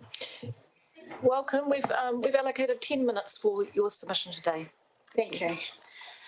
I'll start first. Sue Gardner here for the Nelson Residents Association, and I'm speaking on two subjects today. Nelson City Council supplying $5 million to the Cawthron Institute. Cawthron's moving sites over the next 4 years, moving to the gateway of the city at the beginning of the port area and building on the site previously used for log storage. Cawthron considered moving out of Nelson and were actively looking for sites. NCC considered Cawthron a critical business with a pivotal role. The difference in land value from the new site to the old site is $1.5 million, which has already been directly funded by NCC ratepayers. There is a stormwater pipe for NCC to move from the site at NCC cost, and the rest of the allocated funds will be taken up in moving costs over the next 3 years. Nelson Residents Association admires Cawthron, an innovative business in Nelson with a high profile and highly respected. Cawthron really does not pay rates to NCC, a dispensation granted previously by NCC. The Residents Association does, however, have an issue with gifting ratepayer funds to a business, any business. What happens now if King Salmon, Sealord, Tallies, even our own Gia Thompson from Thompson Property Group all come to NCC and say they are moving out of the NCC area? Are they all also going to get tax-free handouts from ratepayer funds? This sets a precedence to all employers in our region. Let NCC know you are thinking of relocation and ask for a handout. NCC needs to focus on core business. Rate income should not be funding business ventures, no matter how highly regarded the business is. Each business needs to be able to stand on its own and fund their own venture capital. The new library. Nelson City Council proposed $44 million library project on the banks of the Maitai. The proposal to build the new $44 million library in Nelson's Riverside precinct is one of the most expensive projects considered by Nelson City Council. If approved, the new library would replace the current library, which has served the city for the past 30 years. Quite recently, a climate protest group chalked a line around Nelson Council Chamber to show where they believe water levels would rise. Considering the site mooted is on the banks of the Maitai and in the same CBD block as the NCC building, it too would be underwater in the near future. The The proposed library concept plan is extremely ill-advised, even for me to support as an avid reader and supporter of libraries and their benefit to the community. This is not the right time to be considering major programs and projects and developments. Council does not have a good reputation for bringing in major projects within budget and on time. NCC need to get back to basics, plan to refurbish the existing perfectly acceptable building and get on with core business, providing core services to the ratepayers and residents of Nelson. Thank you, Sue. Yes, there's some other issues which the residents are concerned about is the extra 5.8 million proposed to be given to on the Waimea Dam, and the expense of $16 million upgrade on the Civic House, which I'm sure many ratepayers would have lots of improvements they would like to make around their places, which if they have to pay significantly extra rates wouldn't go down too well. We're also concerned about the rate increases as such as that they need to be within a level that is affordable by the general ratepayers. So that needs to be kept a good eye on, and car parking is an essential thing which seems to be a move to reduce a lot of it. I hope a lot of you councillors saw 7 Sharp last night where they highlighted that problem in Pukekohe, taking the car parks away. The budget for the environment, particularly with the weed control, as I pointed out here, I think we could utilise PD workers and community service people and such like, because the cost of that should come down enormously. And they're also against the rainbow crossing, and we're very concerned about the debt increase that's proposed in the next few years, because it's taken Nelson all this time to get the current level of debt, and now we've done lots of good things over that time, as I listed there, all those other things that have been done over the last number of years, but now in the next few years they want to double it, and that will go with higher interest rates and higher rates. Also, just from what I was saying earlier, Chris Fitchett advised me that there wasn't 10 million that the council got for selling city power and things, it was actually 30 million. And another thought was if they're encouraging inner city living, it would be helpful if they could have recycling bins around town for those residents, because obviously it's a bulky thing to try and handle otherwise, and the rubbish bags are easy enough to handle, but recycling bins are not. So we're happy to answer any questions that you may have. Thank you very much. I'll just open for questions. Any questions? Councillor McGurk. Yes, yeah, thanks for your submission. You talked about the library for 44 million ill-advised, and it's not the right time. When would be the right time? Well, when we've got a budget that we can afford, when rates aren't going out of control and their increases. When you've actually got some cash to start doing these projects. Thanks. And you get that. Don't have to borrow everything. Councillor Brand. Thank you. Ms. Gear, just on the recycling for the inner city living, can you provide examples of what you would mean? Well, I would think I've seen them in other places where they have a structure that's so long, has holes for different types of recycling, and I think something like that it could also be used by people that are buying a bottle of drink for lunch or can or something. They could put them in them as well. But, you know, it's just as long as it's in walking distance of a lot of the inner city, because if you're planning on the inner city ones not having cars, they won't be able to take their recycling out to the transfer station. So I just think it'll be an advantage if you're trying to promote recycling to have something like that. Otherwise, it'll just go out in the rubbish, obviously. Thank you. So just follow on from that. So is that, knowing that you're one of our main property people in the city, have you been discussing that with the staff about inner city living and the design within the building itself with the apartments to create that? Well, that's what we find a bit difficult in some situations, like when we're looking at the moment on top of the burnt out noodle canteen, it's every time you take up room of the frontage, you make it hard to get a tenant or keep the tenants happy. So you've got to have a stairway going upstairs. If the recycling's upstairs, you've got to get it downstairs if it's in a bin. So where do you put it? And we've got, 4 flats around town already, and none of them have places for recycling bins. Thank you. Councillor Laurie. Thank you. You guys might not have heard that Sophie Wennick-Smith, a Nelson student, raised $2,000 to go towards the Pride crossing. So it might only cost $5,000, $7,000 for council, which is a very small sum in the greater scheme of things when you consider what council spends on the city every year. So, point of order, are we a question or we're debating, cross-examining a viewpoint of a presenter? Comes question, Tim. So what have you got against Pride crossing? I'm not going to uphold the point of order, It's Councillor. not a real crossing as such marked out. I know the ones, and I believe they're going to put it across between Farmers and somewhere else. Is that where it's proposed to go?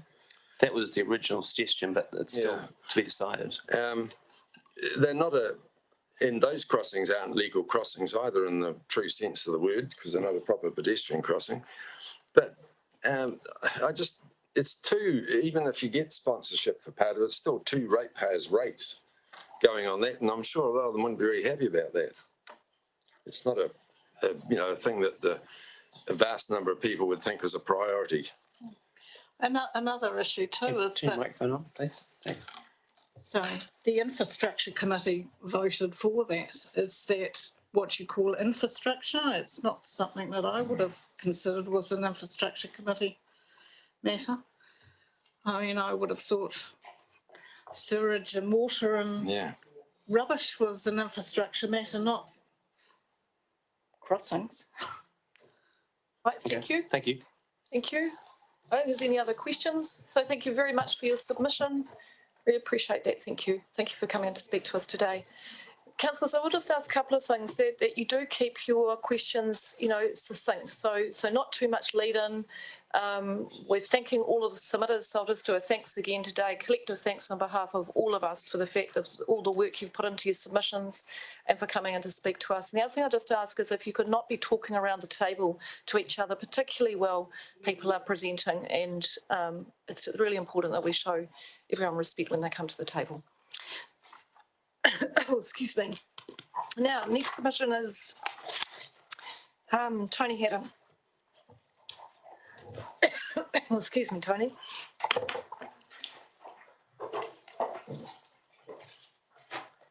Kia ora, Tony. Welcome to the meeting. We have allocated 5 minutes for your submission. Kia ora, thank you. Council is getting bullied. You feel you're under the pump. You're getting monstered by the National Policy Statement on Urban Development. When you next think about Kaka Valley, ask yourself how many people have lost their jobs for falling short of the wishes of a National Policy Statement.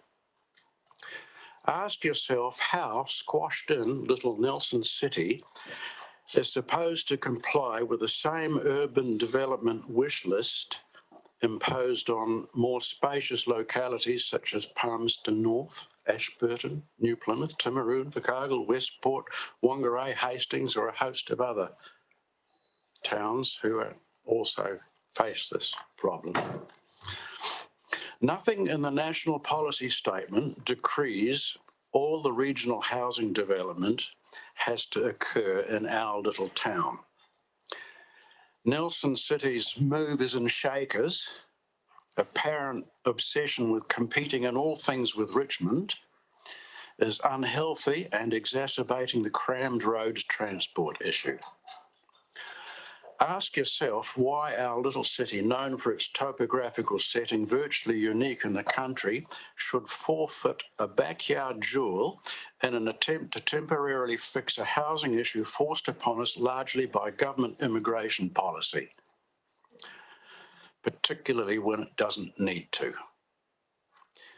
I am one of the throng who's flabbergasted, outraged, and feels completely betrayed by the sudden springing of this Maitahi subdivision proposal on us out of thin air. You have all indicated you expect to have no say on the plan change request. Really? I find it hard to believe a zone change would go ahead if you did not want it to. I'm sure one way or another it would not proceed if it did not fit in with your notion of how our smart little city should look and feel. The current zoning of Kaka Valley does not exclude housing development. Please don't allow yourselves to be dazzled by vested interest standing to make a killing out of a zone change. You will have received a note regarding an analysis of the Save the Maitai petition. I know because I crafted it too. Would have got it yesterday. Live too close and you're a NIMBY.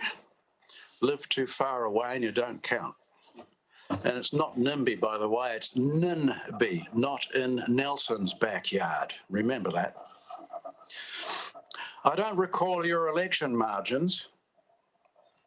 Are you willing to risk a large loss of support?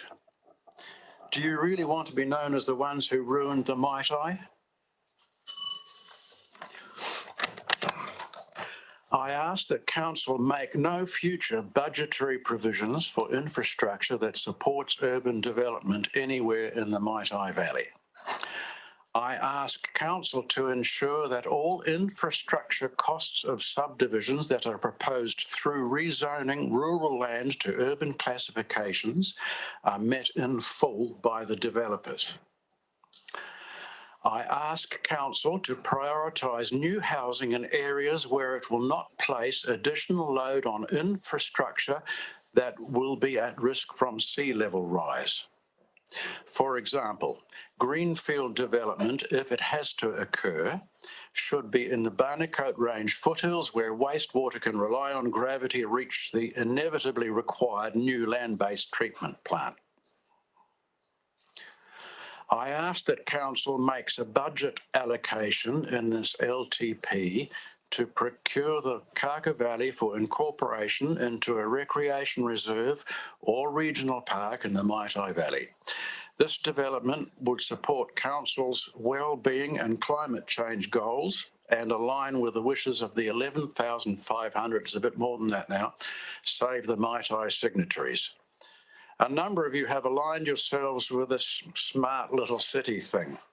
Well, now's your chance. Ngā mihi. Well, thank you, Tony. Tony, I've got a question. I'll just take questions. Councillor Edgar's got a question for you. Oh, thank you very much.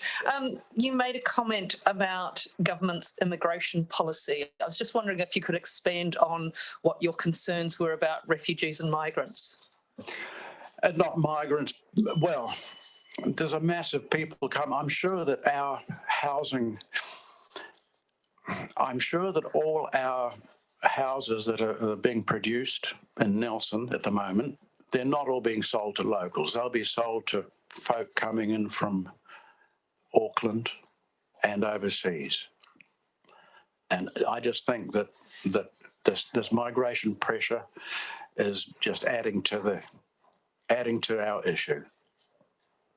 It's not all next generation Kiwis looking for somewhere to live. Thank you. Thank you, Tony, for your submission. It's the end of our time. Thank you very much. The next submission is on behalf of the New Zealand Memorial Museum Trust, and I'll invite Sir Don McKinnon and Jenny Giblin to come to the table. Thank you. Welcome, Sir Don. It's nice to have you here in person. We've allocated 10 minutes in the hearing timetable for your submission. So just when you're ready, if you just press the button there, the red light will come on and the microphone's ready to go. Well, thank you very much, Your Worship and Honourable Councillors, for giving me a few minutes to talk about the story. I do know that you've had a bit of material on it, but I merely want to make 4 points to you, and of course if I can answer any questions I'd be glad to. But I do so in the full knowledge that coming to any council anywhere in New Zealand to talk about getting funding for something on the other side of the world is not an easy task. You're all aware, of course, that New Zealanders are great travellers normally, putting COVID to one side, and I'm sure they will continue to travel. Many New Zealanders go to the Western Front. They want to see where our troops went in those two world wars. But where do you find the New Zealand story? You don't find the New Zealand story in the Australian museums on the Western Front, the Indian museums on the Western Front, the South African museums, the Canadian museums, the American museums, or the British museums. All the other allies in World War I have their own museums, visitor centres on the Western Front. And so the purpose of this project is to have a distinct New Zealand presence in this town of Lurkenwā. Second point is, why Lurkenwā? This was the town of one of the more amazing battles right at the end of World War I. 1 week before the armistice was signed, the New Zealand Division, which was considered then the most competent division on the Western Front, moved up to take the town of Lurkenwā. They were told it was full of civilians. They were told not to drop bombs into the town. The consequence of taking the town, they threw over barrels of diesel, set them alight, creating huge amounts of black smoke, climbed up ladders around the walls of the town and took the town individually. A lot of bravery was shown by New Zealand soldiers. 2,000 of the enemy were captured and became prisoners. But the townspeople, who thought that they would be liberated by the British, were astounded to find they had been liberated by soldiers from the uttermost ends of the earth. That was 102 years ago. The town still commemorates that event. The town still reveres the fact that New Zealanders liberated them and not one civilian was killed. So it's very impressive to go to this small town of Lurkenwā and see New Zealand names in various parts, but be treated like an old friend, even if you had no connection to World War I. My third point, of course, is fundraising. We had a target of $15 million. Currently, we have in or committed about $8.5 million. So we're well on the way, and we are pretty satisfied, even despite the setbacks that we've had, that it's going in the right direction. People do want to see this happen. We made a decision some time ago to approach local governments all over the country because that is purely the spread of the whole country.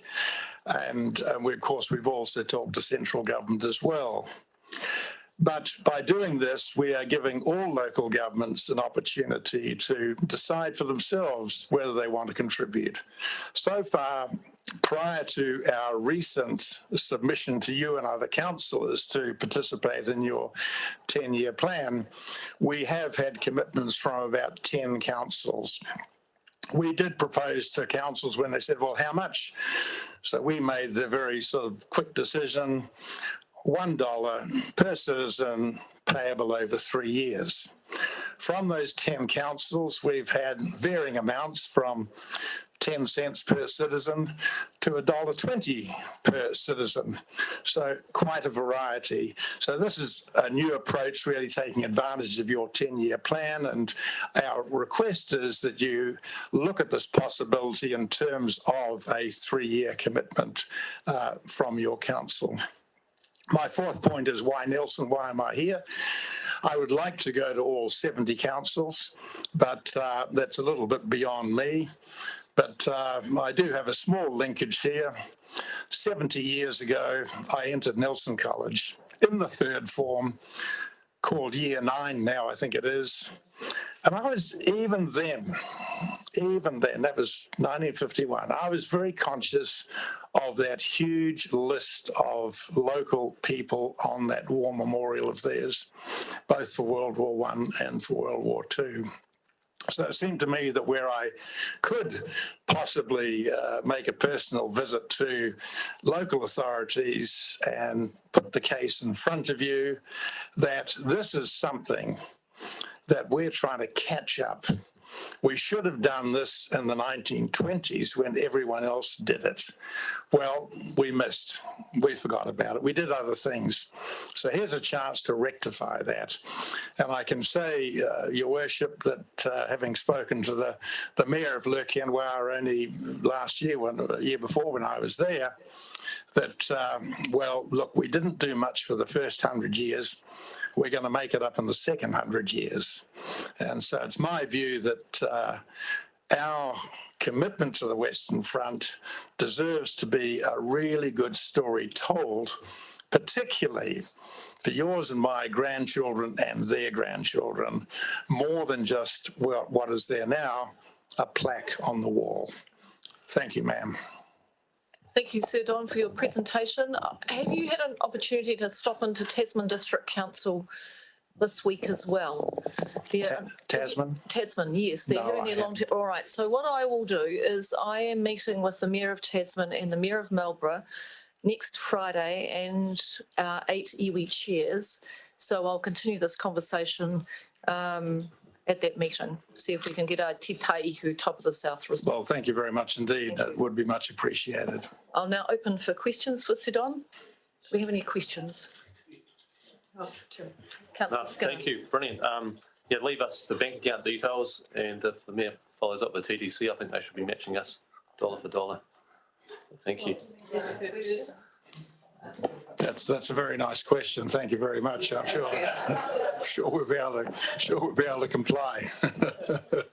Thank you. Any other questions? It's a very clear submission, and we do appreciate your coming to see us in person today. And I hope you've had an opportunity to stop in at Nelson College during your visit. Thank you very much indeed. Much appreciated. Thank you. Thank you.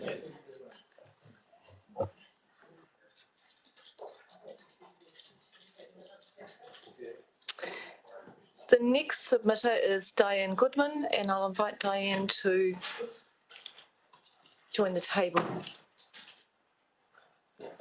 Welcome, Diane.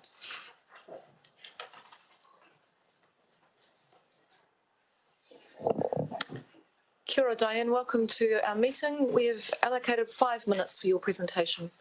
Thank you. And thank you all for the opportunity to speak to you today. I have written individually to each of you about the proposed library, and the only one that had the courtesy to respond was Councillor O'Neill Stevens, and I thank him for that. As a frequent user of the Elmer Turner Library, I'm most appreciative of the wonderful staff and the many and varied functions they offer. I believe the current building more than adequately meets the needs of people and provides a well-used resource. We live in an increasingly digital age, which will require far less space than books currently do. I therefore offer no alternative to the proposed library, as I'm convinced that it's entirely unnecessary to have a replacement. I note that one reason given was to give more space for various groups' meetings. The council currently administrates both the Trafalgar Centre and the Trafalgar Pavilion, and I have been reliably informed that neither facility is used to anywhere near its capacity. Understanding that my personal opinion may not be shared, I've canvassed many ratepayers across a broad spectrum of age, opinion, expert and political opinion. Not one person has yet agreed with the library proposal for a variety of reasons, but the one agreed opinion is the outrageous cost to be inflicted on ratepayers for what is universally considered to be a grandiose and unwarranted plan.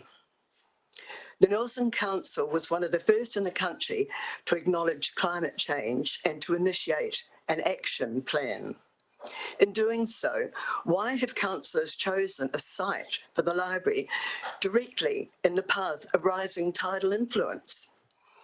And whilst acknowledging the extraordinary vision of the proposal, this council has demonstrated a complete inability to manage projects, either physically or fiscally.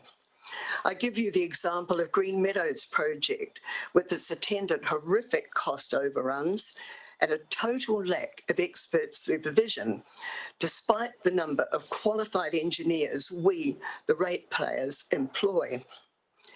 In stating my total opposition to the library project, I would point out that councillors, particularly the newer and less experienced ones, may not be aware of the basic and expected functions of a council. Ratepayers pay dearly to live in Nelson and expect council to provide a clean and livable environment with easy access to the city.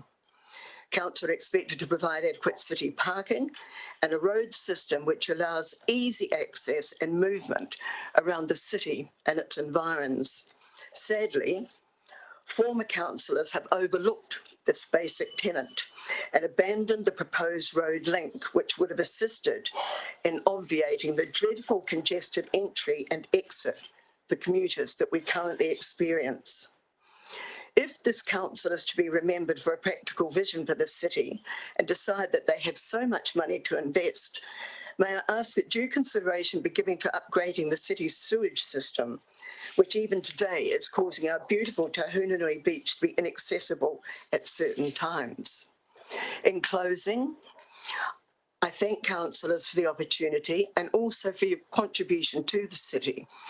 But I would ask that you consider how you will be remembered in the future, whether practical, sensible, and fiscally responsible, or totally out of touch with ratepayers' wishes and needs. Thank you. Thank you, Diane. I'll see if there's any questions. Any questions for Diane? Councillor Sampson. Good afternoon, Diane. Thank you very much for your very clear submission, and my apologies for not replying. Sometimes there's just a inundation of emails, but I would like to acknowledge that Rohan did. But yeah, I'm really sorry understand about that. Thank you. So my question to you is, if the current library facility is inadequate for the community and the staff, would you support remodelling or addition to the library in the existing location? Certainly. If it can be done on a fiscally responsible scale, we can afford it and you can prove that it really is necessary. That's the thing that gets me. Yeah. Thank you. Appreciate that. Thanks. Thank you. Diane, that's a very clear submission. So thank you for taking the time to come and speak to us today. Thank you. Okay. Then,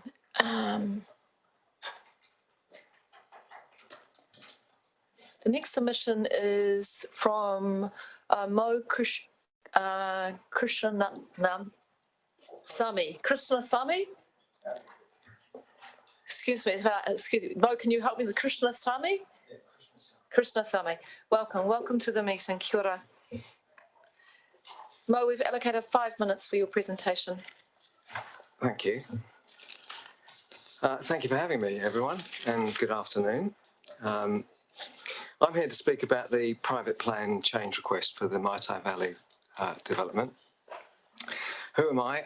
I've been living here for 21 years now, on Nile Street, just literally where that picture is, a bit further down where the green van is, give or take. So in terms of knowledge and experience, I've got 21 years of anecdotal experience to offer you.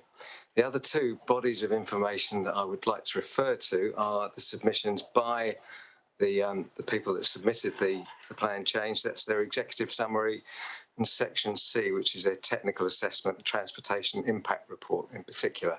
I don't know if you guys have them physically or on PDF or magically at your fingers. I hope you do.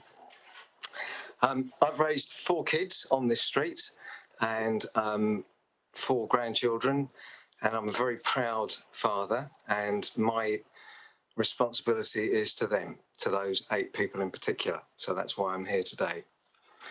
I only want to discuss 2 points. There are many, many people who are far more eloquent than I who want to, I'm sure, and have discussed the Maitai Valley development.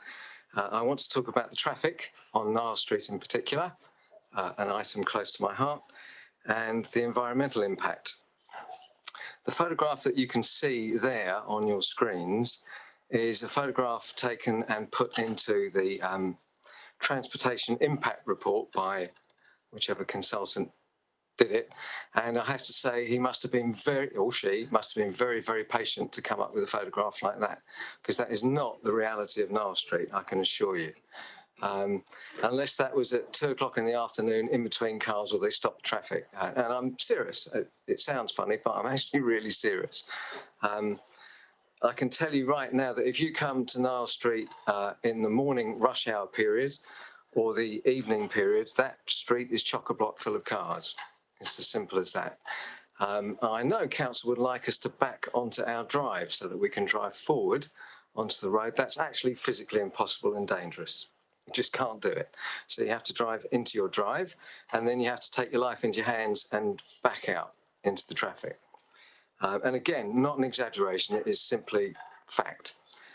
My mother-in-law lives next door. She's 84 years old, and she backs out and literally takes her life into her hands every time she backs out of her garage. And she has waited up to 10 minutes for a clear spot on the street. Hey, look, that's reality. That's what Niles Street's become, and that's what this city has become. So that's how it goes. I believe that that photograph, my English master would be very proud of me now, is more than a little disingenuous, to say the least. It does not reflect the reality of what Niles Street looks like now. I'd like to refer you to page 19 of the Transportation Impact Report, which says there are 2,700 car movements on Niles Street right now. And on page 33, the study by this person has said that there will be an extra 2,450 movements, and this is per day. So that gives us 5,150 movements down that street, 91%, if you will, or double the current number of movements up and down that street. And rather laughably, in their summary, they write, there is no discernible effect on the other road users. I don't know what planet they're from, but to me, doubling the amount of traffic on a road that size with the number of people that live on it is going to have an impact. It really is quite simple. And you don't need a study to tell you that. You can just sit there in your little deck chair and your high-vis jacket and work that out really quickly. There are 2 references in the executive summary to the traffic and what that may do to affect us. And one of them on page 35 of the summary says, enabling the ability to introduce a public transport route to serve residents. That's it. So there's no preparation, there's no forethought here. No one's actually said, okay, we're going to put an awful lot more residents in this area, but we're going to do this to mitigate that. The point about the environmental impact just comes on from there. You're doubling the traffic, so you're doubling the noise pollution, and you're doubling the pollution, full stop. And in the executive summary, which the submitters actually wrote themselves, I'll quote you 2 things and then I'll nearly leave you alone. The NMRP requires resource consent within the services overlay, with any relevant constraints needing to be addressed before development proceeds. I see no evidence in the 159 pages of any evidence at all. Okay. And the second bit about air quality, in considering urban forms, settlement patterns and subdivision design, regard should be had to potential impacts on ambient air quality, particularly from home heating and transport. Again, if you read the document carefully, there is nothing in there at all. There's a table on page 81 that says nothing about air quality at all. So quite simply, given the fact that nearly 2 years ago, I think, Nelson Council was at the forefront of coming out with an emergency climate statement, etc. You're not my previous submitter actually said, what's your legacy here? Are you going to allow this to carry on without the forethought that really should have been put into this planning submission in the first place? I believe it's a hazard to the residents. I believe that that amount of traffic is going to cause a danger. And I also believe that from an environmental point of view, there is going to be a substantial impact. So I thank you for your time. Thank you, Mo. That's a very clear submission. Any questions from elected members? Councillor Laurie. Thank you. Thank you very much for your submission.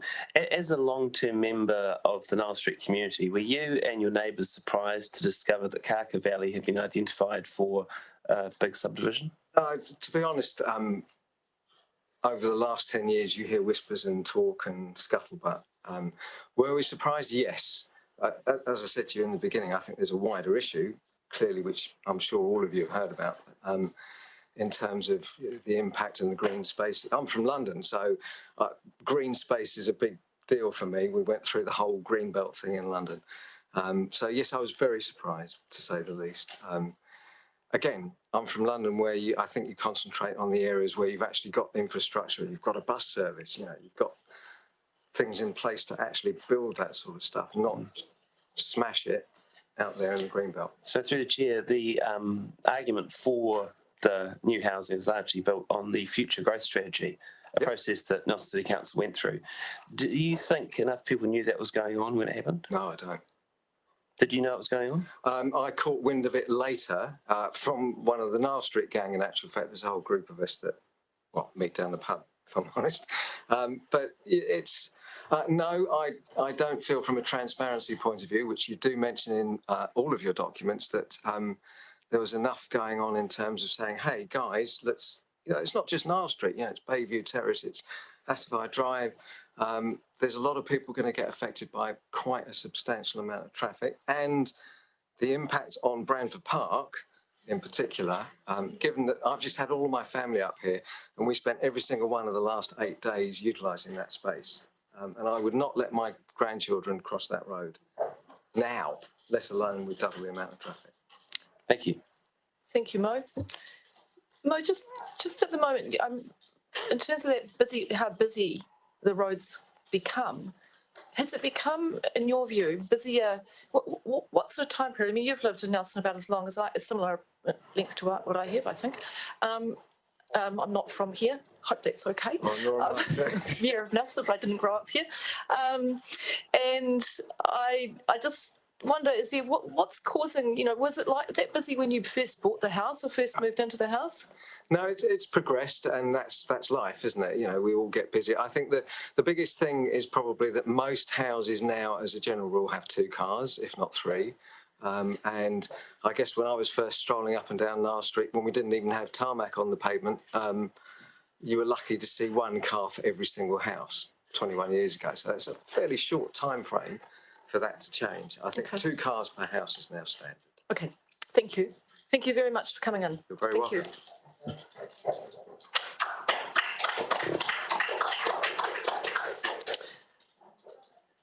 Now I'm just having a look at my list, and we've got Eva's not able to join us today. I can't see Gretchen hasn't arrived yet, has she? Oh, Gretchen, hello, Gretchen. Ah, I thought, yes, I wasn't sure that on my list it says called no answer. That's because you're in the chamber with your phone on silent, so that's all good.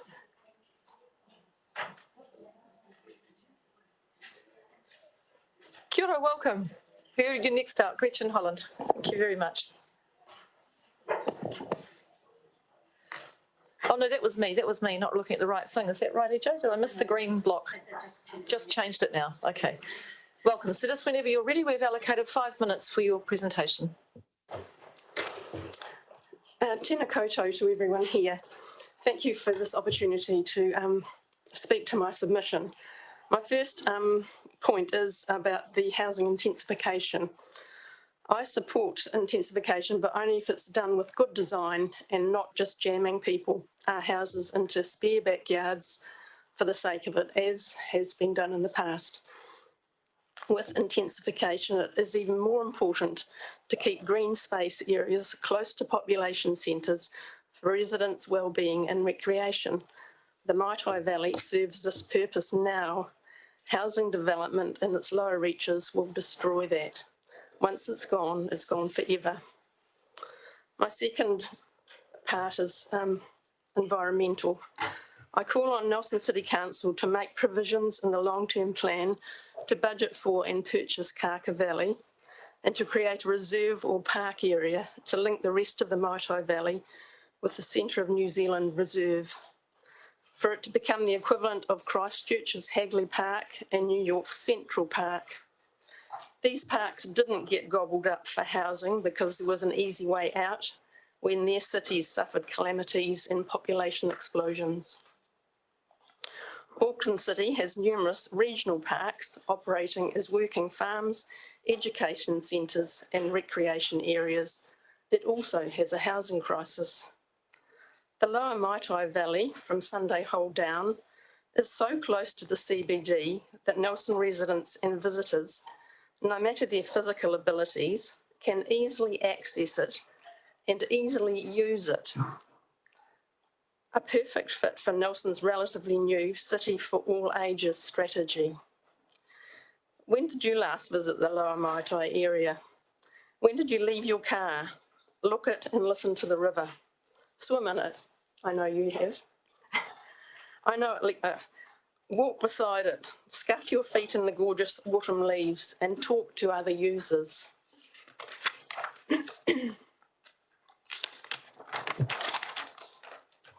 The whole of the Maitai is a taonga. It's a living system and the lungs of the city. It needs to be nurtured and respected.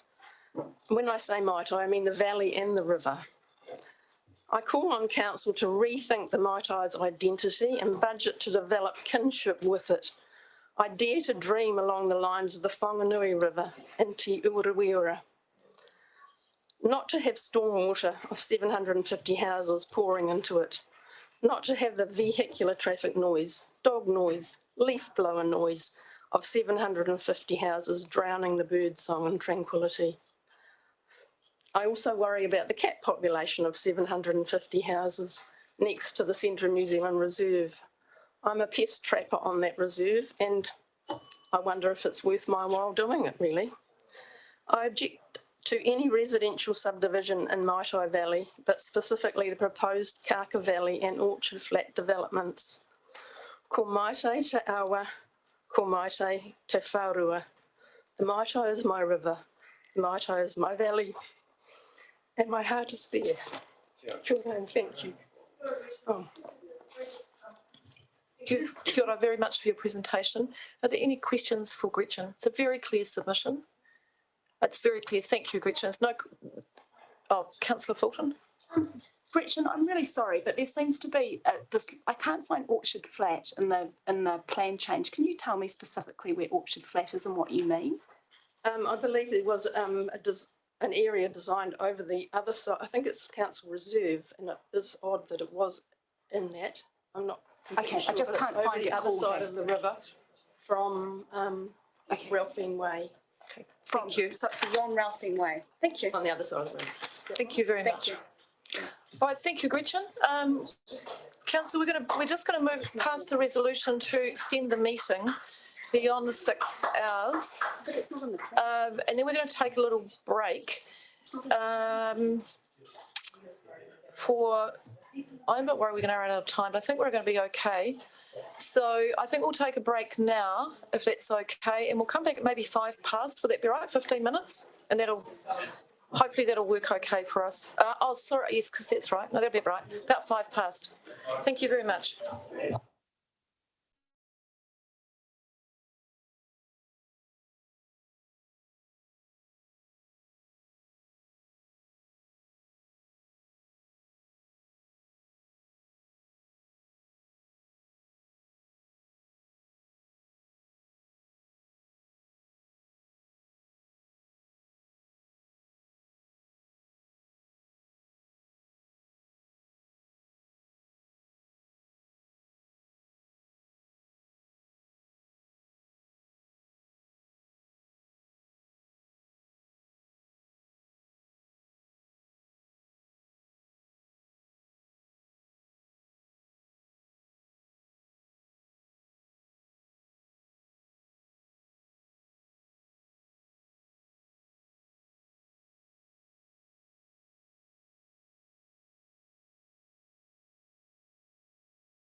Aaron Stallard to join the meeting. Aaron is speaking on behalf of Catherine Harper.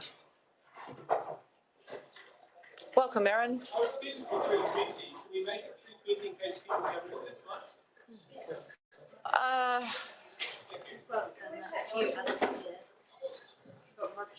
I can probably do that if that's. Yes, I can probably move ahead. I can do that. I'll invite.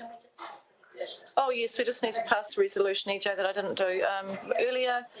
So we'll pass the resolution and then we extend the meeting beyond 6 hours. I will so move, seconded by Councillor Bowater. I'll put the motion. All those in favour? Aye, against, carried. I'll invite Roger Gibbons to speak if Roger is here and he'd like to come forward. Are you happy to speak now? Roger is speaking on behalf of the Nelson Marina Advisory Group.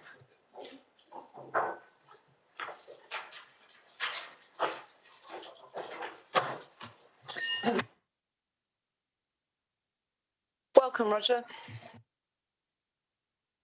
We've allocated 10 minutes for your presentation. There's a few things I'd like to just comment on.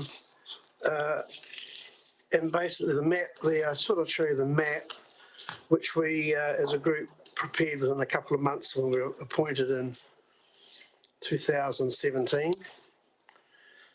And the group of members is basically the same, so I've done 4 years voluntary, and it's a great group.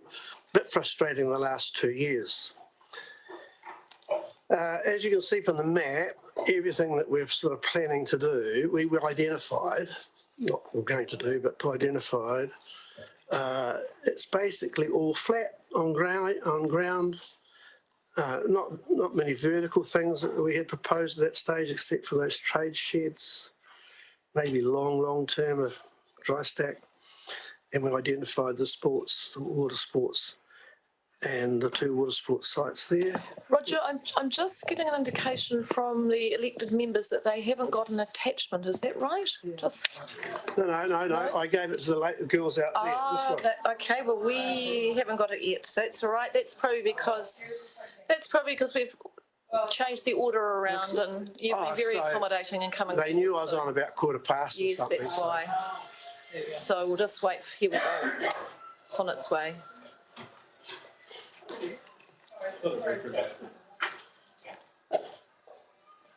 We'll just get that handed out and then we'll just start from the beginning.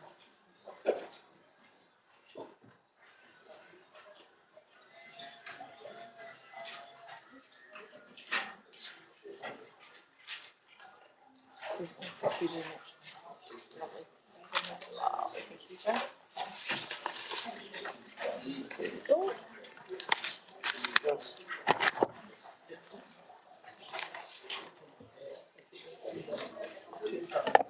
Right, thank you, Roger. We'll get underway again. Right, now we know what we're talking about. Okay, just quickly again, the map, and I was saying that things were identified back in 2017 within a couple of months, and you'll notice that most of them are on grade, on the ground, not many new vertical builds, except for long term, and we identified the water sports to areas where we thought they would be able to use.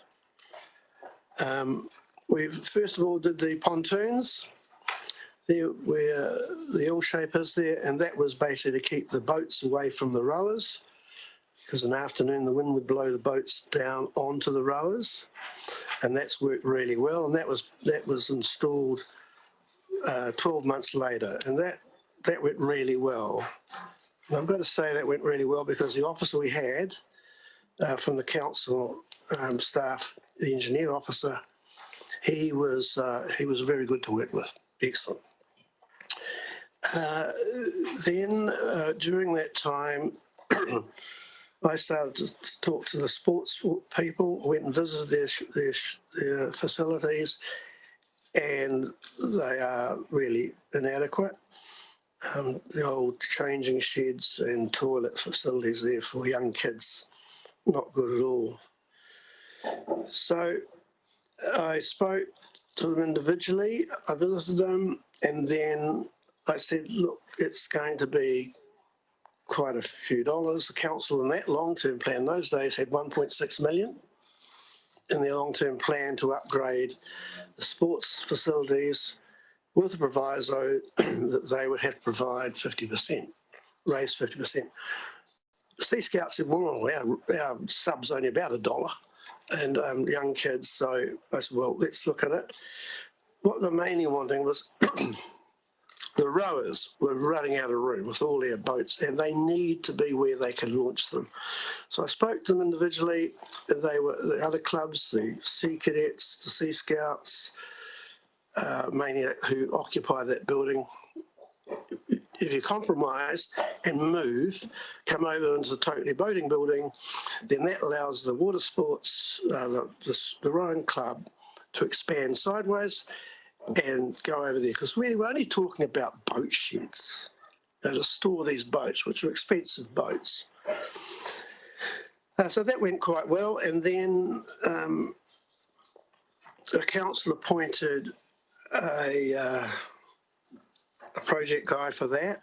He was the outside guy on contract, Daryl Olverson, and he was an ex-builder as well. So he looked on the buildings and saw the club meet people and got all their measurements of their boats, etc., and did some plans and how we could do it.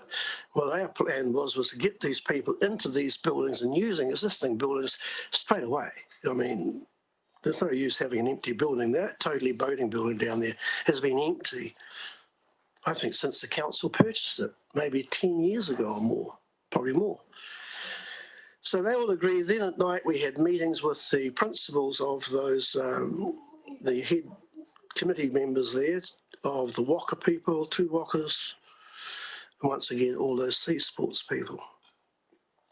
And they were just over the moon that something was happening at last.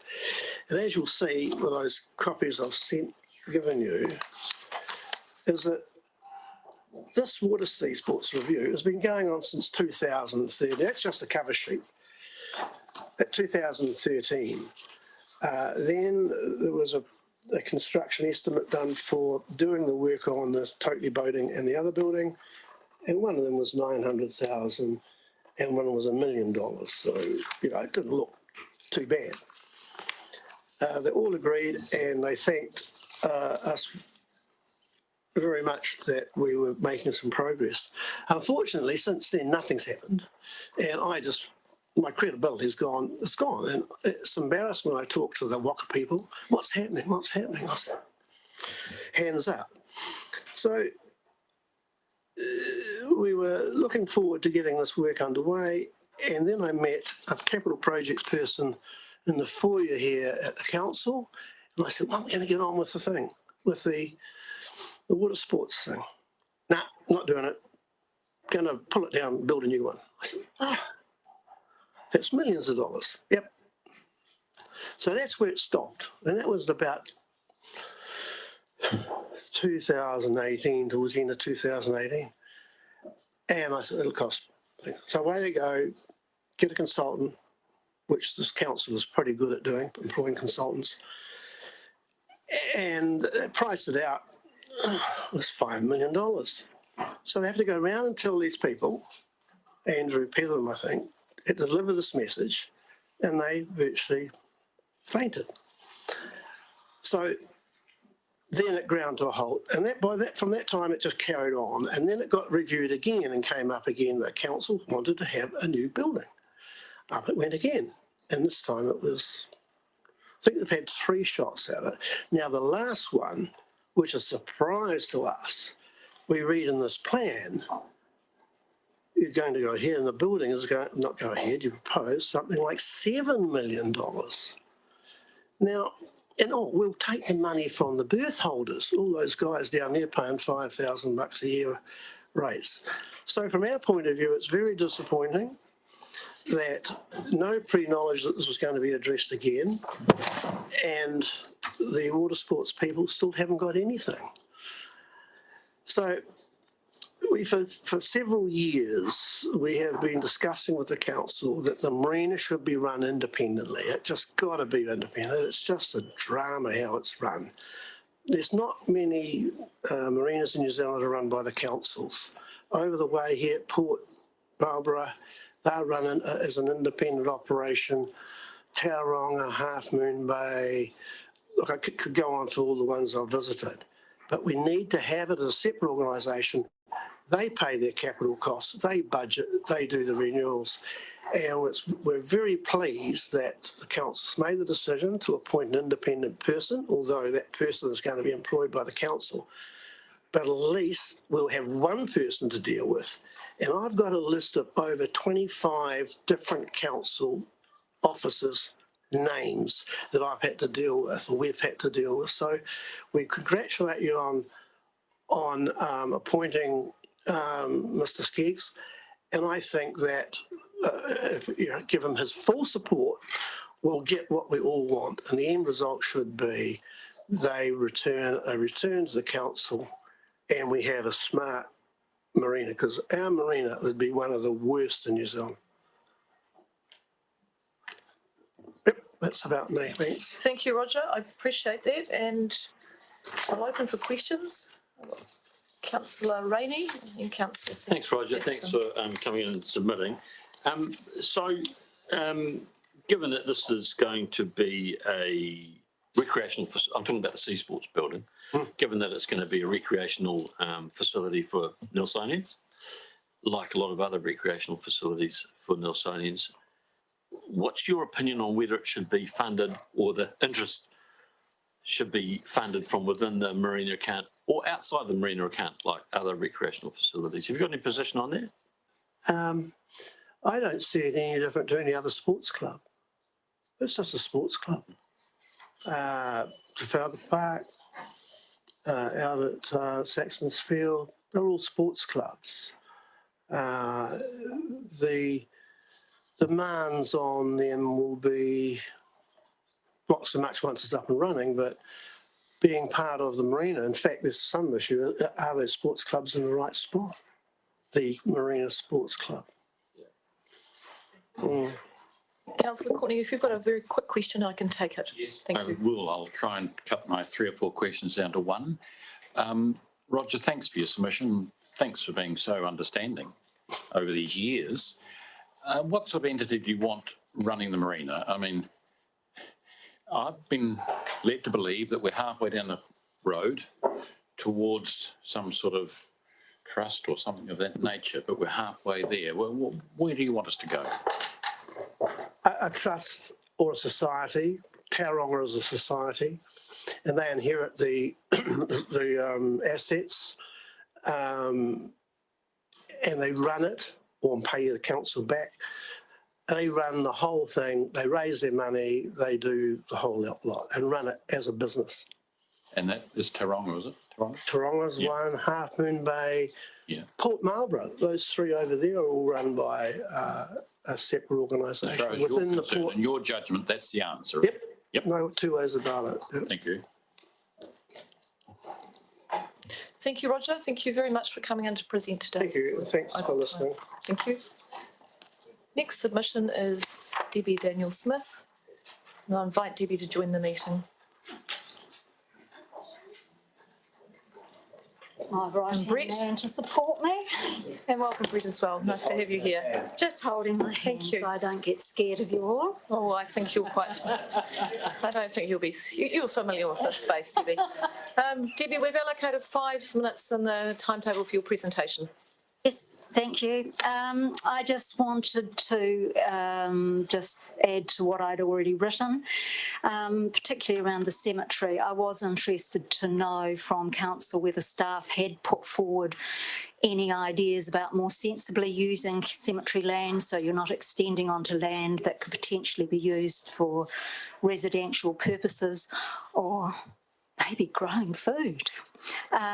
So I just wanted to, press that council did perhaps follow that through a little bit more, as many overseas cities that are larger, much larger than us, probably use less cemetery space. As I presented last year, I was, last time I came to do a submission, deeply concerned about Tasman's ongoing dam. which, as we expected, has become more and more expensive. And I would not like to see Nelson putting money that we obviously can't afford because we have to raise our rates so much and so regularly. So I would like to have transparency on the part of our council, as Tasman seems to have not very much transparency. I don't know what's happening out there. You hear so many stories about them not actually having sufficient land and needing more land from iwi, and who want a hydro scheme, which seems very sensible, but because at least it would pay for some costs. But on that subject of requiring iwi land, that would lead me to the library. I feel that they count very strongly that the council needs to work on a land that we have and just get on with the library. The library has been talked about when I started council, 2007, and it seems to have been talked about for a very long time. And talk is actually very expensive. It seems to be more expensive than building. So it would be great if we had less talk and more do around the library, because I think a library is the heart of a city and it is far more than just books. It is a centre of information, and I think we have excellent staff at the library, great library. Let's celebrate it and make it an even better one. Rates, like everybody, I realise that we need rates to pay for what we have to do in our city, but I am concerned that Rocks Road seems to get whacked all the time by being a land that is rated so high. I spoke to people, friends of ours in Atafai, who have a lovely view. They have lots of amenities. They're very close to amenities, wonderful cycle track that they don't have to actually try to cross the road to get onto. And they have the joys of the state highway at their doorstep as well. And they pay a third of what we pay. So I'd quite like to have that taken into account when you are reviewing rating. So I think that's my time, is it? Yeah. A couple more minutes, so you need to use that for talking to us about things. Questions? Okay, we'll open for questions. Councillor Laurie. Thank you, Madam Mayor. Nice to see you, Debbie. Nice to see you, Brett. Thanks for coming. I hear what you're saying about the library, but you don't think that the land swap idea or proposal gives us the potential to get a better overall result for the precinct? I think you can always have something that's better and grander and more wonderful. And when the Maitai Walkway went ahead, there was a problem. We were going to have a swap with land with iwi then. It didn't happen. It held up the project, and things were lost from that project as a result. And I feel deeply that we need to get on with it, and we don't want to risk that. We can have other ideas, wonderful ideas, and I think iwi have got some great ideas, but it would be good if they want to develop them alongside us. Okay. But let's get on with the library. Thank you. Thank you. Thank you. Thank you. Any other questions for Debbie? That's a very clear submission. Oh, Councillor McGurk, very quickly. Yep. I'll just go back to, don't go on, yeah, good to see Debbie. Just back to the cemetery question, I missed the point you were trying to make. That was one of the questions in the newspaper that came out, that council wanted us to make a comment about the cemeteries and a new cemetery being developed. And I think it's going to be shared with Tasman, is it? I think if I got that correct. That's what I'm asking. Yes, and we don't know. We're asking the community what you think. Oh, okay. And so I'm averse to it, because I think we need to. It's just like land is such a precious resource. Yeah. It's just like water. We need to be conserving our water and being more careful with our water and not wasting it. And we just can't waste land. So you're just. Thank you. Right. Okay. Thank you, Debbie. Thank you, Thank you very much. Thank you. Bye. Now, our next submission is Aaron Stallard, speaking on behalf of Catherine Harper. Kia ora, Aaron, welcome to our meeting. We've allocated 5 minutes for this presentation. Thank you, Kia koutou. Yes, just to clarify, I'm speaking on behalf of Kathy Harper. If there are questions at the end, I'll reply solely from my own perspective. I strongly object to any residential subdivision in the Maitaikaka Valley. I am joined in this view by over 11,000 who've signed the petition. Council itself has known about strong public opposition since the consultation for the 2006 Nelson Urban Growth Strategy. At that time, Council undertook a comprehensive consultation and in response to the strong opposition from the community, took the position of do not provide for any future residential zoning in this area.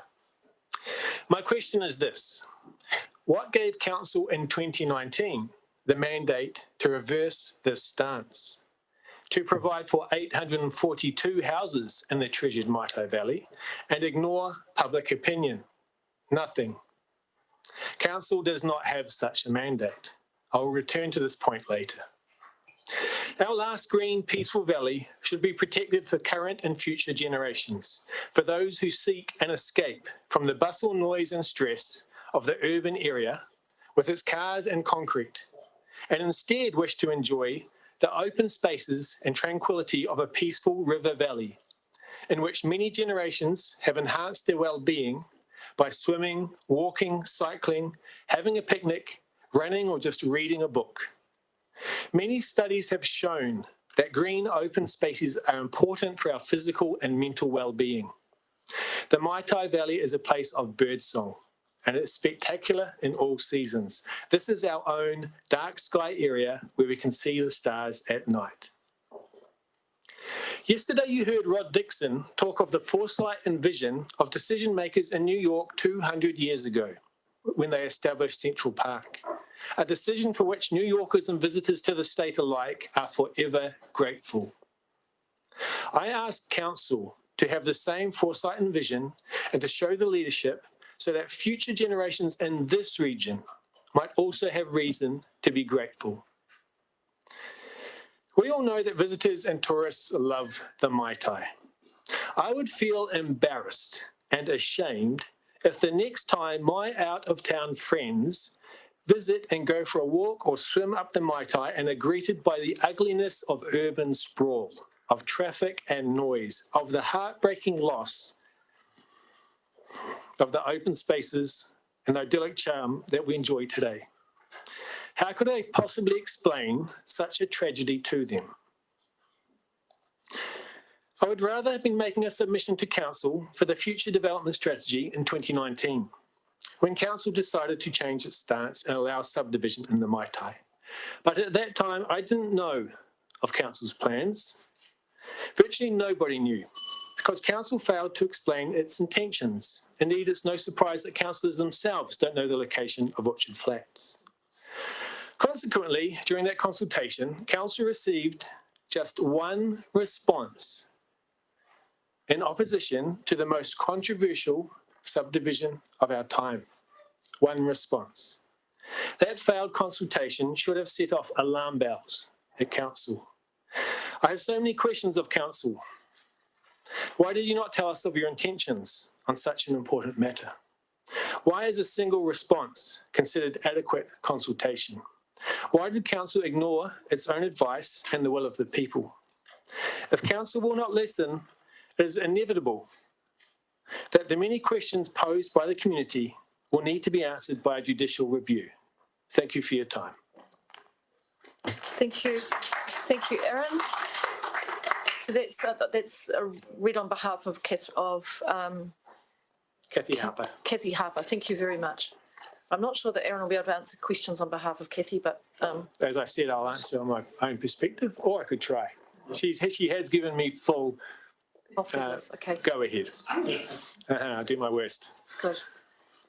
I think it's a very clear submission. So thank you. There's no questions. Thank you very much, Aaron, for coming in. Next submission is Emma Saunders. Emma, welcome. Kia ora, welcome to our meeting. The microphone is on and nice to have you here. We've allocated 5 minutes for your presentation. Thank you, and thanks for having me along. I've got my sidekick here, Barnaby. He's in the middle of my 3 boys and the playground participant that I'm most likely thinking of as I talk about my submission today. Hi, Barnaby. Nice to have you here. Good experience. One of the key things I just want to highlight initially is that any particular parts that I pull out of my submission today, it's in cahoots with the other. I know Natalie spoke, and I think we've got a couple of others speaking. We are a bit of a group looking at this from a larger perspective and representing others. So I agree on the topics that they particularly chose to highlight as well, and we've taken kind of different streams to talk about in more detail. So in my submission, I particularly picked up on any replacement or repair equipment in any playgrounds. And you do often see things get broken. I mean, some of it's just age, some damage and so forth. So it would just be a really nice opportunity if there is funding allocated for repairs, that there is some thought into changing things up a bit, because there hasn't been a lot of change in certain playgrounds over the years as things kind of develop or take use of the space that's there. So one place that we often visit, and there's a real lovely opportunity, I think, for a little bit of exposure to changing it up or changing equipment over as it needs to be, is the Riverside Playground. So it's gated. There's a lot of people really enjoy the fact that it's gated. It allows a much more relaxed play for kids to kind of really race around. It's probably majority grass and about 3 things to do. So it would be one of the ones to highlight that it would be an opportunity to see if that could have a couple of extra things added in. It's already there, it's a good space. The other part that we were quite keen to highlight was going back to the 2006 submissions, and your long-term plan back then was the allocation of some space at Rutherford Park. And with the change that occurred after that, with looking to reprioritise and pull things into the central city, that just got forgotten or dropped or unprioritised from the top things to be done. It had approval, I believe. I believe it had a tick for the space to be used, and I'd like that to be pulled back up. And whether there's a chance that that doesn't require another 5 years of consultation to get things moving, having had that prior chat. So that's probably my key points to pull out of our larger group work. Happy to answer any questions. Emma, thank you very much. And I really thank you for what you're doing in terms of collecting that feedback from across the community. It's really helpful for us, so thank you. No worries. Got quite a few questions, so I'll go to Councillor Rainey and Councillor McGurk and Councillor Ika and see how we go for time. Thanks, Madam Chair. Emma, thanks for your submission. In regards to Rutherford Park, your suggestion about putting the location back on the radar, you know that Council's considering a CBD playground. Do you think that Rutherford Park, well, firstly, do you think Rutherford Park's CBD enough? Yes, absolutely. I don't see the need to have something in the centre city. You'll never find space that's got a bit more of an open feel or be able to put a little bit more extra stuff in. The playgrounds that we're wanting to see is to challenge, like this is Barnaby's 8, so I've got 3, 8 and 10-year-olds. So it'd be quite nice if my younger one gets the chance to have something a little bit more adventurous in town. All the central city playgrounds in particular are very PC. They're very safe, they're very low to the ground. Not very challenging for any kid over the age of 8, really. There's not a lot to do. There's nowhere to climb or be a bit more adventurous. And I think that's what's lacking. And I don't think you can put that in an inner city space. Okay, it's so mostly mums and pushchairs, with younger children. A subsequent question. Do you think that there's a differentiation between the two there? Do you think there's room for a CBD, more safe playground for younger kids and a destination playground potentially at Rutherford Park? There's peripheral playgrounds around, like, for example, the Riverside or Pioneer Park. I mean, if you can consider if you're expanding CBD that way, that's an amazing resource. It's awesome. It's fenced and it's half empty. Like, you've got room to put some really wicked stuff over there and open up the valley and pull the traffic that way, which I think is a goal. I don't know if you need to find another spot. We tend to go to school playgrounds, and there's heaps of those in the inner city, and they've already done it. Yeah. Councillor McGurk? Okay. Councillor Ika? Thank you for that. Firstly, we had a submission encouraging more drinking fountains at playgrounds. I just wondered if you could comment on your thoughts on that. That'd be great. And my dad was one of the first people to put them in at Milazaka Car Park. Fully support we need more, constantly looking for someone to fill water bottles up. And that fits with my other job, which is an eco business that I run. So absolutely. Great. And my other quick question was examples, ideally within the region or Nelson Tasman, of some really good playgrounds with sort of good challenging equipment. Yeah, we've put a few through with the submission. Nothing really in the region that we can see. We spent a bit of time up in the Hut, and there's a couple of parks up there which were phenomenal. So we're more than happy. We've all taken photos everywhere we've travelled. We've got amazing ideas amongst us which I think are pretty achievable, and happy to come and meet again if there's an opportunity to. Thank you. Emma, thank you very much. Thank you, Barnaby. Thank you very much for coming in. Thanks for your time. I'll have to send you the photos that I get sent from Perth, where my grandson goes and visits playgrounds everywhere, and they're amazing. And I bet they've got shade too, huh? They do have shade. Yeah, thank you. Next, we have Steve Cross. So I welcome Steve to the meeting.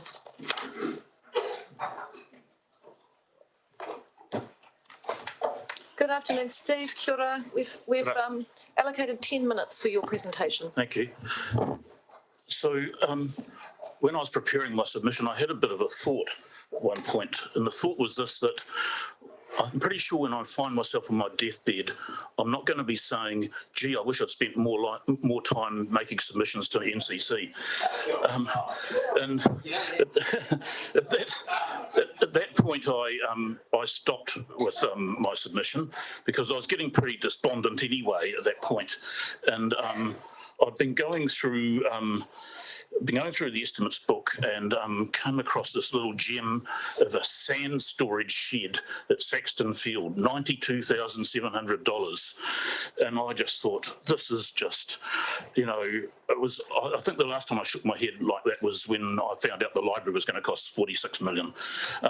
So that was my level of despondency. But look, I've got to say, I suppose the biggest disappointment for me is seeing that we don't have a balanced operating budget this year, next year, or the following year. And I think that's disgraceful. I actually think it's absolutely disgraceful that you can't balance your operating budget. You've got to borrow to pay for the groceries. And I think that's just a damning indictment for everyone.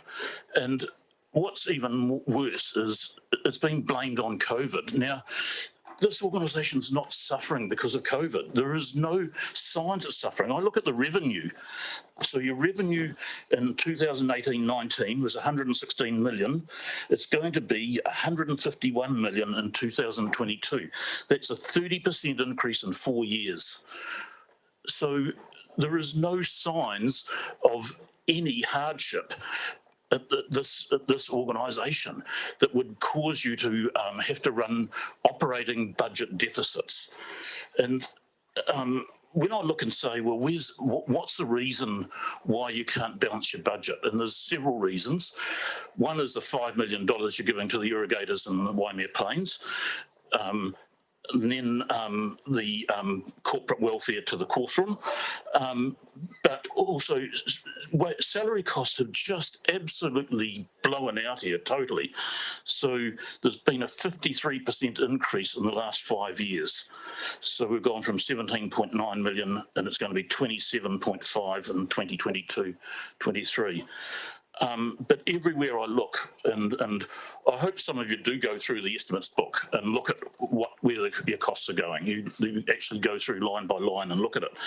Publicity costs gone up 52% in 5 years. And I have to say, what annoys me about that is I've just found out the people in your comms team don't consider themselves to be bound by any sort of journalistic code of ethics. So, I thought that maybe there might be some, commitment to balance and to truth, and but no, there's no code of ethics. So that I think is just awful.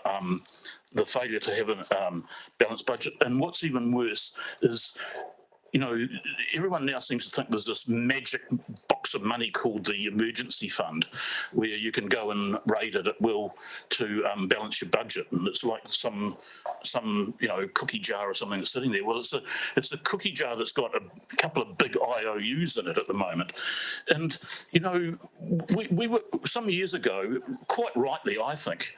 The decision was made to increase rates to provide for an emergency fund to balance out and deal with the inevitable disasters that do happen. And so 1.1 million was taken in a rate increase, and it was going to be put aside for, well, it's going to be provisioned for emergency funds. Now, the big mistake was that was never a cash-based fund. It was always just an accounting entry. And I accept that it's inefficient to hold cash and then have debt at the same time, but actually you can't be trusted. So, you know, an emergency fund should be a cash-based fund, and it should be ring-fenced, and it should be set aside for that. And it hasn't been. And so we don't have an emergency balance. It's in severe deficit. And but if a private company did what you've done, and that is rate someone for one purpose, and then it's not there, that's called fraud. I mean, that's just fraud. And I struggle with it. That there's such a blasé attitude to going and raiding that fund to balance an operating budget. Just on a positive note, perhaps, I am pretty supportive of the old man's bed strategy, the 11.5 million. I hate old man's bed. I am constantly pulling it out of my property, and that is the problem, because no matter how much I do, it reinfests all the time, because I've got absentee landlords who will not tidy up their property, people who are land banking who will not tidy up their property, and I really worry about the fact that you're isolating this to council land. So what I'd urge is you come up with a holistic strategy, and you know, it's no use just throwing money at a problem. You know, you actually have to have a real good strategy and a real good plan and some objectives and milestones, and know it's achievable, and work your way through. And I hold up the Great White Butterfly program as an example of that, because that was courageous, it was bold, it was well planned, it was well executed, and the guys didn't get much credit at the end of it, but they should have got knighthoods, I think, whoever did it. But I would urge that you do it the same way, that you try and come up with, you know, a peer-reviewed plan that might be 20 or 30 years, not 10 years, but one that actually doesn't just throw money and sort of have a half-hearted control, but it reinvests all the time and constantly comes back.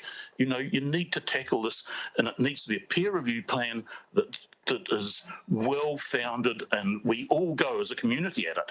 Because if you get community involvement like they did with the Great White Butterfly, you can achieve a lot.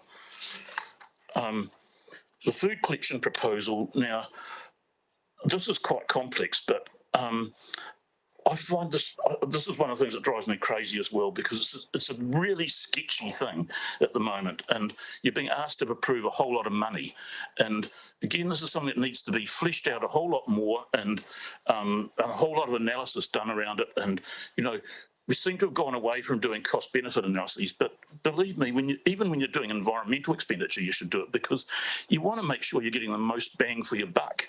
And I'm not sure that you are here. And you know, I keep on seeing this thing about the trial and whether it's going to be a success. Look, 62% of the population already compost their food scraps according to the activity management plan. And I'm one of them. I've got a worm farm and I've got a fantastic veggie garden because of it. But we only had 42% of the people who were invited participate. And when you work out what the cost of that trial was, it was $920 per participating household. So that's a third of the rates of those households was going to, you know, food scrap collection. That just doesn't have a ring of a successful project to me. And I did ask and say, well, what is the plan? and this is the message of it. If a full-scale collection service is established, we will be open to considering any forms of processing kitchen waste. This could be composting, anaerobic or aerobic, insect farming, worm farming, ethanol production, etc. Now that's just so sketchy. How can you approve $13.3 million on something that sketchy? Why don't you just have a budget that says we're going to investigate this, we're going to have it, comprehensively researched, and you're doing a whole lot of other complementary things which may take away from the benefit of doing this. You're actually doing a whole lot more methane capture at the dump.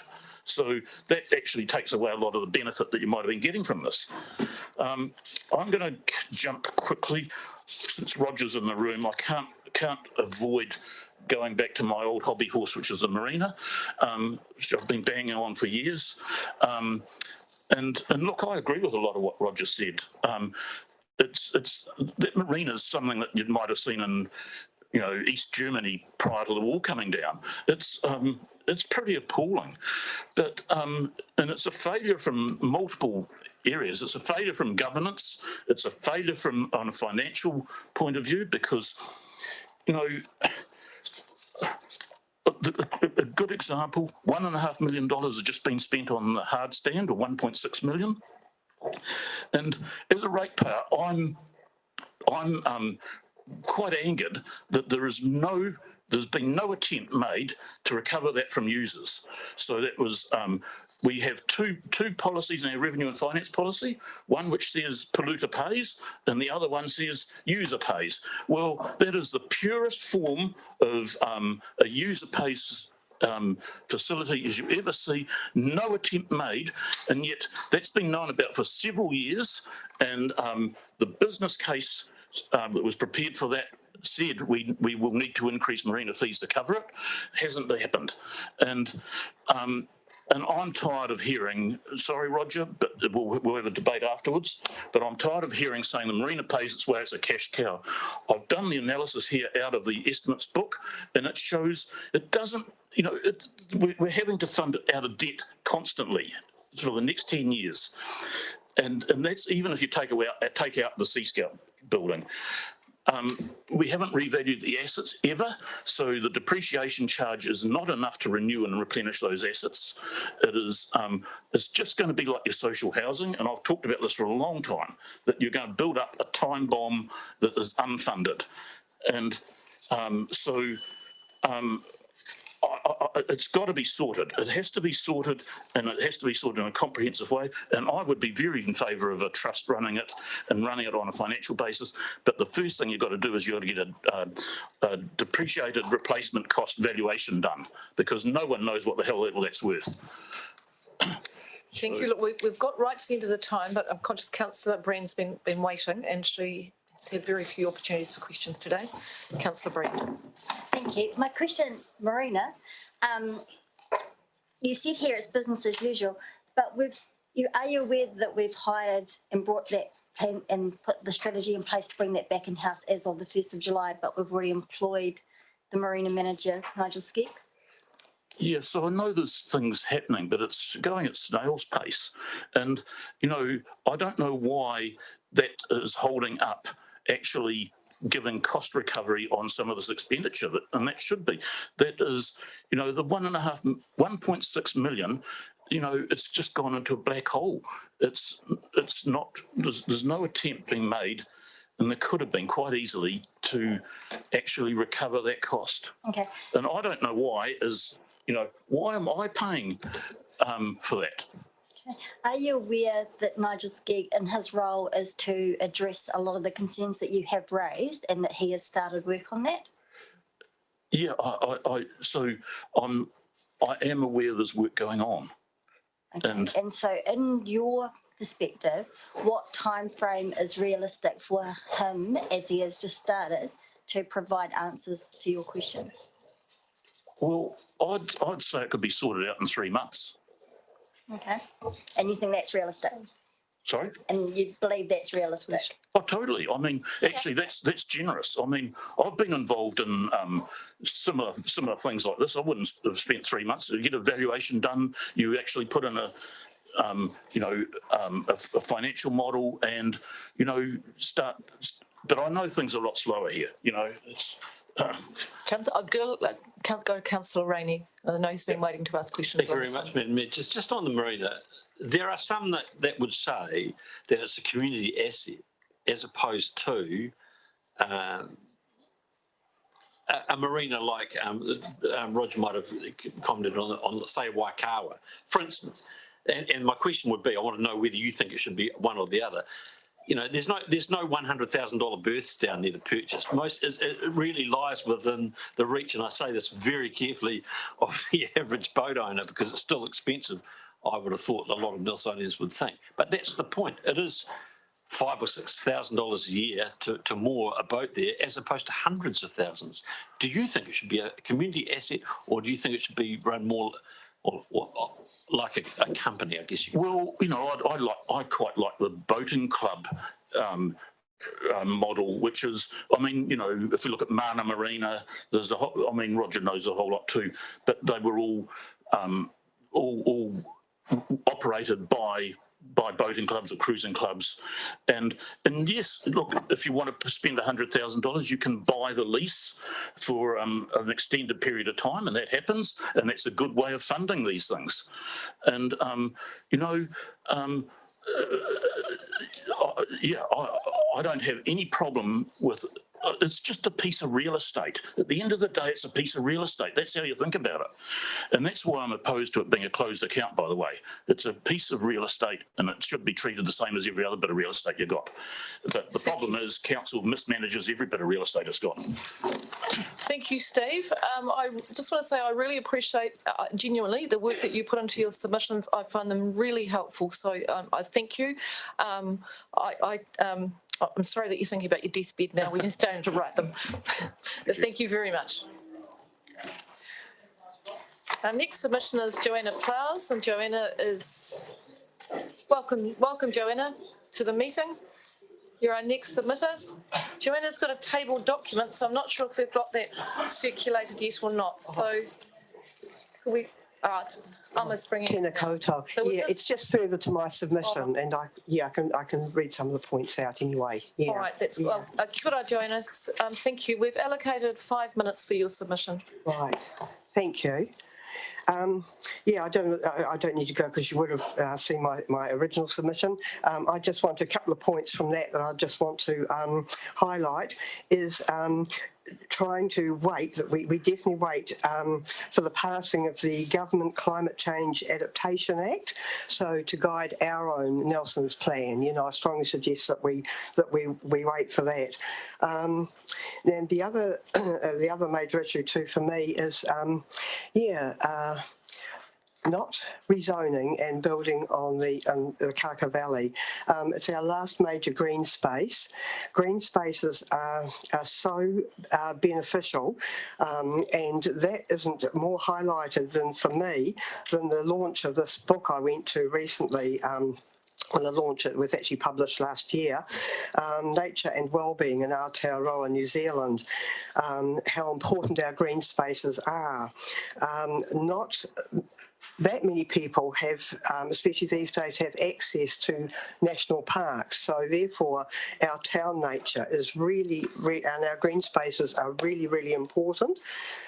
In the book, there's acknowledgement of journalist Richard Louv and his book, Last Child in the Woods, Saving Our Children from Nature, what he calls nature deficit disorder, the growing dislocation, especially for children in nature. And also, I just want to read you here. Also, it's a bit of a criticism, getting back to nature discourse in Aotearoa. While older generations may fondly recall childhoods filled with tree climbing, fishing down at the creek and other free play in nature, for a large number of New Zealanders, being in nature has never been a dominant feature in their lives. And this is particularly likely to be the case for those from lower socioeconomic backgrounds living in urban areas.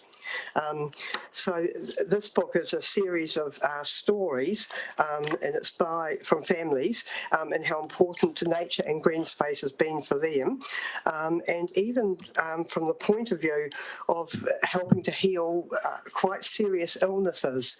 That connection with nature is absolutely valid. The book's by Catherine Knight, was published last year. Nature and Wellbeing in Aotearoa, New Zealand. Yeah, so I can't highlight that enough. And I'm sorry I had to, but I was triggered this morning again by my friend Gwen when she was presenting to do with this whole notion of wilding the tame, not taming the wild, by David Attenborough, which is a recent documentary we watched together. And in that mode, I support her call also for inclusion of the Nelson Estuary and Tasman Bay in the long-term plan, please. Extending of the Hoiroirangi Marine Reserve and undertaking estuary replenishment, perhaps even along the community effort lines that we've seen happening at the Kaipara Harbour, which is actually the largest harbour in New Zealand, but they're doing some really major work there with planting and that along the harbour. Also, in regard to this, I'd like to see the non-vehicle access with Delaware Bay estuary because of the damage occurred by the vehicles and an acknowledgement of iwi values. I note this non-vehicular ruling is also being considered on some North Island beaches as well. Boat access could be transferred to Cable Bay, and I mentioned that in my original submission. And I also have to say I was triggered this morning too with hearing about the Nelson Women's Centre. I would like to support them with a better call for better pay for managers, and the very positive idea, I thought, creative idea, to purchase the Kingsgate Motel for accommodation for mothers and young children. I thought, yeah, that could be ideal. As well as with housing, realising that without the Kaka Valley, but that I believe Council still has 2 other areas that have been assigned for housing, which would take care of building needing for our proposed population increase. Further to that, a tax on vacant properties and houses on Airbnb. And I wanted to add in my original submission, I'd like to see commercial rates charged on Airbnb to try to prevent the current trend of houses being built or bought just to hire out as Airbnb accommodation. This does not help current homelessness or the nurture of community welfare and spirit. And I also agree with another submitter that Nelson City Council needs to educate and promote, obviously, the required rules and regulations which are needed for the operation of Airbnb properties, like the local backpacker businesses obviously have to abide by. And another important issue that came up this morning I'd like to support, and I have supported in my original submission, is the current food waste pilot scheme.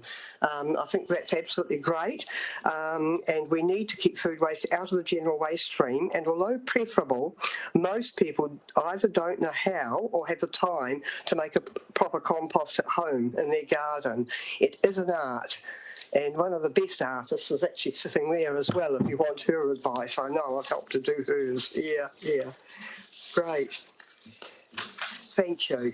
Joanne, thank you very much for your comprehensive submission. Look, I just want to try and squeeze in a little over time, but can I squeeze one question in? Just, I'm really interested, you've made a comment in your submission about pedestrianising the middle section of Trafalgar Street, and then you've gone on to talk about having a speed limit for bikes and scooters. And I just want you to just talk to us about that one. Is that something that's concerning you? Yeah, it's accommodating everyone because it's so important that we have the extra wheeled transport. I'm seeing all sorts of wheeled transport coming out now, people on, and we need that as well. But like at the moment too, like where do they go? Do they go on the bike lane or do they go on the footpath? You have people being hit on the footpath, and yet the bike lane may be too fast for them, But also if we want to have that in the middle of town, there has to be a speed limit. So people are going to feel safe, and I think pedestrians take precedence. They're number one.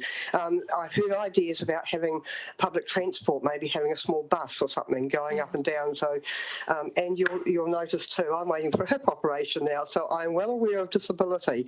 But it occurred to me, like up at the hospital with the buggies, the guy with the buggy that can take 3 people, if we had a buggy, if we pedestrianised more the middle of the town and we had a buggy that could get people, you know, if they want to get off from their cars, even if they want to go down to Briscoe's or something like that, if we had a buggy that circulates regularly and can take people. And I was going to ask you, that is probably one of the, one of the best suggestions I've seen on behalf of, I'm just thinking about you today. Actually, that's something that we haven't seen come into submissions before, and I thank you for that innovative idea. That's great. Oh, thank you. Thank you very much.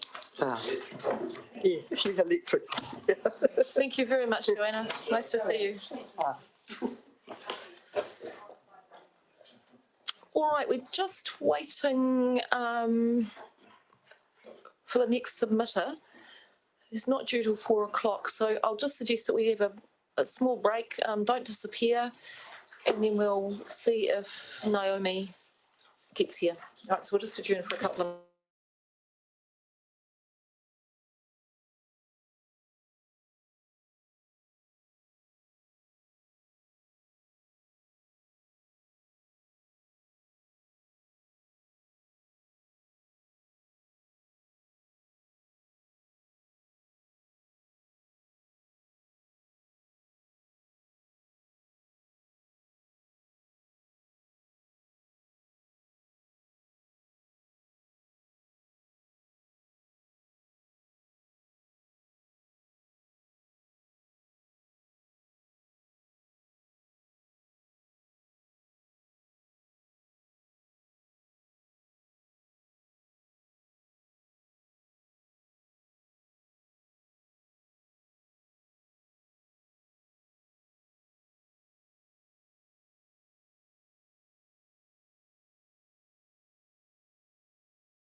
Kia ora tātou.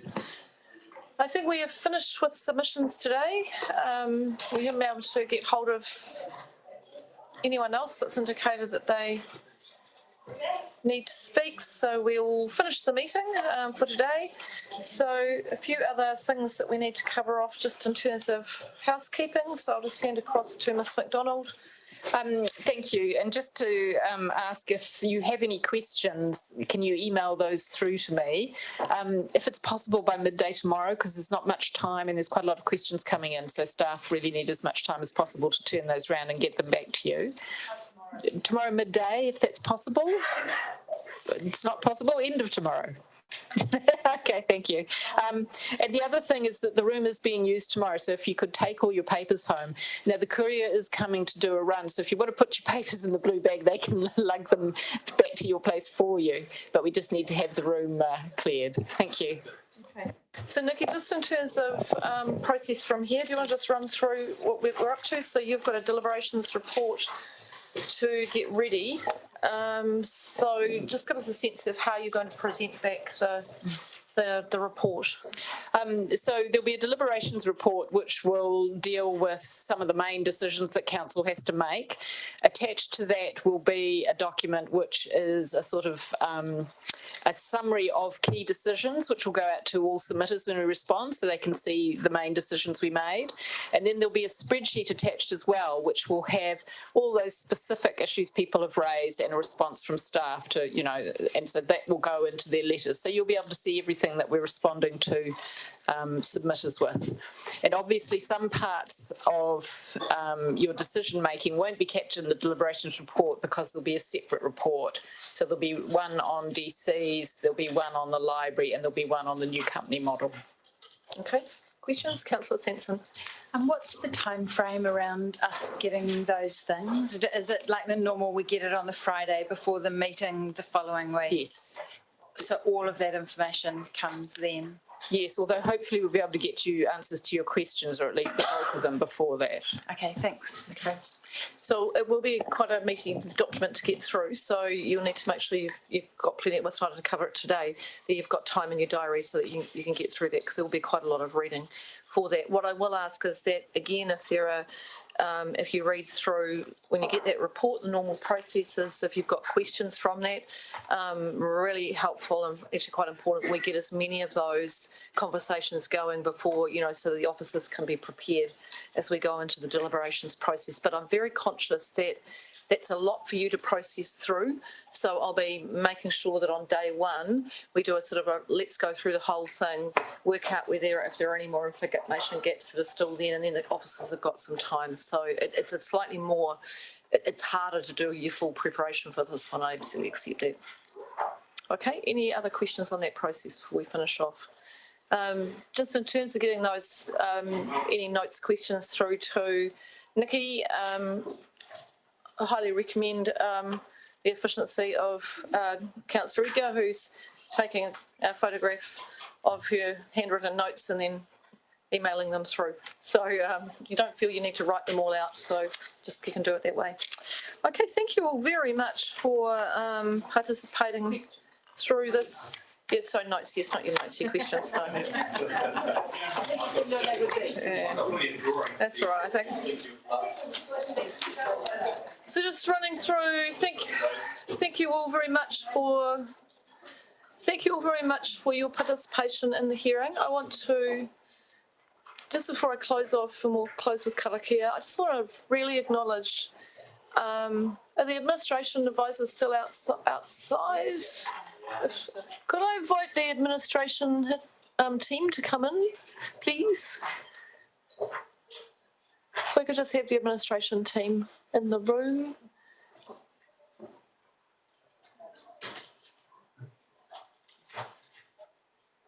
Kia ora tātou. Donna, I just want to, and Debbie as well, I just want to acknowledge all of our administration team.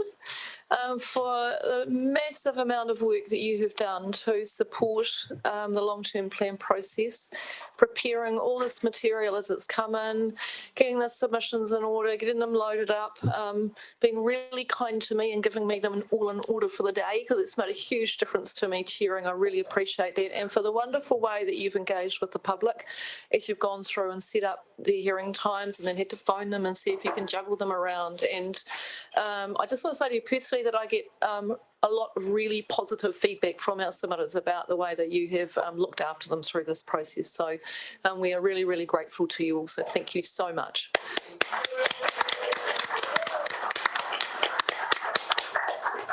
And governance advisors, you'll get your thank you when we get to the next stage, because you've got a piece of work to do, now. So good luck, well done to that team. They are now working very hard, and as you've seen, they've been running minutes, so that you've seen the team swapping over. So one team is writing minutes as the next team comes in. So thank you again very much for all your work, but you've got a way to go yet. So that's how we go. Right, thanks, elected members. We'll finish the hui today with karakia. And we're continuing our practice on tuia. Tuia ke rongo, tuia ke raro, tuia ke roto, tuia ke waho, tuia te here tangata, ka rongo te po, ka rongo te ao, humie, huie, taie kie. Kia ora. Thank you very much. Have a lovely evening.